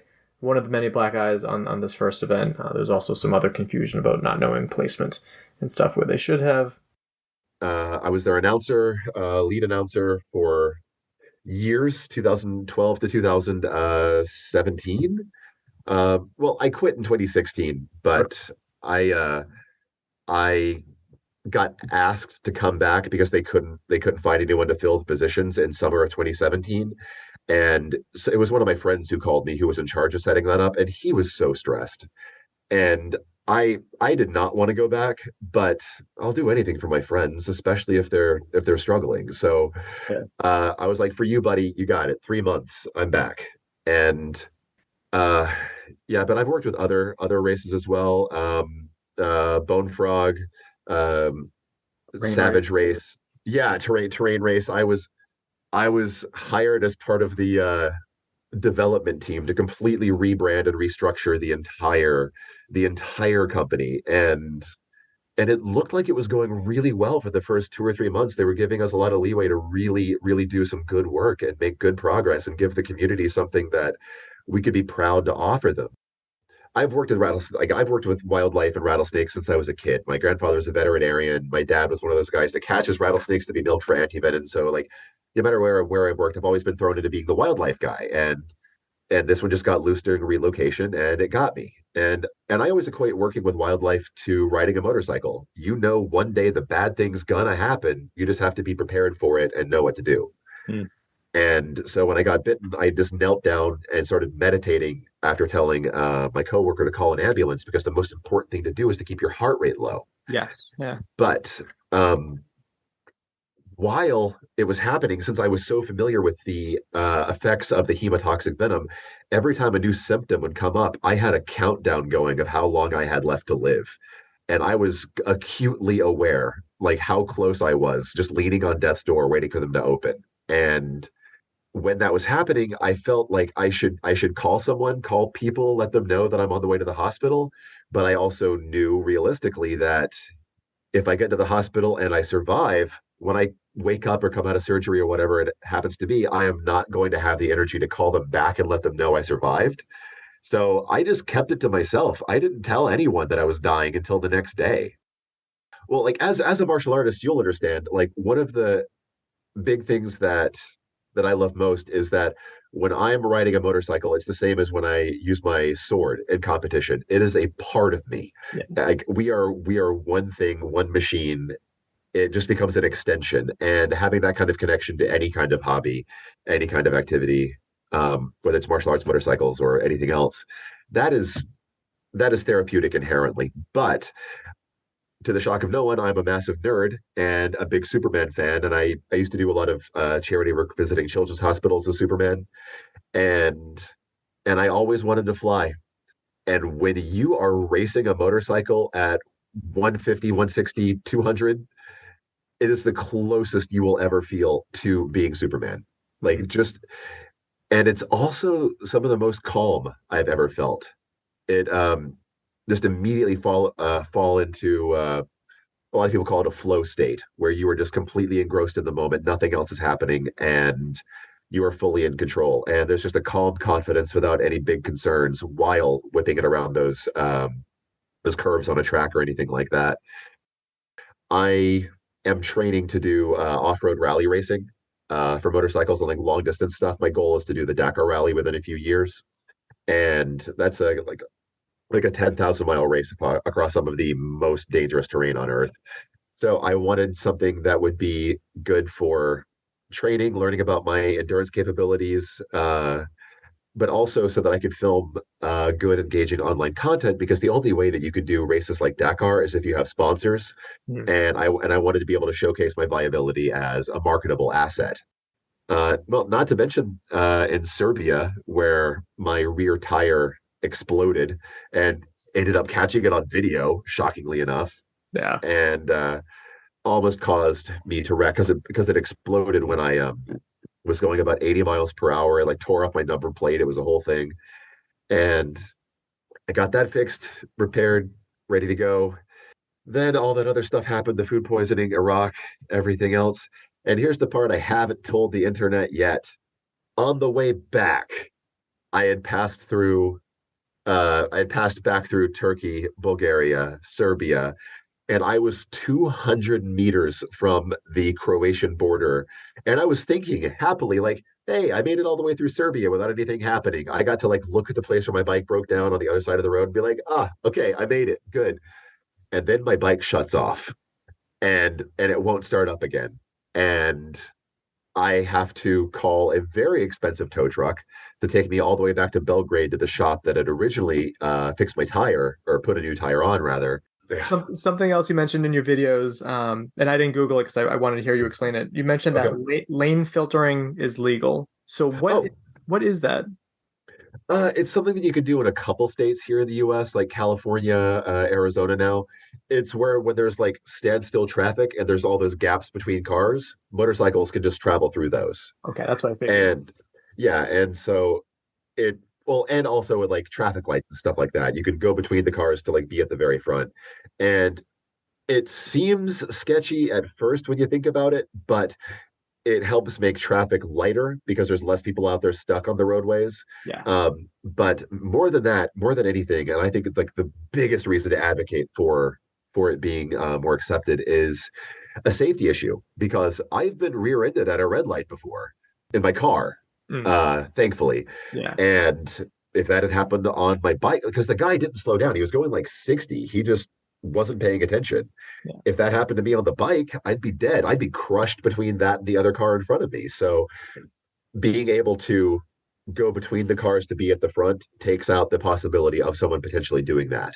That is a great argument for that. I don't get annoyed with it, but I know a lot of people like are annoyed when there's bikes in between them, and like Americans get very like protective of their part of the lane. But like that makes a lot of sense at red lights. Like there definitely is a safety issue that I had not considered. Yeah. Yes, like I hadn't really considered it either. And for a long time, I was just a car driver. I had a motorcycle and I did motorcycling in the past, but no, I was one of the guys that would get annoyed at motorcycles. Like, what makes you so special that you can do all that? Like, I felt that same kind of American annoyance. I just wanted to like put my hand out the window and like slap them. And then I matured a little bit more and I realized, oh no, that's just a dick move. I'm not going to do that. Yeah. These are people just trying to stay alive. And they are doing nothing to make my life harder in the process. So I just need to stop being a jealous jerk. I think a lot of people could deal with some maturation. I think that'd be good. I like to let people know that they're appreciated. And I know that there are a lot of people in the States who say nice things and don't mean them, but I really do mean them. I get very excited about telling people how great they are. And that's not a thing in the UK. So very muted, kind of like, even their humor. Yeah. Oh yeah, it's very dry. Like I love it, but that was a big cultural barrier for me here, because if I speak of people the way that I normally do in the States, people think that I'm just as they say, taking the piss. Just making fun of them, just being patronizing, when in reality I'm just really enthusiastic and I think you're awesome. Yeah. But the thing that caused me those problems here in the UK ended up being my biggest asset when I was in Turkey and Iraq. Interesting. Because the more over the top you are with your compliments toward them, they genuinely feel honored by it. And the guy who brought me down to this family, who had me sit with them at the gas station, and I typed a thing out, and I told him, "Thank you so much for your kindness and generosity. Your hospitality is a testament to the greatness of your people." And he stood up with tears in his eyes and gave me a hug. Oh. And And I was like, I feel like I just fixed something. We did it. We did it. I think I just healed somebody. I don't know what happened here, but okay. And when I said that to him, I genuinely didn't mean it as an exaggeration. I truly meant that. Like, I was so impressed by the hospitality and how wonderful and kind people were, even though I'm an American, and I couldn't blame them if they were unkind to me. Right. And yeah, so I was very grateful, very impressed, and very touched by all of that and how kind they were, despite not speaking the same language. I'm happy to hear that because, again, as an American, like we hear like Iraq, like if you do like word association, someone's probably not going to say hospitality for Iraq. Like, let's be real. Absolutely. Caitlin will go down to New Jersey and spend some time with her family. And she's like, will you be okay over the weekend? And I'm like, and I'll be like in a good mental health space. And I'll be like, yeah, like I got food, I got this, I'm good. And she's like, but mentally, are you okay? And I'm like, oh, so sometimes I worry that she worries it impacts her more than it impacts me sometimes too.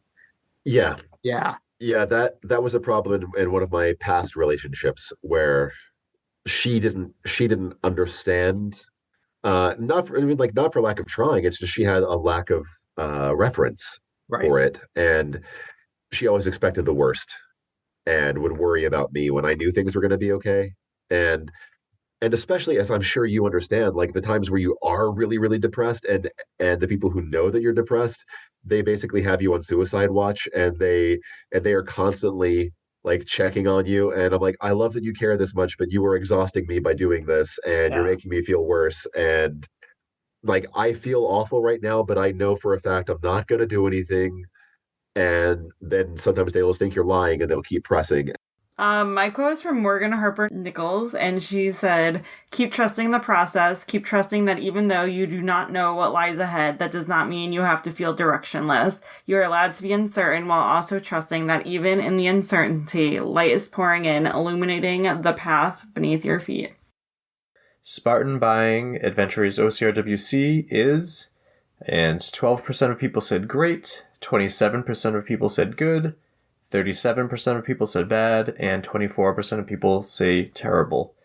The OCR report posted, "When will Spartan athletes be paid? As the obstacle course racing industry finishes the first full year post-COVID, many athletes are again asking the question, where is my prize money?" Spartan released a statement today about the company surviving COVID and the delay in payments to athletes and vendors. In the statement by Spartan, they acknowledge the difficulties caused by COVID and anticipate the company being on our front feet by March of 2024. Per me la disciplina è tutto. Io con la disciplina ho costruito la mia vita, anche a livello lavorativo. Discipline is everything for me. That's how I work. That's how I've made a living. Un atleta non è un atleta se non ha disciplina. An athlete can't be an athlete if it doesn't have discipline. Un atleta può essere predisposto. An athlete can have the potential of becoming great. Ma senza disciplina non sfrutterà il suo dono. But without discipline, he won't be able to make the most of that talent, of that gift.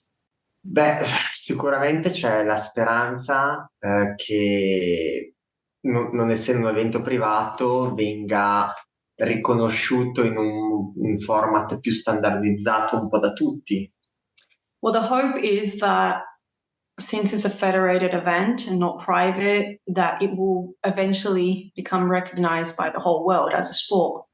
So sicuramente qui, unica nota dolente, mi aspettavo qualcosa di più dall'organizzazione in riconoscimento agli atleti elite.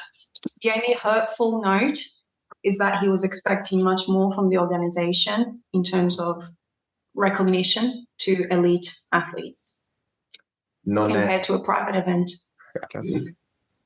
Non è stato, sono stato 3 ore post gara sul campo gara per aspettare l'antidoping che non è mai arrivato. He waited after the finish line. After he crossed the finish line and he won, he waited 3 hours in the same area, the race zone, to be tested as was supposed to be. And he never got tested. No athlete got tested. So there's a lack of professionalism. Sono a livello di premio. In terms of prizes, la nostra medaglia è our medal uguale a quella degli age group, was exactly the per same. nulla togliere a loro. Was exactly the same as those of age group, age category, which they deserve the recognition, but he thinks there should be some kind of difference Absolutely. between elites. Io col mental coach So with my mental coach, David Molinari, avevamo deciso we decided che io dovevo fare il mio allenamento perfetto. I needed to take this race as my best workout ever and do my own race. Mi ha spiegato che a livello mondiale, a livello fisico, siamo tutti lì. He explained to me that everyone, in terms of the elite category, is in the same mental condition. They're all nervous because they're all so good at what they do. So everyone feels nervous the week before. La gara non l'avrebbe vinta l'atleta più forte. So the race wasn't going to be won by the strongest person physically, ma quello che riusciva a mantenere il livello di flow più a lungo. but it was going to be won by the athlete that was able to eliminate all distractions and maintain a state of focus the longest. Da lì sono entrato in arena e il tifo italiano mi ha fatto capire che ero primo. And when I was hearing, like I could hear from all the support that I was hearing, all the cheering by the Italian team and non-Italians, that I was actually first. That's when I realized I was first. Ho gestito la gara in testa. I continued to, focus on my pace, focus on my breathing. Ho tenuto sotto controllo in modo tale che se qualcuno fosse rientrato avevo un po' di benzina da giocare ancora. I didn't want to use up all my energy just in case the athletes behind me were planning a sprint or something. So he wanted to have that energy left to also sprint in case. E in un attimo si è avverato il sogno. And that's when the dream came true. Mi spiace molto I'm very sad and disappointed per Jesse e per Thibaut. for Jesse and Thibaut. Non dovremmo essere noi atleti It shouldn't be us athletes a dover tradurre i regolamenti. It shouldn't be us to have to interpret every obstacle. Right. It should be clear. Come ripeto, sono felicissimo del risultato, sono felice della gara ben bilanciata ostacoli corsa. As I mentioned before, I'm extremely happy with how the races went. I'm very happy with the density of obstacles in proportion to the kilometers, but ma non siamo stati riconosciuti come atleti a livello mondiale nei premi, neanche lontanamente. But unfortunately, we weren't recognized as world champions. That is unfortunate. A couple of things that I've heard in addition is that they did not announce prize money, and to my knowledge, they have not paid out any prize money. Has there been any update on that? Questo è molto deludente, ha detto da quello che ha sentito lui non hanno neanche annunciato pre-gara quale sarebbe stato il premio e fino ad ora da quello che sa lui non è stato detto niente. Noi sappiamo quello che sa lui. We know exactly what you know. That's the same information that we received. And how does it feel, I mean, despite not getting the recognition deserved from the Federation, how does it feel to be one of those gods to other people in the OCR community now? Allora, a parte il discorso riconoscimento che non è arrivato, però come si sente essere anche tu adesso un dio per il resto della gente di OCR? Devo ancora realizzare questo. Mi piace sentirlo, campione del mondo. I love hearing it, but I still haven't actually understood fully that I'm one of them. E voglio continuare a spingere per coprire le lacune che ho visto comunque in questo mondiale da parte mia. This doesn't mean I'm not going to stop pushing and working on the weaknesses that I have noticed on myself in this World Cup. There's still a lot to work on. My quote is, "In this life, you will have moments that leave you speechless. You will look to the one you love and wonder how on earth did you get to live this life. You will also have nights that leave you restless, where you feel left to ask, what will this look like to survive? And you will also have a billion moments in between. You will weave in and out of beginnings and endings, and somehow through it all, you will end up growing in the way you were meant to. You will be tender and you will be strong, and you will be glad you lived to see such beautiful things flourish, even though they took so long. You will heal along the journey. You will find you are always learning. Strength was rising up within you. You bloomed how you were meant to." And then I wanted to give a shout out to the fact that VJ Jones has a GoFundMe set up so he can help afford a car, which got me very, very angry. I had to stop myself from posting about it. I got so angry about it because it's just a bummer that Spartan Race owes him more money than the fundraising goal has. But hopefully that gets to there. And again, links to all these down below. So if you want to click and donate to that as well. Should we do meme 1 or meme 2, Caitlin? Let's do this meme because I understand it. Okay. It is Joe DeSena holding up the Infinity. You didn't let me finish. The Infinity Rings from... Gauntlet. The Infinity Gauntlet from the Avengers, that big guy. What's his name? No. Thanos. And on one ring is Warrior Dash, another ring is Tough Mudder, the third ring is Stones, but the third stone is Laruda. Then it's the Stand Up Paddleboard Company. Another one, probably Peak Races. Yep, and then in the middle, the final stone is OCR WC. Yes. The first question comes to us from Brett Milks, who bluntly asks, "Why did it have to come to this?" So it's very vague. Yeah. Okay. So I mean, there's a lot of different angles to this answer, right? But at the end of the day, we've been doing this event for nearly a decade, right? This year is the 9th edition. It would have been 10th if we didn't have COVID in 2020.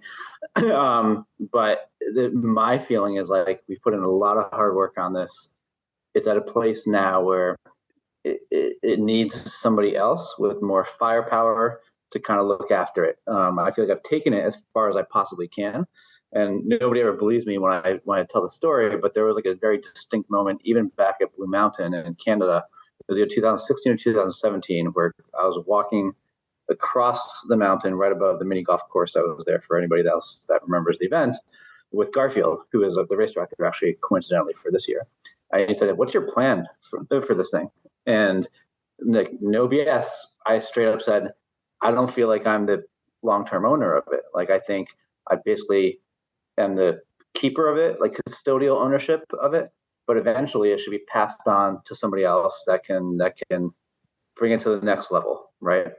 So in my mind, not to sound, I guess you could use the word trifecta ironically as well, but it's good on 3 fronts, right?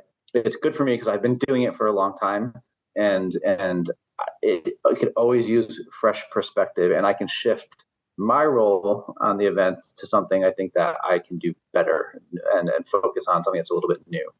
The second thing is it should be good for Spartan as well, right? Because they get another brand under their umbrella. It's something I think they hopefully admire, and they understand that what we built is special. And in my conversation with Joe, and even messaging with Garfield today, where we're kind of getting a little bit emotional about our time in the sport, they do get it. But that being said, I understand the concerns. And the third thing is it should be good for athletes, right? Because they get a better experience, a better product, right? So it's a win-win-win if we look at it through that lens. I will admit I was somewhat taken aback by people who were felt like we were tricking them, because that's not been our MO. I actually selfishly like to think of the 10 years that we've been producing events, we've at least garnered some type of benefit of the doubt on these things. But people were surprised, and I'm sorry that they were surprised. I know earlier this week there was the the dunk wall post. Do you want to enlighten the people about the history of the dunk wall in OCRWC? Yeah, it was actually funny. It was like I got screenshots like within 10 seconds of that post going live, right? As did Garfield because he was in it, and our team, and everyone's like, water doesn't belong at OCRWC, and I'm thinking like, we had water in 2014, way more than we'll have this year. Water in 2015. We had a brief call earlier this week, and I think I explained to you, I think the problem is that you've done so good of a job, and then you're so well liked that people's just emotions are really wrapped up into this. So the big thing with I get frustrated. I got frustrated during the week, and then some of my friends were like, "Listen, people really care about the event, and they're protective of it." And so in a way, through that lens, it's actually flattering. So I understand where it's coming from, but I think we can win some of the people over, right? And then, by the way, every decision we've made when we've changed the event from adding a 3K to hosting it in the UK, even when we moved it to Canada or moving it back to the US, like we've always faced criticism. But over time, I think we've won some of those critics over. And that's not in like an I told you so type moment. It's just like, we hear you, we'll respond to the feedback, and we'll be responsible about it. One of my critiques, and this happened before the whole acquisition and everything, has been like, OCRWC is one of my favorite events to go and cover. But there's been a lot of criticism about the location in Mammoth. So I'm kind of involved in that too, just not the fact that it's further from me, which, yeah, that's a factor, but more so that it's away from Europe, which I find to be like a very big role in OCRWC. On the flip side, at least it's closer to West Coast athletes. Maybe they'll be more involved, or maybe more Asian people coming too. But what went into the location of choosing Mammoth? Well, one, it's a stunning spot for a race, right? That's number one. Two, the support of the local community with Visit Mammoth, Mammoth Lakes, Mammoth Mountain is critical for this event to be successful. The second piece is like, yeah, we could have kept the event in the Northeast, right? But you kind of can't keep going back to that same well and expect more from it. There's an entire population, whether it's Asia, South America, West Coast of the US, Vancouver, in the Western Canada, that haven't had a chance to experience this event, right? For those same reasons. So that was a large part of our decision-making process. Is it further than farther away from London, Germany, Sweden? Absolutely, right? But like, I'm flying into Reno, and the commute is going to be about 3 hours driving time, right? Which is pretty much the same as flying into like either Hartford, Connecticut, or Boston, and then commuting to Stratton. So I hope people will see the event this year, and they'll see us do an amazing job, and think like, yeah, I want to be there next year. I'm willing to travel a little bit further, right? No, I mean, like, there were some comments like, well, if Adrian was a man of his word, he should shut it down, right? And like, one, that's like your last, like, if I didn't want to do it anymore, shut down, like that. The world doesn't work like that, right? Like, there are people that like this event, people that rely on it, right? And I don't want to have to go to people I care about and say, hey guys, I don't want to do this anymore, so now you're out of a job. Yeah, right. That's just a shitty human being thing to do, and that's not what we're about. So we have responsibilities to the community. We have responsibilities to our families. We have responsibilities to our staff, right, who rely on this to put food on the table, and that's absolutely a consideration in this. The quote is from Tiffany Mole, and it says this chapter. You're closing this chapter to open up a new story, one filled with reflection and growth. The past was not a failure or something to forget. It taught you how to get back up for the things that matter, to walk away when something or someone is no longer worth it, and to care for yourself despite the nights when the darkness surrounds you. You are growing, healing, and learning. It is so beautiful to see how far you've come. So we posted, what are your thoughts on Tough Mudder Infinity in Saudi Arabia? So I put the options: prize money outweighs morals. 18% of people said that. It all evens out. 0% of people said that. Do you mean like the morals and like the bad things that are happening there are okay because we're getting paid? Yes. So it's just like neutral. Yeah. Okay. I just put that option in there just so it wasn't completely black and white. But the answers were black and white, especially this. The moral issues outweigh prize money, 82%. I have feelings that way. The meme of the week goes into that. Your wife has feelings as that does way. the guest. So, some of the things that I was hearing was issues with the referees there. Some people were saying they were absolutely great. Other times that they weren't. I know there was the whole situation with the double second place. What are your thoughts on that? So I would look at it as a whole. Like certain refs were fantastic, but then others didn't know the obstacle they were refereeing. Several instances of referees not knowing the difference between a mandatory completion obstacle and like a band cutting obstacle, because there was 3 bands. Mandatory completion, you got to retry. If you failed a band cutting obstacle, they cut one of your 3 bands. That I had to argue with a ref in the team race for like 25 seconds. Being like, this is a mandatory completion obstacle. Do not touch my bands. Right. And then they took our team name down. Is like, I'm going to check later. And it's like, cool, whatever. We're going to continue running. But the fact that that is a conversation an athlete is having with a referee mid race is unacceptable. And then speaking about money, last I heard and last I kind of reached out, is there any update in terms of like the prize money from that event? There is no prize money, period. Period. Okay. Yes. So they're following kind of the international standard for the Olympics as well as world championships. Is there is no prize money, and often the national federations will then, so if their athlete wins, so Nicole won she was on a lot of podiums in that event, and normally USA OCR would provide her with a payout, being like, hey, you won this race, here's X amount of money, $5,000 or whatever. We don't have any money as USA OCR currently, so unfortunately we cannot do that. However, in the future, that is definitely something we hope to do, is pay our athletes when they perform well. When were the athletes told that, I guess? Because at least John, it was never explicitly expressed, from my knowledge. However, I was in communication with Ryan Kempson, who reached out, and they emailed back saying there was no prize money, and that was like 2 months prior to the event. So I think if you actually like asked and talked to people, that's the answer we'd get, but it was not like made public, or it wasn't posted on the website anywhere clearly. What did you think about the obstacles for the 3K? I didn't really take a look at the course map, but I heard a lot of people complaining that it was watered down compared to previous years, just for the 3K. I heard the 15K was amazing, but... Yeah, I mean, I think maybe 1 or 2 more obstacles is what we've seen in the past with the 3K. So I'm thinking of 2021 where there was Canyon and Pendulum. Like if they had added those in, I think it would have been about similar. And that's 2 obstacles over the course of it was actually closer to 4K, which was more advantageous to me.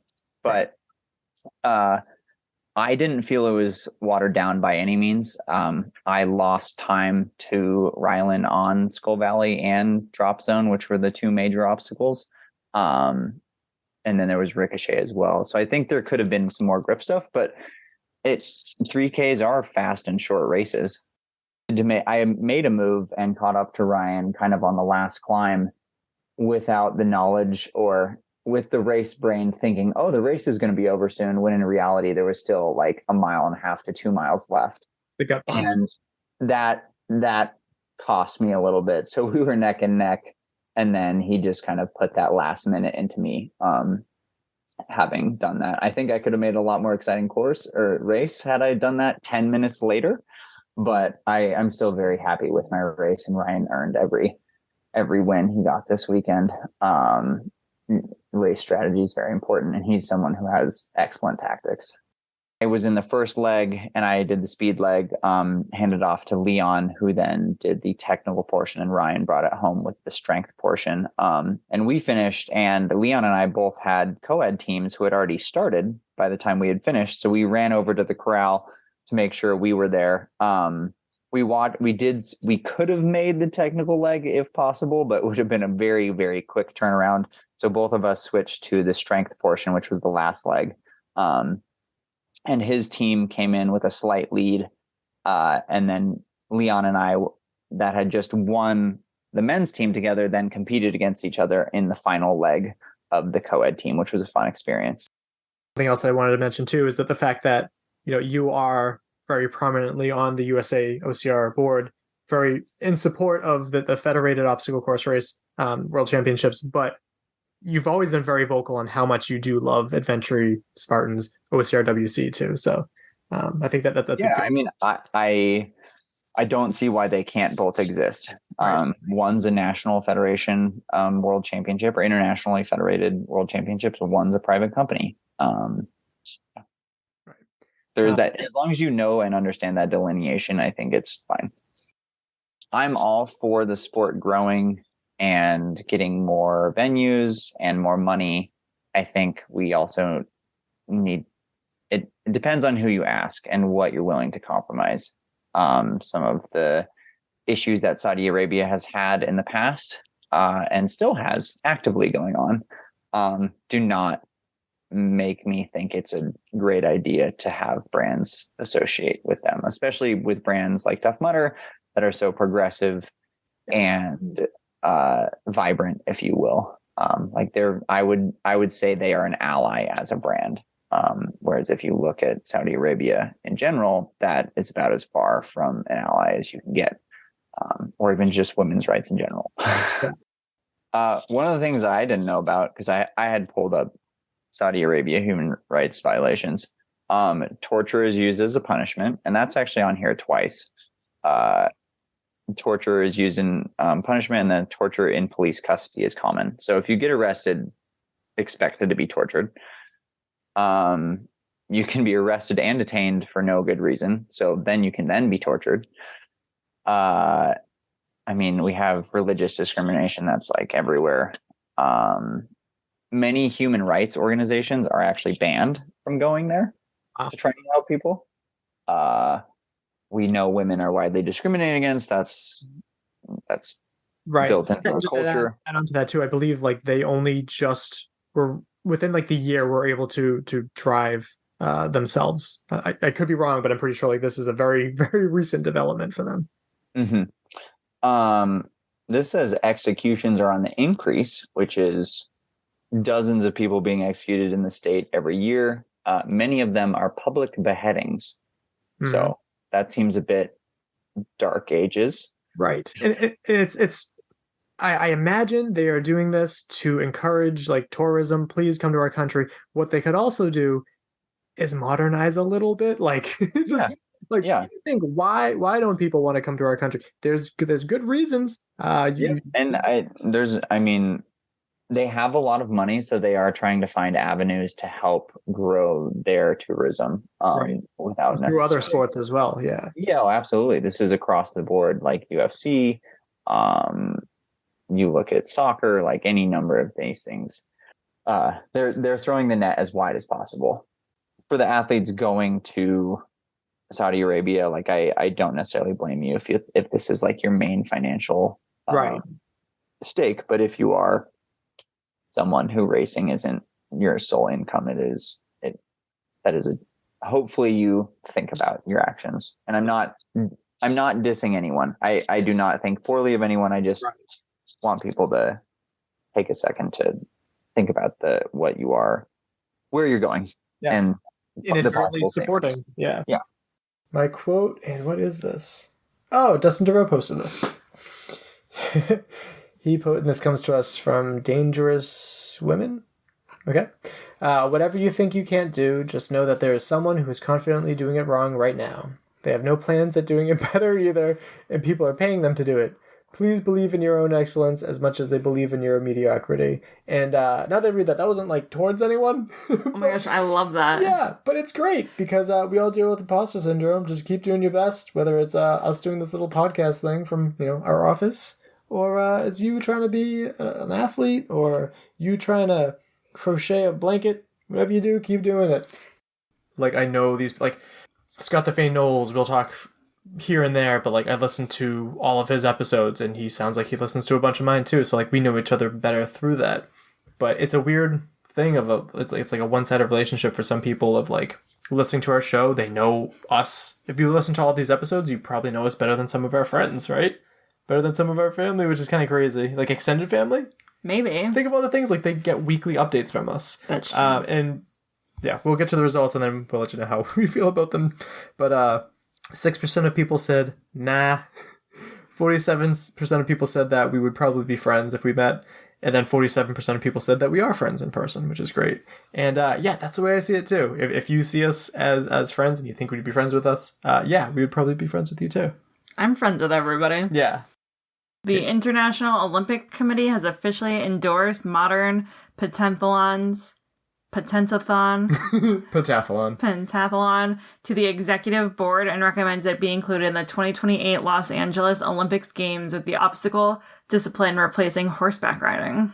Yeah, so it also says the move requires a vote by the executive board, which will happen over the next few days, but it seems inevitable that this will happen moving forward. So not something that I care too much about. I like the Olympics, but like that's not really OCR in the Olympics. No, it's and this is what we hot take. Anyone that's been paying attention, this is all we were going to be getting. So it's no real surprise here. World Championships that happened in Belgium too. I saw that you went there too. How was your experience over in Belgium? A bit mixed, I think. I really liked the course. The obstacles were quite fun and good. I like when the obstacles are like the more technical obstacles, the better for me, and the more obstacle, the better. So there were many obstacles and also technical obstacles, but the setup it wasn't. Yeah, I guess you heard a lot from other athletes. Yes. Too many rules and a lot of confusions and yeah. The 3K was a bit disappointed actually. Normally the 3K should be the best distance for me because I'm not really a good runner. I run okay, but yeah, I have to improve my running.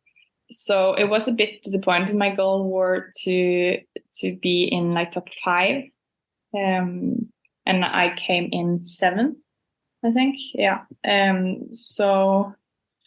But yeah, it was the first race, and it was the first race in the altitude. I also was a bit disappointed that there were nearly none, or there were maybe 3-4 grip obstacles. There were some walls, and I felt like it was only a race in trail. Okay. Yeah. And also the altitude got me, and you couldn't push through. You want to push harder, but your body just couldn't. It got a little bit better the second day, I think. Yeah, that's what I've been hearing for the most part, is that the 15K course was really great, but the 3K course, especially compared to previous years at OCRWC, it just didn't have the fun, intense obstacles that it usually has there. So it's difficult. Yeah. I really like the 3K in Stratton. I think there were a lot of more fun obstacles at the 3K compared to this year. Because it would have been tough for like the Europeans, and I know your team name was like the Europeans. Is that like there wasn't as many people that came out? Exactly. What do you think led to that? Do you think that it was like the elevation or the distance? Like, what do you think scared off most? Not scared off, but prevented more Europeans from coming? I think it was both, because we had the FISO World Championship and a long way to Mammoth, and the altitude. Because I saw the 100-meter course, and it looks really fun, and I also have course for me. So I was like having a hard time thinking about whether I should sign up or not, because I was really tired after 3K and 50K and team. Yeah. And it's also hard mentally to prepare for a new race, and you have to be like full of energy again, and you go like high in energy and low in energy and up again and down again and up. So I wasn't really sure if I should do it, but my friends there convinced me to give it a try, and I also heard that there were prize money to top 4. Oh, so at least I got, or I knew that I could be in top 4. So then I also knew that I could get the money I used for signing up back again. Yeah. How did it feel to take first in that competition? Unreal. Yeah. I didn't understand it at first. Yeah. Because And- I didn't like imagine to be first. Okay, a reminder for the restless mind. You do not have to have all the answers right now. You do not have to sort it all out right here. It will absolutely feel that way. But at the same time, this is true. As the world moves around you, the ground is steady beneath your feet. So Spartan announces changes to the elite and age group waves for 2024. Changes include a new competitive category to include in both elite and age group athletes, a streamlined qualification process for championships, and a pro band. Yeah, so most of the people in the OCR report group are pretty pro this. Some people think there's some downsides, but essentially it's going to be very similar to what Savage Race has been doing, in which the top 3 finishers, just like a road race or a trail race, they will be the elite podium. Following that, if 4th place elite or 4th place in this competitive wave is in the 35 to 40 age group, men or whatever, they're going to take 1st place in that age group because they are in that age group. You do hear a lot of people talk about the community in OCR being tight-knit, being centered around fitness, and obviously there's some comparisons drawn into the military there too. How would you compare the two with military experience and you hit it right on. I mean, it's exactly how you drew out. And there's a lot of people in the OCR that haven't been in the military, but I've told them, this brotherhood that we have, and people talk about it a lot, especially in the age group, just this camaraderie and this drive, because there's just a lot of us with the same common bonds that tie us there and the same interests. Well, the military is somewhat, the same way. You're driven with those hard, sometimes difficult experiences, much like an OCR. Wow, you remember, Tahoe 2019, how cold it was, or North Carolina 2018, the Mudfest, and how cold it was. So people are bonded by those very tough experiences. The military is somewhat the same way. Clearly, you're not fighting for the person on your left and right in OCR, but those bonds are shared on those commonalities. And when you look at fitness and competition, especially in the combat arms like I am in the infantry, everything's about, can I shoot better? Can I shoot quicker? Can I move faster?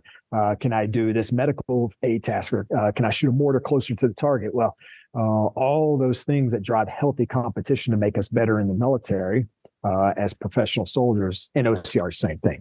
In it age group or capability, there is no limitations, just like in the Army. They don't care how old you are in the Army. Did you shoot better? Was your PT score better? Are you moving faster with the rucksack? Well, OCR is the same way. Even though we have these categories, we're still out there competing against each other at the end of the day, and we want to know, who's better. And at the end of it, most of us were able to come together, and we're warriors on the OCR course, but good friends at the finish line. So yeah.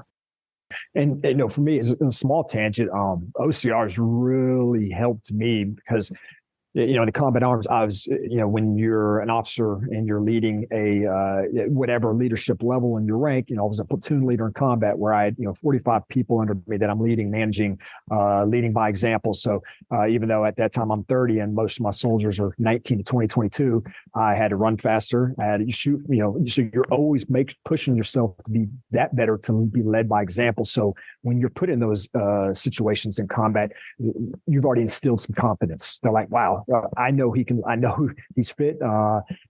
This guy's out there grinding all the time, leading by example in garrison, now in combat. And then when you move up as a company commander, I had upwards of 400 under me in combat in Afghanistan.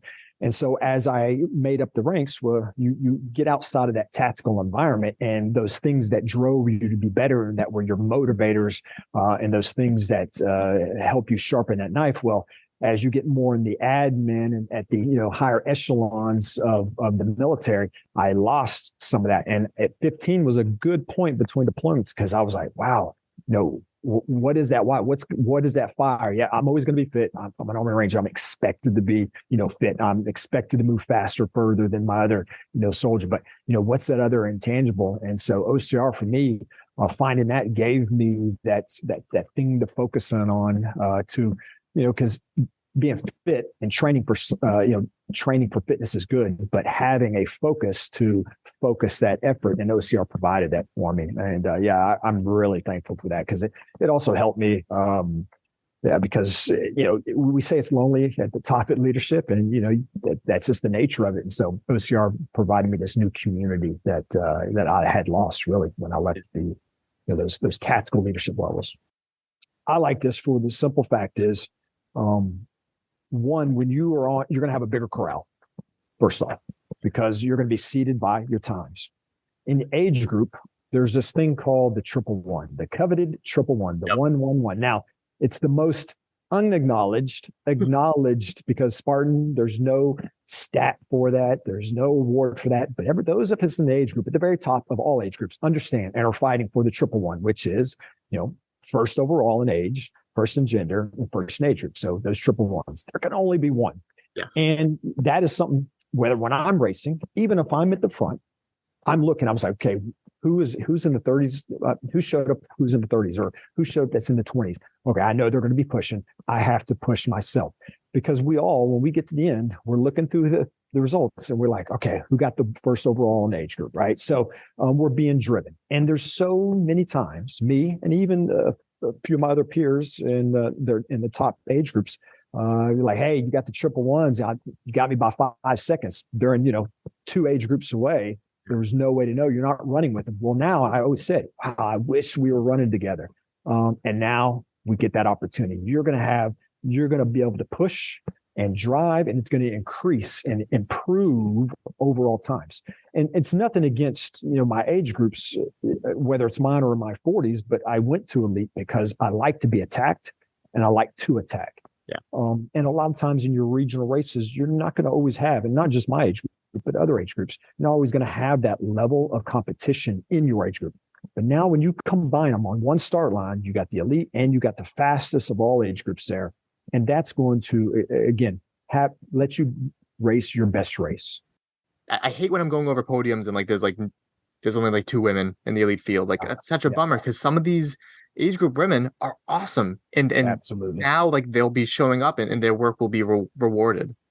Here's a great example. I was looking up the awards from this weekend. We had Michigan and Dallas. And I looked up Dallas Elite. I think there was only one female that ran Elite because there's only one on the podium. So there are many of the age groupers who, if now this new wave next year, could have filtered in potentially. And so one, they would have never even thought to jump in Elite, even if no matter what competitive level they are, because they didn't know to register that, or they didn't think they were necessarily going to be good enough. But so, yeah, I think not only for an athlete, but for a company, this is going to streamline things. It's going to make things a lot more simpler. Ideally, awards should be much earlier because your top guys should be in that first or second wave, right? There's nothing, maybe a couple of the age groups on the slower ones, but ultimately, yeah, it should streamline the process. I think these start waves are going to be super energetic and exciting. And then, yeah, those who get, the pro band, that's going to be something prestigious for those. Like, I got my professional band. I get to move straight up to the front wave because, I've earned this professional band to wear. And yeah, I think it's definitely going to be great for the sport. It's a good step forward. And yeah, I'm excited for the year. I'm in my 30 to 35. It's not fair that an elite takes my age group podium. But I think what a lot of people don't fully understand is the elites in our sport aren't, sponsored by Coca-Cola, getting massages before the race. They are regular people like us.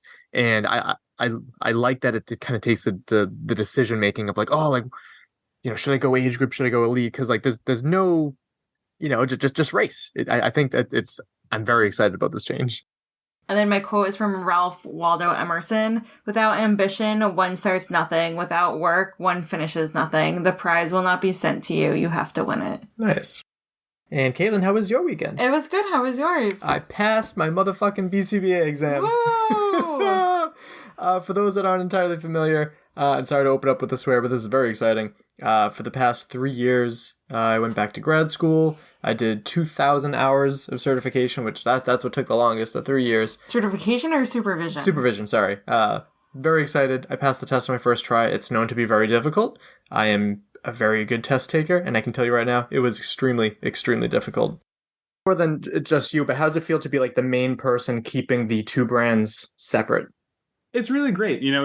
I think there was a lot of questions from the broader community around OCR when the merger happened over what was going to happen to each of the products. Were they just going to turn into one? Was it going to get dismantled and ruined? And I think we found a good way, and to keep the two products completely distinct. And not that I would ever say I'm most qualified for anything, but what I can say is I love Tough Mudder and I love Spartan, and I've raced both of them a lot, and I am well aware that they're not the same thing and they shouldn't be. So, I'm really sensitive when we're doing any sort of discussions around the product or obstacles or courses or formats or anything like that we learn from each other, but we never make the mistake of saying like, oh, this obstacle works fine, just dump it over. It's really important that they stay distinct. The feel on site is already different. We know that the customer bases are largely separate, although there's a little overlap. It's really important that we make what makes each of them special continue to be special. I couldn't agree more. I know there was a lot of feedback and a lot of people very critical about Spartan's initial acquisition, apparently not considering what the alternative may have been if Spartan didn't acquire Tough Mudder, which is always a factor there. But there's always going to be criticism, whether whatever happens. So how do you personally handle the criticism from the community who's very passionate? Yeah, I mean, it's I think passion's the right word there, right? Like everyone has strong opinions when they're passionate about something. Sometimes they're, and that blows small things up into like bigger feelings around them. I think the key to it is you just have to love the products you're working on, right? I know at the end of the day that I won't do anything that's going to harm one product or the other. I spend all day, every day thinking about each of the products and what we can do with it to make it better. So, of course, I understand when we roll out a new initiative and someone's upset because it impacts something that they really liked, or, they wish we'd done something different, or they think it gets the two products close. Like, I understand where that comes from, but at the end of the day, I'm a consumer like everybody else, and I'm looking at what I think is the best, for the product. And, some of that's a personal opinion, but a lot of that is looking at data and just, really trying to think it through. So I understand where the criticism comes from, but the alternative is to just stay still. And I don't think that's what either of the brands was ever about. We need to make them better. We need to keep pushing forward, and we need to learn from the experiences we get. The biggest learnings for me were around optimizing things like penalties on course and the way we pair them with obstacles. That's a big one for me when I look at how we optimize and we, get more consistent with the difficulty we're putting out there. I guess what I'm saying in a lot of words is I think the penalties were too easy or not paired appropriately. So we like to get creative. We like to do different things, but, over the course of a race like World's Toughest, it becomes increasingly either necessary to do penalties because you're failing, or tempting because completing an obstacle is extremely tiring. And so anytime I see a penalty that's substantially easier than the obstacle it's paired with, to the extent that people jump in the water but just go straight to the penalty effectively, we've miscalibrated. It should feel like an enormous achievement when you get across something. One of the obstacles we had last year was dingleberries, overhead cargo net. It's really taxing to get across that for grip strength, and I don't know how many people even tried it later in the event, like a genuine attempt, because it is exhausting. But you go back with World Toughest a long ways, you'll remember some of the years we're in Vegas. Some of those years you'd fail Funky Monkey and you'd have like a mile-long penalty loop that maybe had an obstacle at the end of it. Yeah. So there was a real sense of accomplishment if you managed to put in the effort and get across it. There was a real you would really berate yourself if you failed. And there was like that engagement throughout. And I also think one of the things with product design for something like Tough Mudder is like, you can't underestimate how exhausting it is to be worried. Yeah. And I think that's one of those layers. We talk about mental grit when you get to something like Arctic Enema or when you get to electroshock therapy, but there's a mental grit aspect of it, just to knowing like what's on the line and getting to an obstacle and praying you don't fail, because it's going to add 30 minutes to your lap time and like take even more energy out of you don't already have. Yeah. That's why you see people coming across the finish line crying, like so proud of themselves for pushing through for 24 hours. So I think that was one of the learnings for me next year, which can serve as a warning because we made the penalties a lot harder this year. And then one that really caught my eye too, and I don't know if this is one that I just haven't heard before, but the grappler sounds very interesting too. So that one, for the historians out there, if you go back to, I think, 2014 in Lake Las Vegas. Okay. You can find out exactly what that is. Okay. I do remember hearing something about that. So that does make sense. And then I do remember hearing you say that there was going to be only one electric obstacle, and it doesn't really affect me because I'm not running it this year, but I was very happy to see that it was Operation because I love that obstacle because it's very much in your hands, literally, whether or not you get shocked, and nothing quite wakes you up like getting shocked at Operation. I agree, and that has always been my philosophy, and maybe it is just from running Worlds too many times and not wanting to go through electroshock. I think at an event like that, if there's electricity, it should be skill based, not chance based. I'm not a huge fan of chance games of chance in an event like that, where at least for so many people are really chasing a goal, whether they're trying to get on the podium or they're trying to hit some mile marker, and for like a random roll of the die or running through electroshock and just having bad luck and getting rocked by it, like I don't like it. But Operation, it's brilliant because it shocks worse than most other obstacles because you're standing in water, so you conduct perfectly. Theoretically, you can still pass the obstacle if you can hold on when you get shocked, because as long as you don't drop the ring, it's fair game. And it is a skill-based, and it's great for teams because then, I guess I can tease the rules for teams. Anyone that's on the team on course needs to do it together, which is a great way to watch 2 to 4 people get shocked simultaneously and then yell at each other for whose fault it was. Slight complaint that I had with this World's Toughest Mudder is that it took a very long time for the prize money to be announced, whether or not there was prize money. I'm sure there's so many things going on in the background that kind of led into that decision. But do you feel like next year you'd be able to announce it earlier, or because I only wonder that a lot of the elites, like the ones I talked to, they wish that they had like more time to like prepare.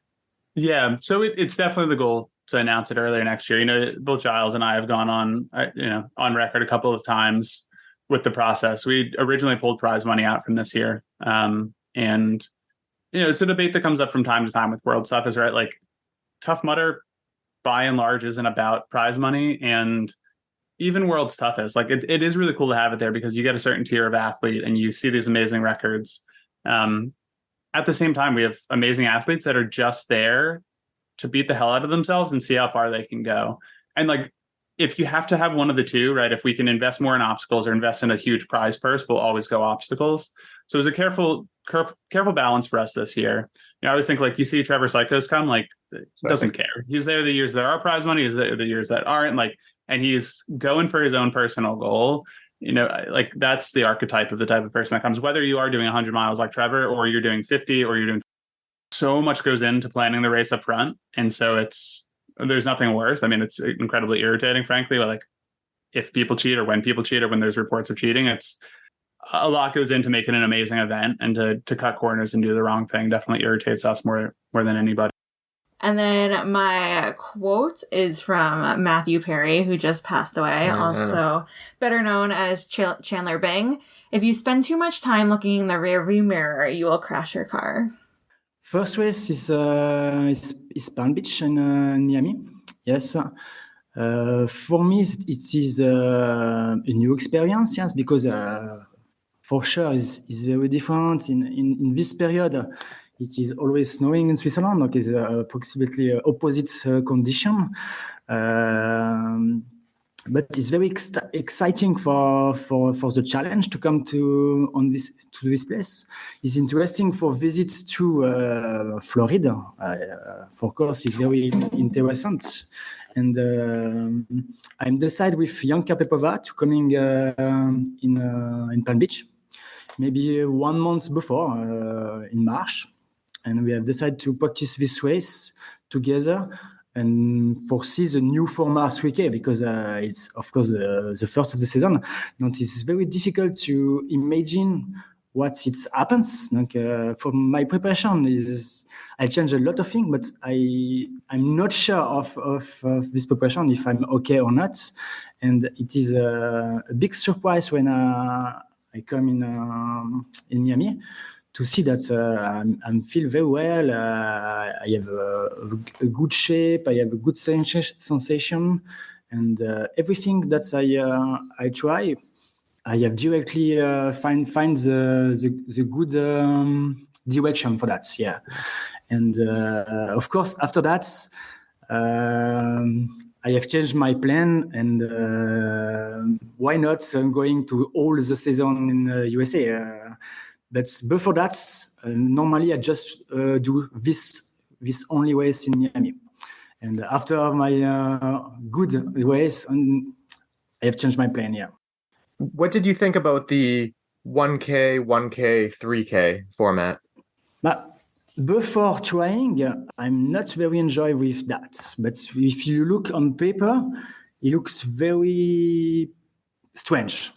But when we try, it's very interesting because in one lap 1K, you can do a mistake. The walls is very strong because you have approximately, I don't know exact, depends the race, maybe 20 seconds until the first to the fifth position. I'm not sure, but normally it's very, very short. Not if you lose one obstacle, I think you don't can do the pre-final. The stress of this one is very different of a Spartan Race Classic. And I think for a lot of people, it's difficult to have this pressure. You need to run fast, you need doing the obstacle strong, but you can't do a mistake. And for the brain is very different to affront this condition. And for me, I love this sensation. I have a positive stress, and I can return that on the race, and I'm not bad for that. I think. And for the 1K is nice. It's very very short, very strong. After is very different for the final because when you need to do 3 laps, it changed completely the game. Yeah. And it is interesting too, because in 3 laps, it can change a lot of things. You can do a small mistake. I think you can do in the race if you lose one thing, but it's difficult to stay all the ways on the same speed because every laps you have a lot of energy down, of course, and is very difficult to race in this condition. Yeah, it's very new. It's very new. Yeah. I think if people don't have tried that, it's difficult to perform the first time on this condition. You need a lot of practice for be well in this type of race. Communication is very bad. It's very bad. I think is the key for the future is important for to have more communication because for next year, for example, we don't know what's happened if 3K exists or not exists next year. A lot of things change. Is very difficult to see the future. Yeah. If you want to be performant, you need to have the walls before a lot of months because you can adapt your body for a big change and don't have communication. And for me, if the communication be better, is much well. Yeah, definitely. We want the athletes to be better, so the sport is better, so watching is better. For C is maybe better if you have more communication. It's too much surprise, and after I think if you see the race, you can't think that. Yeah, I'm very happy in me, but nobody tell me you have win the championships. It is no reconnaissance here. It's difficult for me because you don't have official ceremony for that. I return back to my home and don't have trophy. I have nothing of this victory. It's important for me to have gratification. Donc, yes, I don't know. I'm a little bit sorry of that. Yeah. Yeah, that's upsetting because it's the time in training, the time in traveling, the money to travel. And you did a lot. You deserve much more recognition for that. And I think if you have an healthy mode of life, you can be very at high level longer, but you need a lot of sacrifice in my standard week. I eat well, I sleep well, I have a lot of time occupation, I have a lot of strategy for my ways, a lot of graphic different for analyzing my performance. And, it's a big job in Almond before. Yeah. And all of things is calculated for me for every event. Every event I prepare, I try to find new video of the place if I can. I look the condition of the temperature, I look the elevation, I look a lot of things. I think the key is here. If your mind be concentrates on one thing, you prepare that, I think you have a good performance too. And the age is not the excuse, I think. But I have changed for my performance. Maybe I'm be better if I have starting this sport before, but I can try that.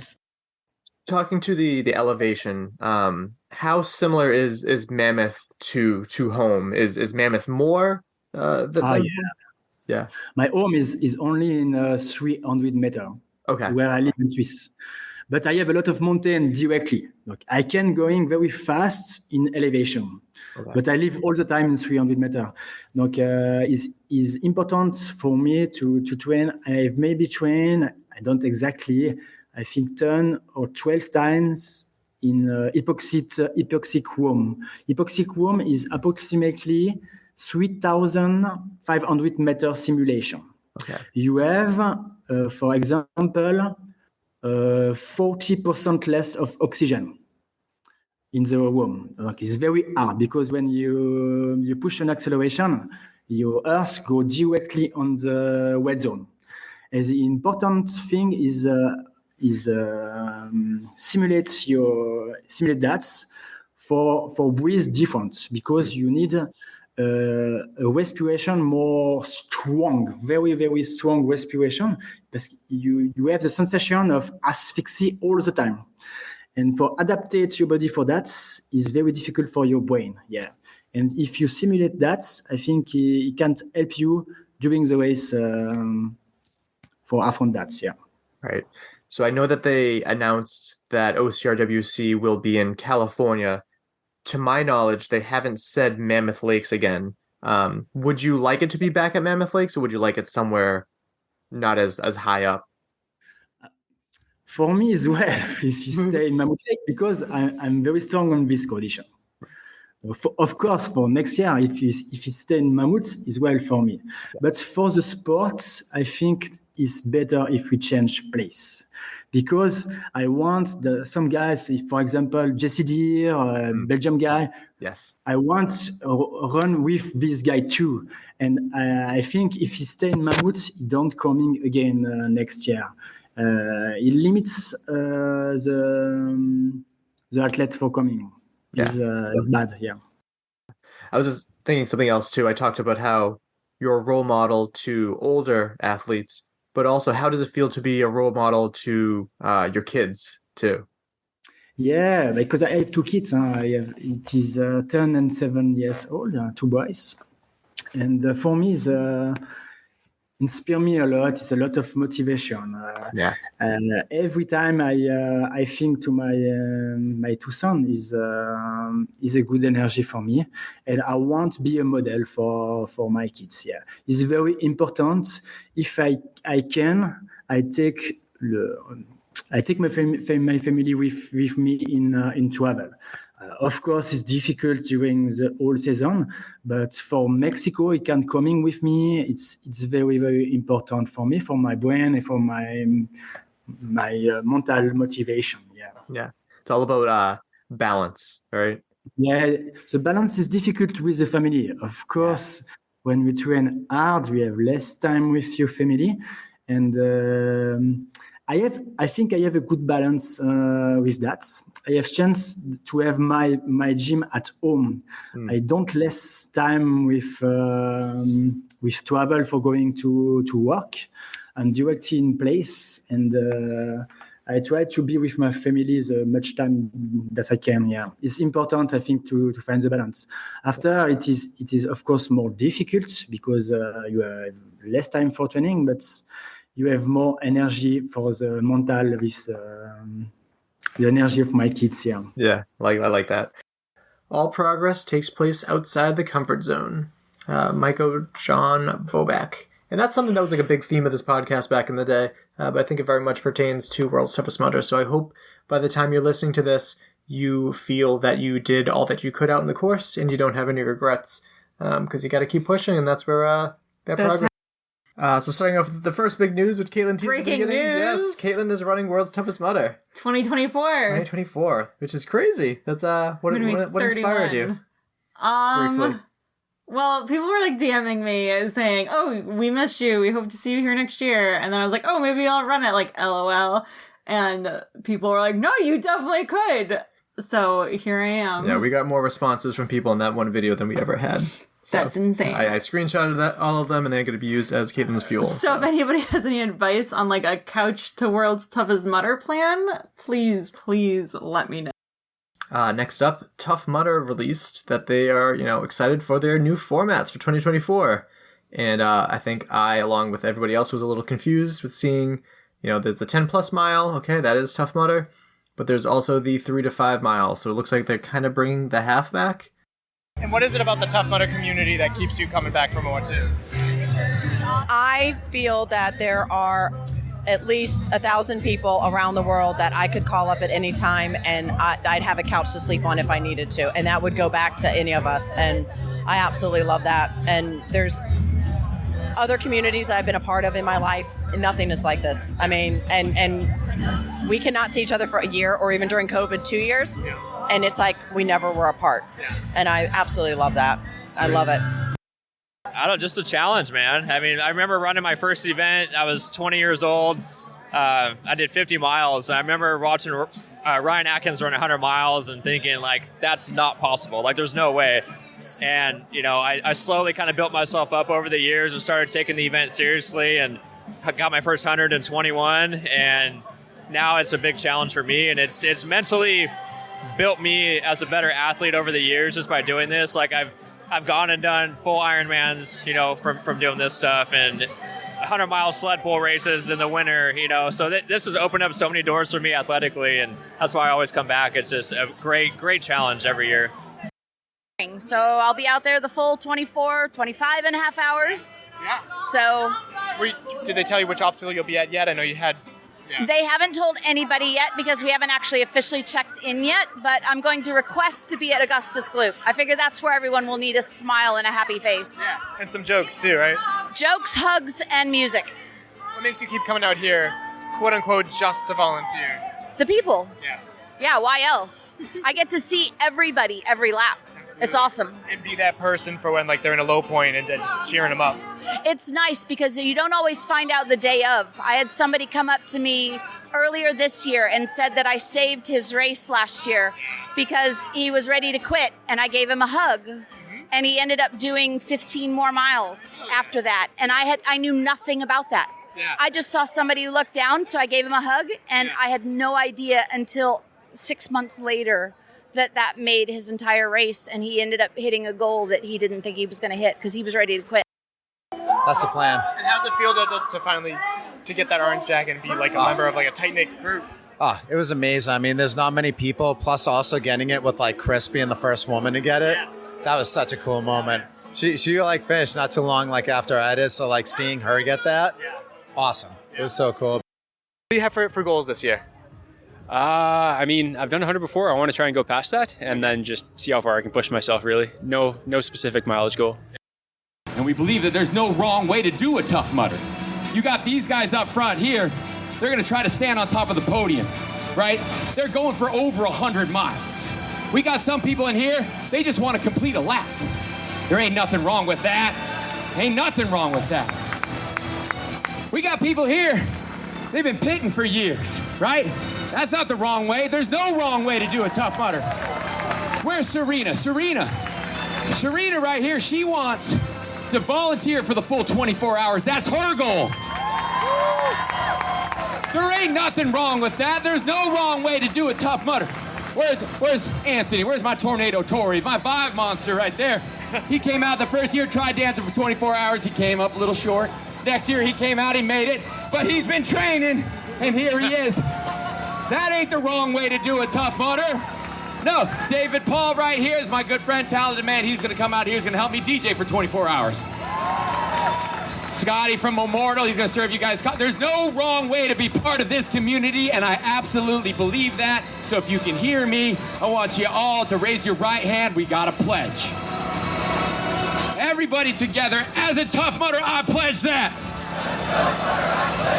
I understand World's Toughest Mudder is a race and a challenge. I put teamwork and camaraderie before my course time.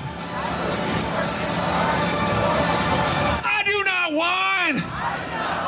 Kids whine. I help my fellow mudders complete the course. I overcome all fears. Welcome to Mudder Nation, y'all. A little something else. I want you to think about the individuals that have given sacrifice so we all can be. All right, I want y'all to think about the individuals giving sacrifice to our nation so we all can be here.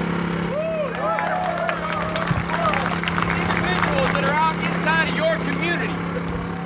And yes, that is our military, that's our police department, that's our firefighters, but it's also our nurses and our school teachers and our construction workers and our janitors. If you all think about your communities, I want you to think about those individuals that go out there day in and day out to make it a better place for you and I to live. I just gotta know, are you mentally prepared for what's about to happen for this next 24 hours? Come on, with a little confidence, are you prepared? Excellent. Now I need to know, do you believe in your reason? Do you believe in your mission? Do you believe in your why? Awesome. Now I want y'all to look around the people in here. Look around. This is Mudder Nation. Do you have confidence with the mudders to the left and to the right of you? Now this next one is delivered from a good friend of mine. A good friend of mine wanted me to ask you all a question. In fact, it's a good friend of ours. And he wants to know, are you gonna give your best out there on that course today? And he doesn't want that to be your settled best. He wants your honest best. Will you give your best out there on that course today? He says, you do that, that's gonna make y'all better. And that's gonna make all of us better. And we will see you at the finish line. How are we feeling, Mudder Nation? An endurance event in itself is pit crewing. What's some advice you'd give to some pit crew? Stay joyful. Yeah. Pit crewing, sometimes I feel like pit crewing is even more difficult than the race. You don't get to move around. You're not moving around, you're cold, you're alone, and then you're having to be on the spot for your athletes so that you don't fail them at the same time. So just keep the joy, keep their mission in mind, and make sure you're setting the same goals as them so that you're there for them the whole time. Survey says. Oh, so is it like tear to 5? 6.3. So you're over, you gotta do it again. I thought the briefing said 1 to 2 pounds. Like 5.5 to 4.5 is the variance. You're shooting for 5 exactly. It's gonna be within that range. Awesome. And what made you want to come out and volunteer? I saw that y'all posted this. It seemed fun. I looked it up on YouTube, just the Tough Mudder, the experience and everything. Yeah. It looked pretty crazy, so I wanted to come out and see for myself just how fun it is. Yeah. Well, we appreciate you coming out here. And Tough Mudder is usually only 10 miles. This is obviously a 24-hour race. This is the Super Bowl event of the year. They only do this once a year, moves location. Nice. How are you enjoying your time so far? I'm really having fun, to be honest. The spirit and the energy out here is great. It's fun, yeah. Awesome. I recommend it to anybody and everybody, to be honest. Yeah, so the number one thing is you're not going out here just for a physical challenge, but also mental challenge, right? Because you're coming out here for 24 hours. The best goal I can give is don't stop and do the best you can. Even if you have to stop, give it your all. Yeah. You know what? Tough Mudder is all about tougher together. Mm-hmm. So we help each other out, even at World's Tough Mudder. So just do what you can. and then keep coming back because the people are great, and you never know what your next goal may be. Yeah. Would you like to know where you are on the board? Yeah. Should I tell them? Okay. You should just run for it. Just run. That's the right answer. That's the right answer. Now it's 100 miles. That's the most important. Is this the 100-mile lap? Yes. Let's go. Hey. Oh, wow. And his goal was, of course, first place or 100 miles. Well. Yeah. But in the nighttime, he was literally, I can't do this anymore. I'm over and out. I don't want anymore. I cannot. I'm not good enough. I haven't trained enough. I'm not good. And I was like, okay, maybe you're out. But then after some hours, it was okay. And he jumped around and I was like, okay, you haven't dropped it. You are thinking about it. Yeah. How proud are you? I'm really proud. Yeah. I think I'm mostly proud of that he came back from the meltdown. Like a 3-hour break. Yeah. Yeah. And when he came out, he was around, I think, number 4 or something. Yeah. And number 5th, I think they battled a bit. I believe so, yeah. Yeah, and now he is at the 2nd and he's just ran. And when he was in pit last time, yep, he shaked and his eyes flagged. And I was like, focus, 2 more laps, 100 miles, focus, Things are looking good. Yeah. He's doing good. Hope so. He's doing good. 18 laps for Chris Lukowski. 18 laps of 90 miles. Woo! Our first place team is second year in a row, ladies and gentlemen. Austin Azon, first place male. My quote is from Og Medino. Beginning today, treat everyone you meet as if they were going to be dead by midnight. Extend to them all the care, kindness, and understanding you can muster, and do it with no thought of any reward. Your life will never be the same again. It has finally been announced, the whole Tough Mudder Saudi Arabia Infinity prize payout. I heard the numbers, and they change again. So here we are, Caitlin. That is so much money. Mm-hmm. Third place will get 16,000. Is it US dollars? I should know this, and I'm not entirely sure.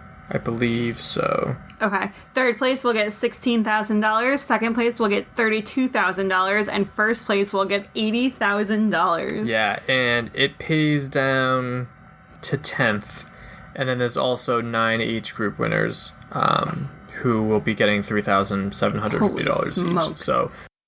Inside OCR said, the real Joe DeSena has had a busy 24 hours after signing a deal to keep the Spartan World Championship in the Middle East for the next several years. He thought it would be a good idea to post the above video seemingly in support of Israel's actions over the last few weeks. Yeah, so, there's a lot to it, but it's bad. It's bad picking. It's bad. He also deleted the video, it looks like, and issued an apology. Yes. Which I will say, that much is smart. But the smartest thing you can do is just nothing at all in that situation, yeah. What do you know, Pressure? What do you know about this event that happened here this weekend? Oh gosh, so we know it's an international event. Yes. I know we had like 800 runners plus their posses and families, and so a couple thousand probably people here, and we just wanted to welcome everybody and let them know how much we appreciate the presence. And we recognize the impact events like this have on our town, and we just wanted to show our appreciation. Yeah, it's a big deal because it'll go down in history. Like, it was in New Jersey for a while, then it went to Vegas, and we'll always remember the time that's in every place. But Texas, I think, definitely stood out too. It was a warm year. Brian, I can't thank him enough. My whole crew, and then other people, Joe's crew was really nice too, that we were kind of had the same pits right next to each other. Yeah, everyone was great, and we're keeping the analytics really good throughout the whole night, and it was perfect to know that hey, you got 2 guys in front of you that you could potentially catch if you can drop another 65 on this lap. So it's like, all right, let's go hunt them down. So that was really great to have. You as much as you think it's you that's going through the work, between this, I did an ultra this summer with Brian and Jarrett Newby as well. It was a 100-miler, and it was just one of those I wouldn't have been able to complete it. You think that you can, and without a solid pit crew, you can't. Every race, you're going to have low moments and parts where you're not feeling good, or you're kind of unhappy. I would say for 95% of this race, 95% of the toughest, and 95% of Infinity this year, I was just not really having fun and doing it because it's part of who I am. So next year, I think I'll be back at World Toughest next year. I may be on a team. I might be doing media if someone will have me. But other than that, so 9 out of 10 laps felt amazing. I felt good. Every time somebody asked me how I was feeling, I said, I feel great. I'm having fun. I was smiling. And honestly, all of this is from like seeing Chris's race from last year and seeing all the video footage of her always smiling, always saying she's feeling good, saying she's having fun, all that sort of stuff. I took that like really to heart, and that was my mentality going into this race is take on the Chris mentality. Even if you're not feeling good, tell yourself you feel good. And honestly, it like, I think mentally, even though like physically I wasn't feeling perfect, the more times I said I was feeling good because people asked, the better I felt, like every time. From male champions, in third place with 100 miles is Joseph Rucco. In second place with 100 miles is Michael Schutz. And in first place with 105 miles is Austin Azar. And now for the female champions of 2023. In third place with 85 miles is Stephanie Bland. In second place with 90 miles is Callie Schweikart. And in first place with 90 miles is Chris Rogowski. It's the way the events industry goes a lot of the time. But, for World's Toughest, obviously, as planners, we love to be ready well in advance. It was down to the wire, but we've got an amazing team. We knew they'd work around the clock to get it going if we needed to. In the end, it all came together. Yeah. What was the stress like for you? Stressful, the voice of the operation and the brains of the operation here. But really, I think that our staff is so smart and agile, and it's just like the event, right? You can't plan if all of a sudden your shoelaces go or whatever might happen, and our team is really great at saying, hey, there's 20-degree weather and wind, but we're going to have a plan. A trailer's late, but we're going to have a plan, and just being able to adapt and make sure that the race was ready to start at 12 was amazing. My quote is from Craig Crippen. You are being presented with a choice, evolve or remain. If you choose to remain unchanged, you will be presented with the same challenges, the same routines, the same storms, the same situations until you learn from them, until you love yourself enough to say no more until you choose change. If you choose to evolve, you will connect with the strength within you. You will explore what lies outside the comfort zone. You will awaken to love. You will become and you will be. You have everything you need. Choose to evolve. And again, you had a fantastic finish. So much that Fran called you out when your age group. How did it feel to have your awesome husband at the finish line there? I loved that. I think it's really, I think it's fun when people see that and they're impressed. But that's kind of our tradition. Yes. And maybe for some people who see us finish every race, it's stale. But it's always exciting for me. Well, the thing is, over this weekend, that's the most miles I have ever run in my entire life. So every time I try a new mileage and then I try to pick him up, it's like, can I? It's still a surprise.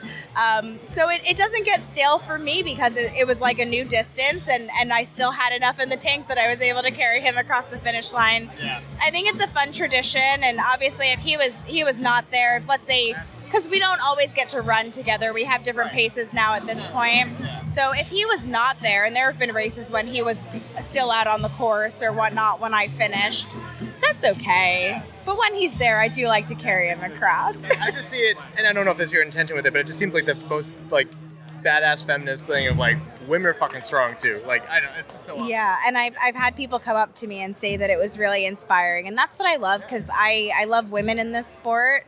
And I want to encourage more women to be in this sport. I feel like I have a different body type than a lot of the other top women. And I want people to look at me and be like, okay, she's kind of shaped like me. Maybe I can do this sport too. Wish there were more community support ones. I've been hearing a lot of that, and it totally makes sense, yeah. Yeah, so you have Everest Angels are awesome, Mudderhorn's fantastic, Dublin Walls is great having the guys there, but they missed the horrible mud mile where you have to hook up with 2 or 3 mudders around you, and whoever's there, you make friends, you meet new people, or haystacks or lumberjacks, something where Loch Ness. Yep, something where you just need to either run to catch up with a group or know that you're going to be waiting there to catch up with a group. And said so many were just solo obstacles. It was hard to they missed that Tough Mudder feel of it where you got to know a whole pile of new mudders on course. We had Jason Dupree, who was doing everything. He got 46 miles. 46 miles. He almost got a brown bib just from working hard and just doing media. And he was just like, believe me when I tell you, the OC Report, fantastic group. The live feed could not happen without Jason Dupree. And so I want to get in more shape so I can help him more. Yep. Hope Caitlin said she'll be coming. Nice. That'll make things easier so she can help with other things. Pit crew for media. Exactly. Yeah, actually, yes. Yeah. A lot like that because we all need some supporters. A lot of the penalties were, and I was trying to, in my head, figure out which ones were the worst to skip. Yeah. I eventually figured out the grappler, but again, like I really was happy, even though they were terrible, with the fact that the penalties equaled how hard the obstacles were. I was like early morning and I saw Chris Rogowski, who of course everyone's amazing, do the obstacle with the bananas. Yes, and I mean it was like 7 or 8 in the morning, and like she was struggling, but she did it.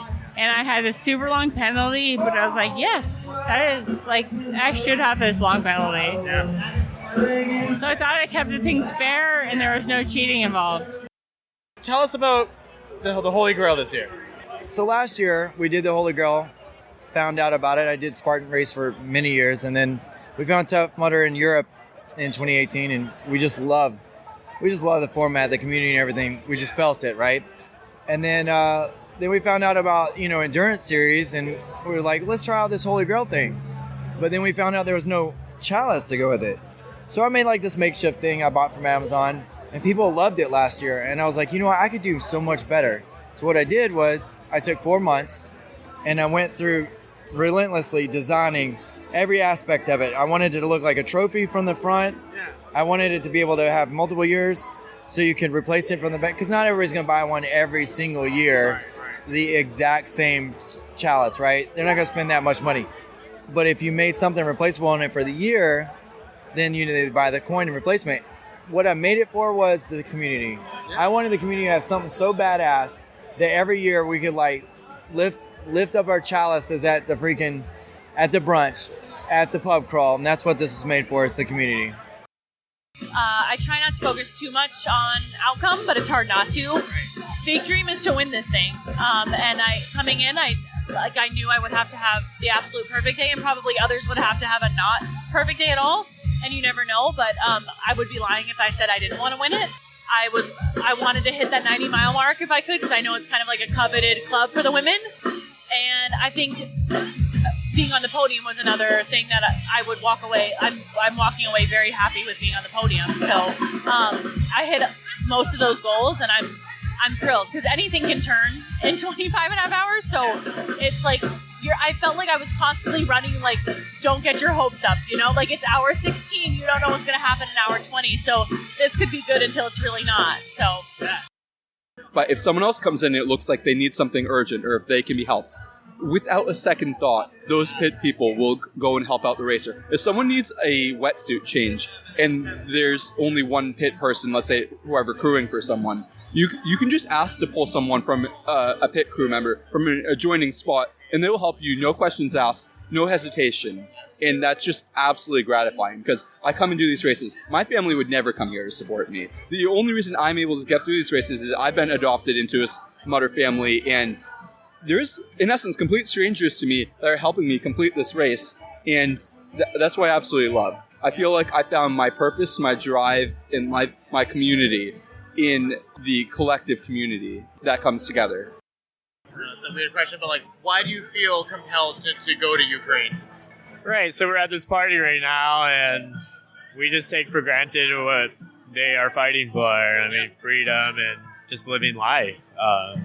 It's just really hard for me to sit down and do nothing while these people are just fighting to survive. And I just want to do something and help as much as I can without hurting other people.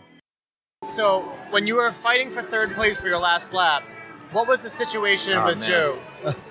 So I actually met Joe before. He's a great guy, and huge congrats to him, by the way. So when I got into pit, my pit crew told me he was only 1 minute behind me. So I was like, all right, this is going to hurt, but I'm going to run as fast as I can for this last lap. And I did. Yeah. I saw him 2 obstacles in. I saw him like on the first obstacle. So I was like, all right, I just kept putting a gap. Unfortunately, I only had one obstacle bypass left. So I used it on the rig. But prior to that, I actually did the lap for Spunky Monkey. So I think that's actually exactly where he passed me. So we've all been in the OCR report. We've all been discussing this, like, because I was surprised that there was as big of a gap as there was between him and you when there was a fight. I'm like, I don't think you would be one to just give in that easily. You've got a fire in you. And then I talked to DJ Fox, and he's like, oh yeah, it's just because Joe had good strategy, passed him without him knowing it. I'm like, what? What the hell happened? So we I don't know. I heard like all sorts of different stories from there. But when did you realize that you took 4th instead of 3rd?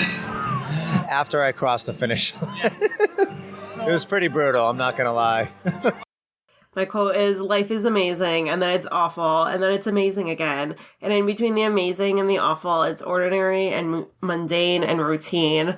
Breathe in the amazing, hold on through the awful, and relax and exhale during the ordinary. That's just living heartbreak, soul healing, amazing, awful, ordinary lives. And it is breathtakingly beautiful. And once I graduated, well, just before I graduated, I don't know, something popped up on my news feed about the Appalachian Trail. And it was like, you know what? I hike, I do camp a lot. And like, this is my new challenge in life. I didn't really want to go back to work right away. And I think everybody in life should challenge themselves to a new degree of level of whatever they want to do, mentally, physically, work, promotions. I'm more of the physical aspect. So I've done all the things in racing. You know, I've done the sprint, gone to super, gone to the beast, did the ultras, did the toughest, did the world toughest mudder. I'm like, what is next? COVID kind of killed my racing ability. It's been to like 2 or 3 years, and it's like, you know, I enjoyed it. I went back a bit, and I didn't have as much fun as like I used to. So it's like, okay, time for a new challenge, time for a new goal. And 6 month adventure on the Appalachian Trail was it.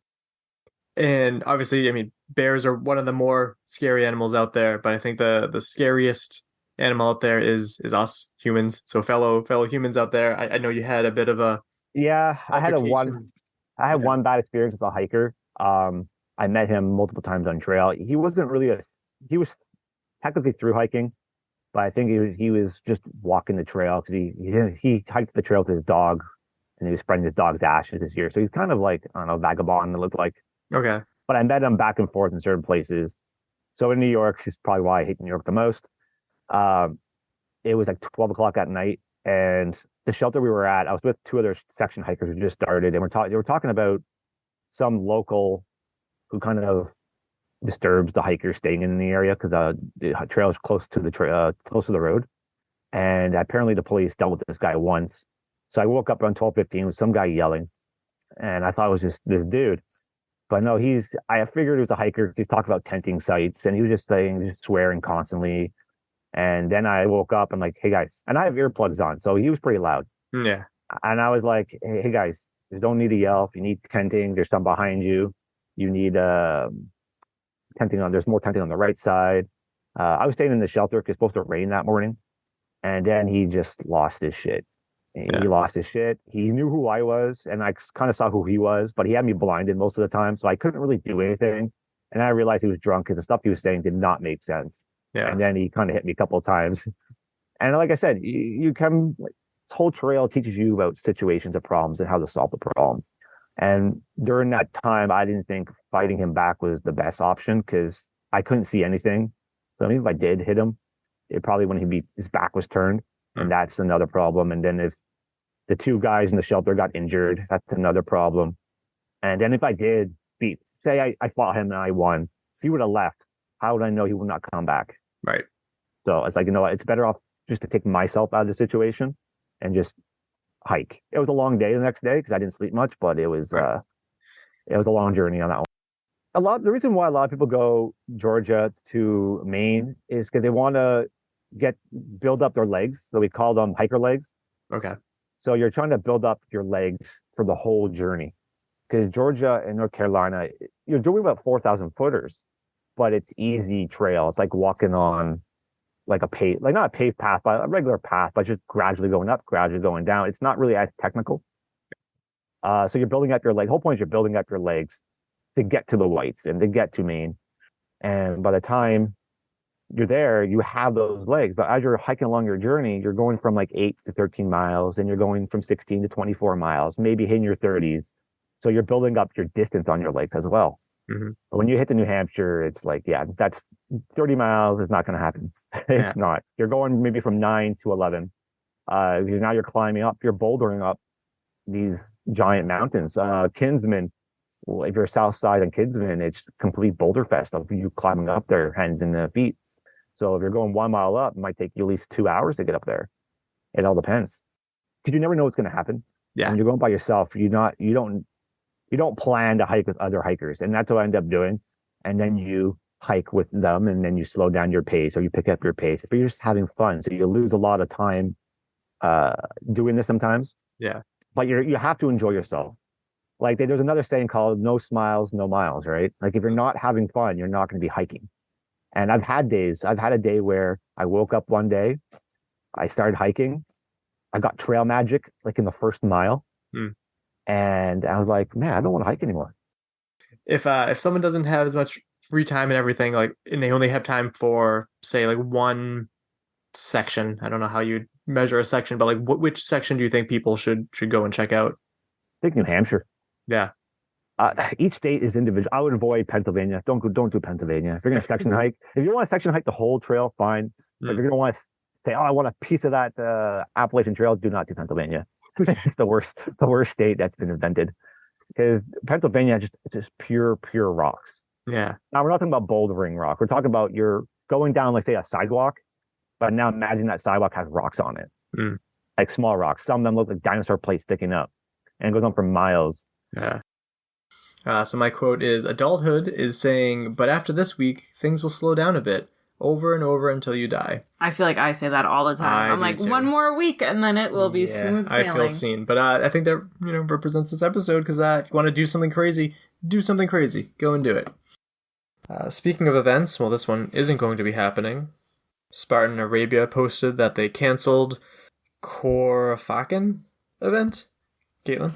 They posted, for the last 10 years, we have represented the Spartan brand in the Middle East. Seeing that our core values do not align with the founder of Spartan Race, we have decided to not continue our relationship with the Spartan brand. To all our amazing racers, thank you for a decade filled with thrilling challenges, enduring friendships, and boundless love and respect. You'll forever hold a special place in our hearts. Yeah, so that is pretty crazy. They're definitely putting their money where the mouth is for that. Yeah, I think you mentioned World's Toughest, and I feel like the filling of your cup and the full charge I got from being at World's Toughest last month and watching. I know Fiore didn't end up podiuming because he banged up his rib, but being able to like co-pit, I was helping. I wasn't his pit at all, but I was like there and helping, watching him, because he's such a great athlete and high expectations, and putting his plan to play and just executing all night. And then just that one minor thing at the bottom, I was able to run a lap with him when I did go on the course, and just watching him gut it out and do his best like that was awesome from like an athlete and friend perspective. Yeah. But then also like friends like Austin Azar, who I'd known since the Spartan Combine in 2015, winning. And I'm like, oh my God, I'm so excited for Austin to win. And Callie, like these guys, like they've either been there, but not quite there. And they're always close, but not quite, and over the top. And then Joe Rucco, like me and him used to go head to head, like every weekend and every Spartan in the Northeast. And we'd like get our top 10 finishes, and we always finish pretty close. And like seeing him as like kind of a peer, and then him smash and win. It's like, if he put so much devotion into World Toughest this year, and for him to hit a podium, I was like, wow, that puts a lot of belief in me that I can do what I'm trying to do. And I put the time in. I talked to Yancey and Nelson when qualifications went out, because I was like, I want to race with everyone I qualified for. And before you asked me how many events I qualified for all 9. I mean, I guess I could have qualified for Go Ruck, but I never did one of those. So out of the 9 non-Go Ruck events, I qualified for all of them. I'm like, how can I utilize their agility? And if you notice, my partners are all pretty small because I needed them to be fast. I can do lunges as fast as most people, but in the box, I'm very good at everything. Obviously, I'm well-rounded, but there's people that are better than me in certain stations. And if I spend my energy doing a box step over and a lunge, my row's not going to be as good. And same with, I can run with the farmer carry, like 120 pounds is like nothing. but then my bike's compromised because my heart rate's so high. So plugging them into areas of their strength allows them to excel. And then it also gives me a chance to recover. If I was racing with myself, I would probably still break it up the same way. And if I had someone who's better than me on the ergs, I would just let them do the ergs and I could do the skill stuff. But I think putting people in positions of their strengths allowed me to get the most juice out of the squeeze for each athlete, each partner. So, right. And that paid big dividends across the board. In OCR, your name is synonymous with clown or bubbles. Like not in an offensive way, but like it's who you are. You're a beloved member of the community. And then likewise, in hybrid racing, but like your name in hybrid racing is like the assault bike. And how does it feel to like not only like crush that and do what a lot of people can't do fresh, but to see other athletes like kind of take on almost like a mini internet challenge, like how fast can I do this? Yeah, I think every time I run a fit or like there's some big, like the fits are the most obvious because OCR report covers it. And then a lot of people reshare stuff. So that's when it always like gets a lot of coverage. But I love motivating people. I love like all the tags and people are trying to like better themselves and all that kind of thing. But I think I don't want to train on the assault bike. I'll do stuff, but I don't love it. I hate it as much as everybody else. I just figured out how to get off of it fast. And I also figured out how to do it in a way where I can operate my body after the fact, which people are like, oh my God, when I get off the bike, I'm so tired. I'm like, well, yeah, it took you a minute and a half. I'd be tired if I was on that thing for a minute and a half. I'm trying to get off before my body realizes like I'm tired. Like, what are the steps that you took to become such a monster at that particular station? All right, so I'll give you a couple secrets. One, fix your seat because most people just get on it however it is. But in training, spend some time figuring out where your optimal seat position is because that's going to make a huge difference. If you've ever taken a spin class, which usually the instructor comes around and like sizes your bike for you, and it feels awkward at first because it's a skinny little seat, and you're like, wow, this doesn't feel right. But they're actually doing you a huge service because you're going to be able to activate more musculature. Your knees won't hurt. Like if you've ridden a bike, whatever it is, if it's too short, you take a beating on your knees and it's unnecessary. So I'm not going to tell you how to set your bike. You can Google like optimal position, but if your seat's too low, you're using too much quads and you're going to build lactate way too fast and your legs blow up. If it's too tall, naturally you can't reach a pedal, so that's useless. But forward and back, everyone also overlooks that. And if you're too close, if you're tall, your knees are going to hit the handlebars. And if you're too far back, you're extended, your arm's fully extended, and you still have to go farther. So you're losing all your power. I'm not a boxer, but I know forward and back, if you hit a certain distance away from your body, the snap of everything like is way more intense than if you like fully finish reaching and then extend to like make contact. Or if someone's super close, if you think bench press, like you see people short their reps, they're not going all the way down and they're just doing these little like lockout things. Like that all plays a role, like using push and pull and your legs. You can't pick your foot up because you're not clipped in. So you lose that on what you get with a spin bike. But the seat position is huge. And when you watch the live or you watch me do the bike in the men's elite race, you will get so frustrated that I'm not jumping on the bike and smashing. But that is why I bring this up, because that's how important it was. And then two is like understand what you're trying to accomplish. So I have some stats here that you rightfully bragged about on a post saying 25 podiums, 14 world champions, and 50 top 10 finishes, which is very impressive coming from like one gym or one community. Like that's how does that make you feel as more than just a business owner, but a community builder? I have such a sense of pride in those numbers. And obviously I'm a lead by example kind of leader. So even if I didn't podium or win 5 times, like if I was flirting with third place in like a couple races and our team did that, I would still be just as ecstatic because these guys bought into what I was teaching them.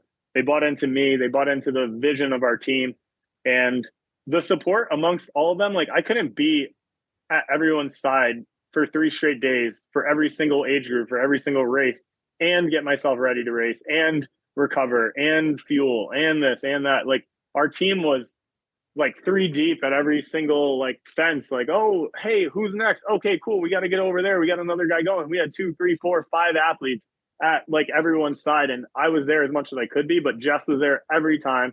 And then the rest of the team was like, no one ever hung out at our table. Like 2 people would check in at our table to grab a snack and go back to the sidelines to cheer for the next person, guy, girl, whatever. But I was so proud of how everyone, they weren't just there as cheerleaders. They were able to do what they needed to do to perform and then be a cheerleader. And like, we got a house together, and it was just like, it was crazy. Like, oh my God, I saw what you did, and I got this and you got that. And we're all like comparing splits on the after the fit day, because we all had numbers. And it was just the teamwork and camaraderie and just the belief we built in each other. That's just a huge sense of pride. And Mike, I know you don't have kids yet. I don't have kids, but I imagine this is what it's like to be a proud father. That's awesome. I don't think that, I mean, last year there was a big issue with that because they just brought a bus of people that didn't really speak English in, and they were the judges. So they didn't know the rules. They didn't count out loud. They didn't speak English. So you couldn't even argue with them because you weren't sure what they were saying and whatever. That was a big like mess last year. Not so much with the elites, because they kind of got the athletes to judge the elites, but the age groupers, like, I'm like, I got an age grouper trying to win a world championship here, and I don't know what rep they're on, and I'm asking, and I'm not getting an answer. So this year, that was much better. I think a huge opportunity they have, though, is the no repping. Like, it's very much the culture of DECA to not no rep people. It's to warn them and tell them how to fix it. Okay. But that next step is going to be like, okay, if you're a judge, if you correct them once, if they go back to it, now you have to no rep them. There has to be a black and white line because there's too much gray area. And I know there's definitely athletes that did get no reps, which becomes frustrating for them. Like, oh, well, I got no rep like 4 times, but no one else did. So I lost my wave because I'm sitting over here doing 5 extra reps. The quote says, I hope you learn how to be proud of the person you are becoming. I hope you learn how to be proud of where you are, even if it isn't exactly where you want to be. I hope you learn to fall in love with the process, with the messiness of life and the confusion of it all. At the end of the day, I hope you find what you're looking for out there. I hope this life inspires you. I've been doing several sports there, triathlon, but also like multisport. I also did some adventure racing. And then I tried, you probably know about the British race, Tough Guy. Yes. Yeah. We say that that's the OG of obstacle course racing. So also did that in 2012, 2010-12, but also 2013. Nice. I did that there. I think 13. I got 3rd place there. So I was like, okay, this is it's a thing. It's still a thing, and but I wasn't really convinced until 2015, where I did some local. They were beginning to become some more OCR races in Denmark. I did some of the local races, but also they went really well. I had some podiums and some wins, and then I was qualified to American World Championship race in. It was at that time. It was in Ohio.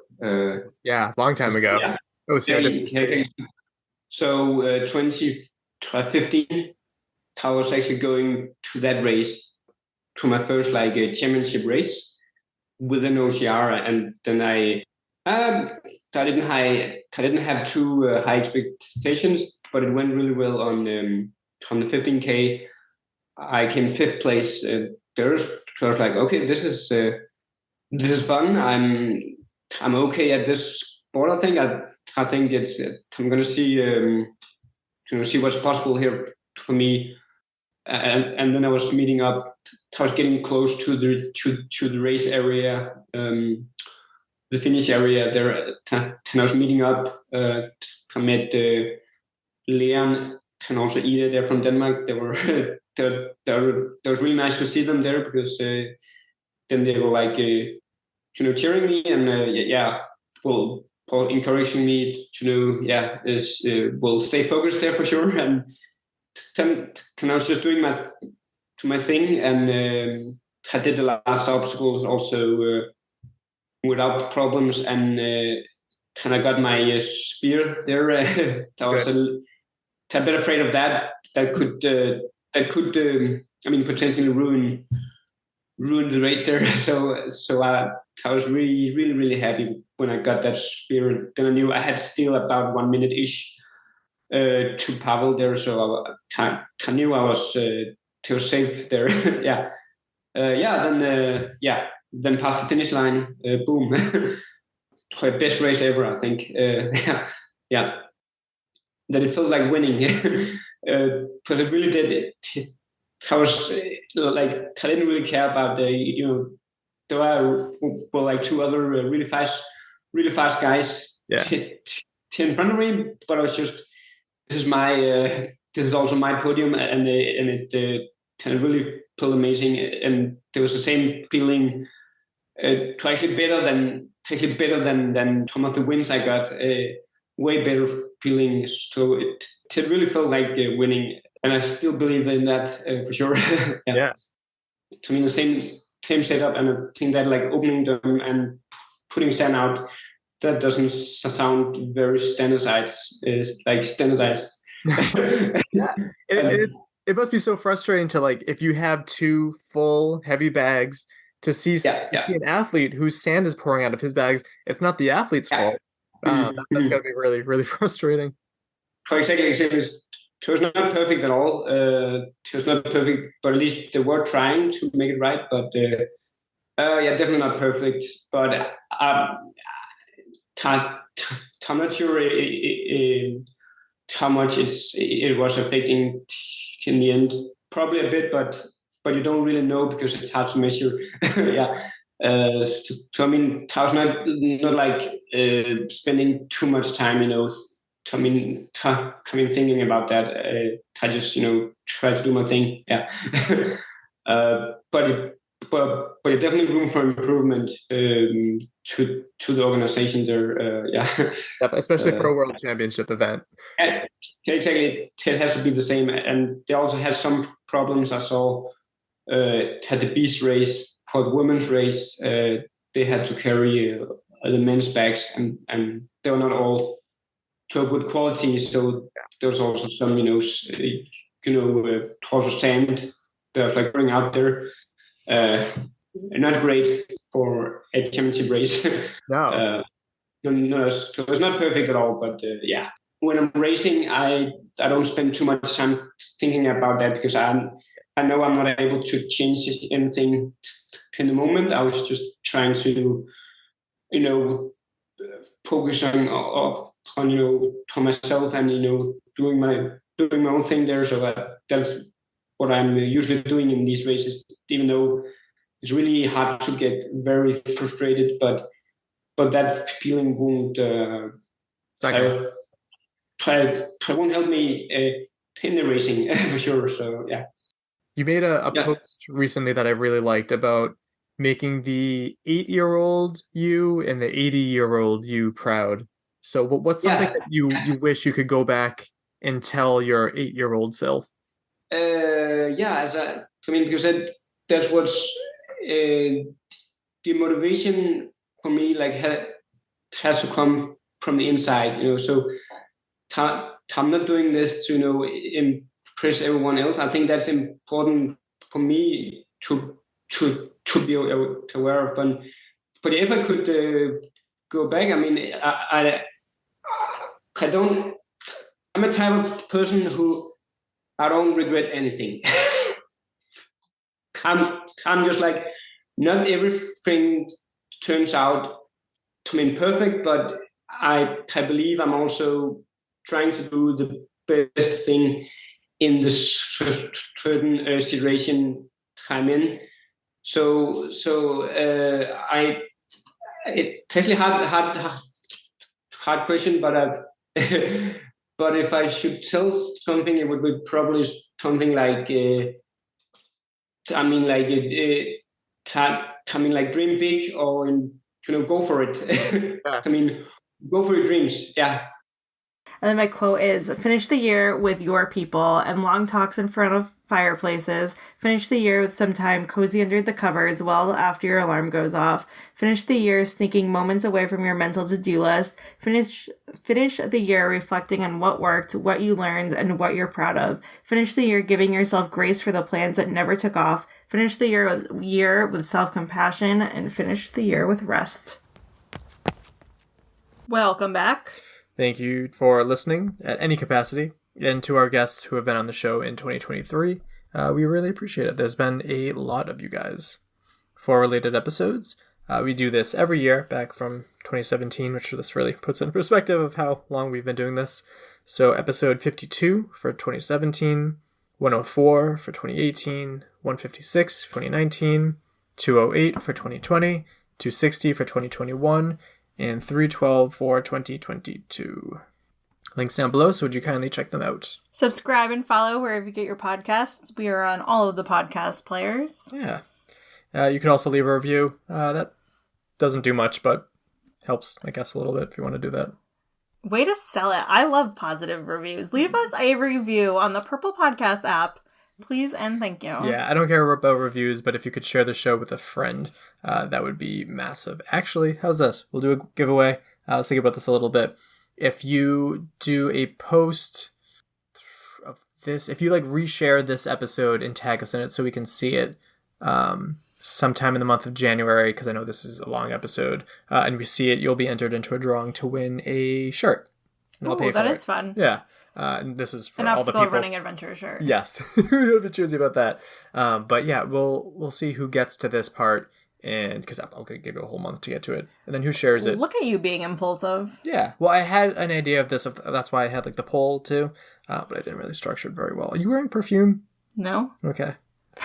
Smell different. Is it my hair? Maybe.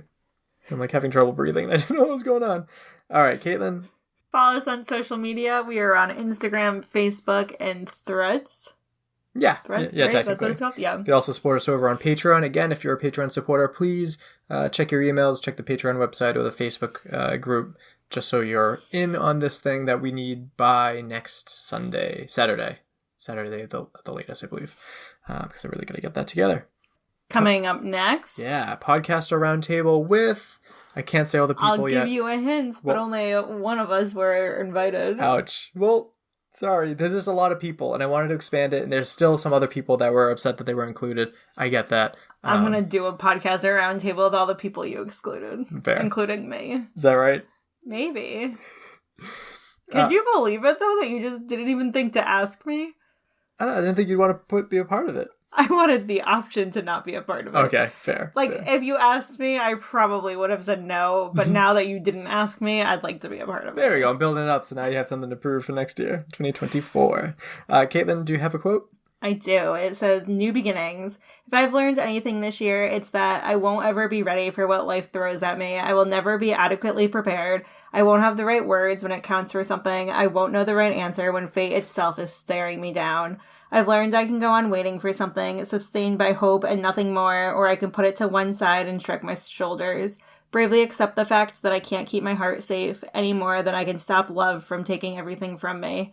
I have learned to stop saying yes when I don't mean it, to live as authentically as I know how, to allow the tips of my fingers to skirt the darkness as long as I remember to keep my eyes fixed on the light, and as one door opens, another one closes. I will move forward with the knowledge that unlike so many others, I will have another year ahead of me, another shot of making it all the way around the sun, and a chance to get it right this time.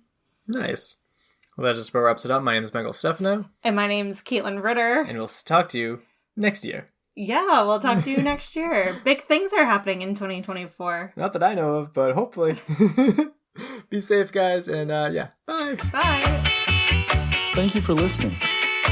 If you've enjoyed this episode, please leave a review. Or reach out to us on social media at Obstacle Running Adventures. Don't forget to subscribe so you can stay up to date with our latest episodes. Please be sure to share our show with a friend so we can reach more ears and more effectively continue to shine a light on the people in our sport, as well as the events we are so passionate about.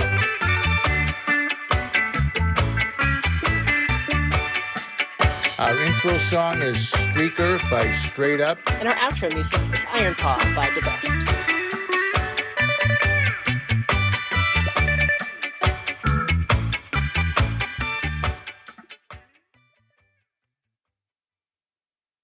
What did you think I was talking about?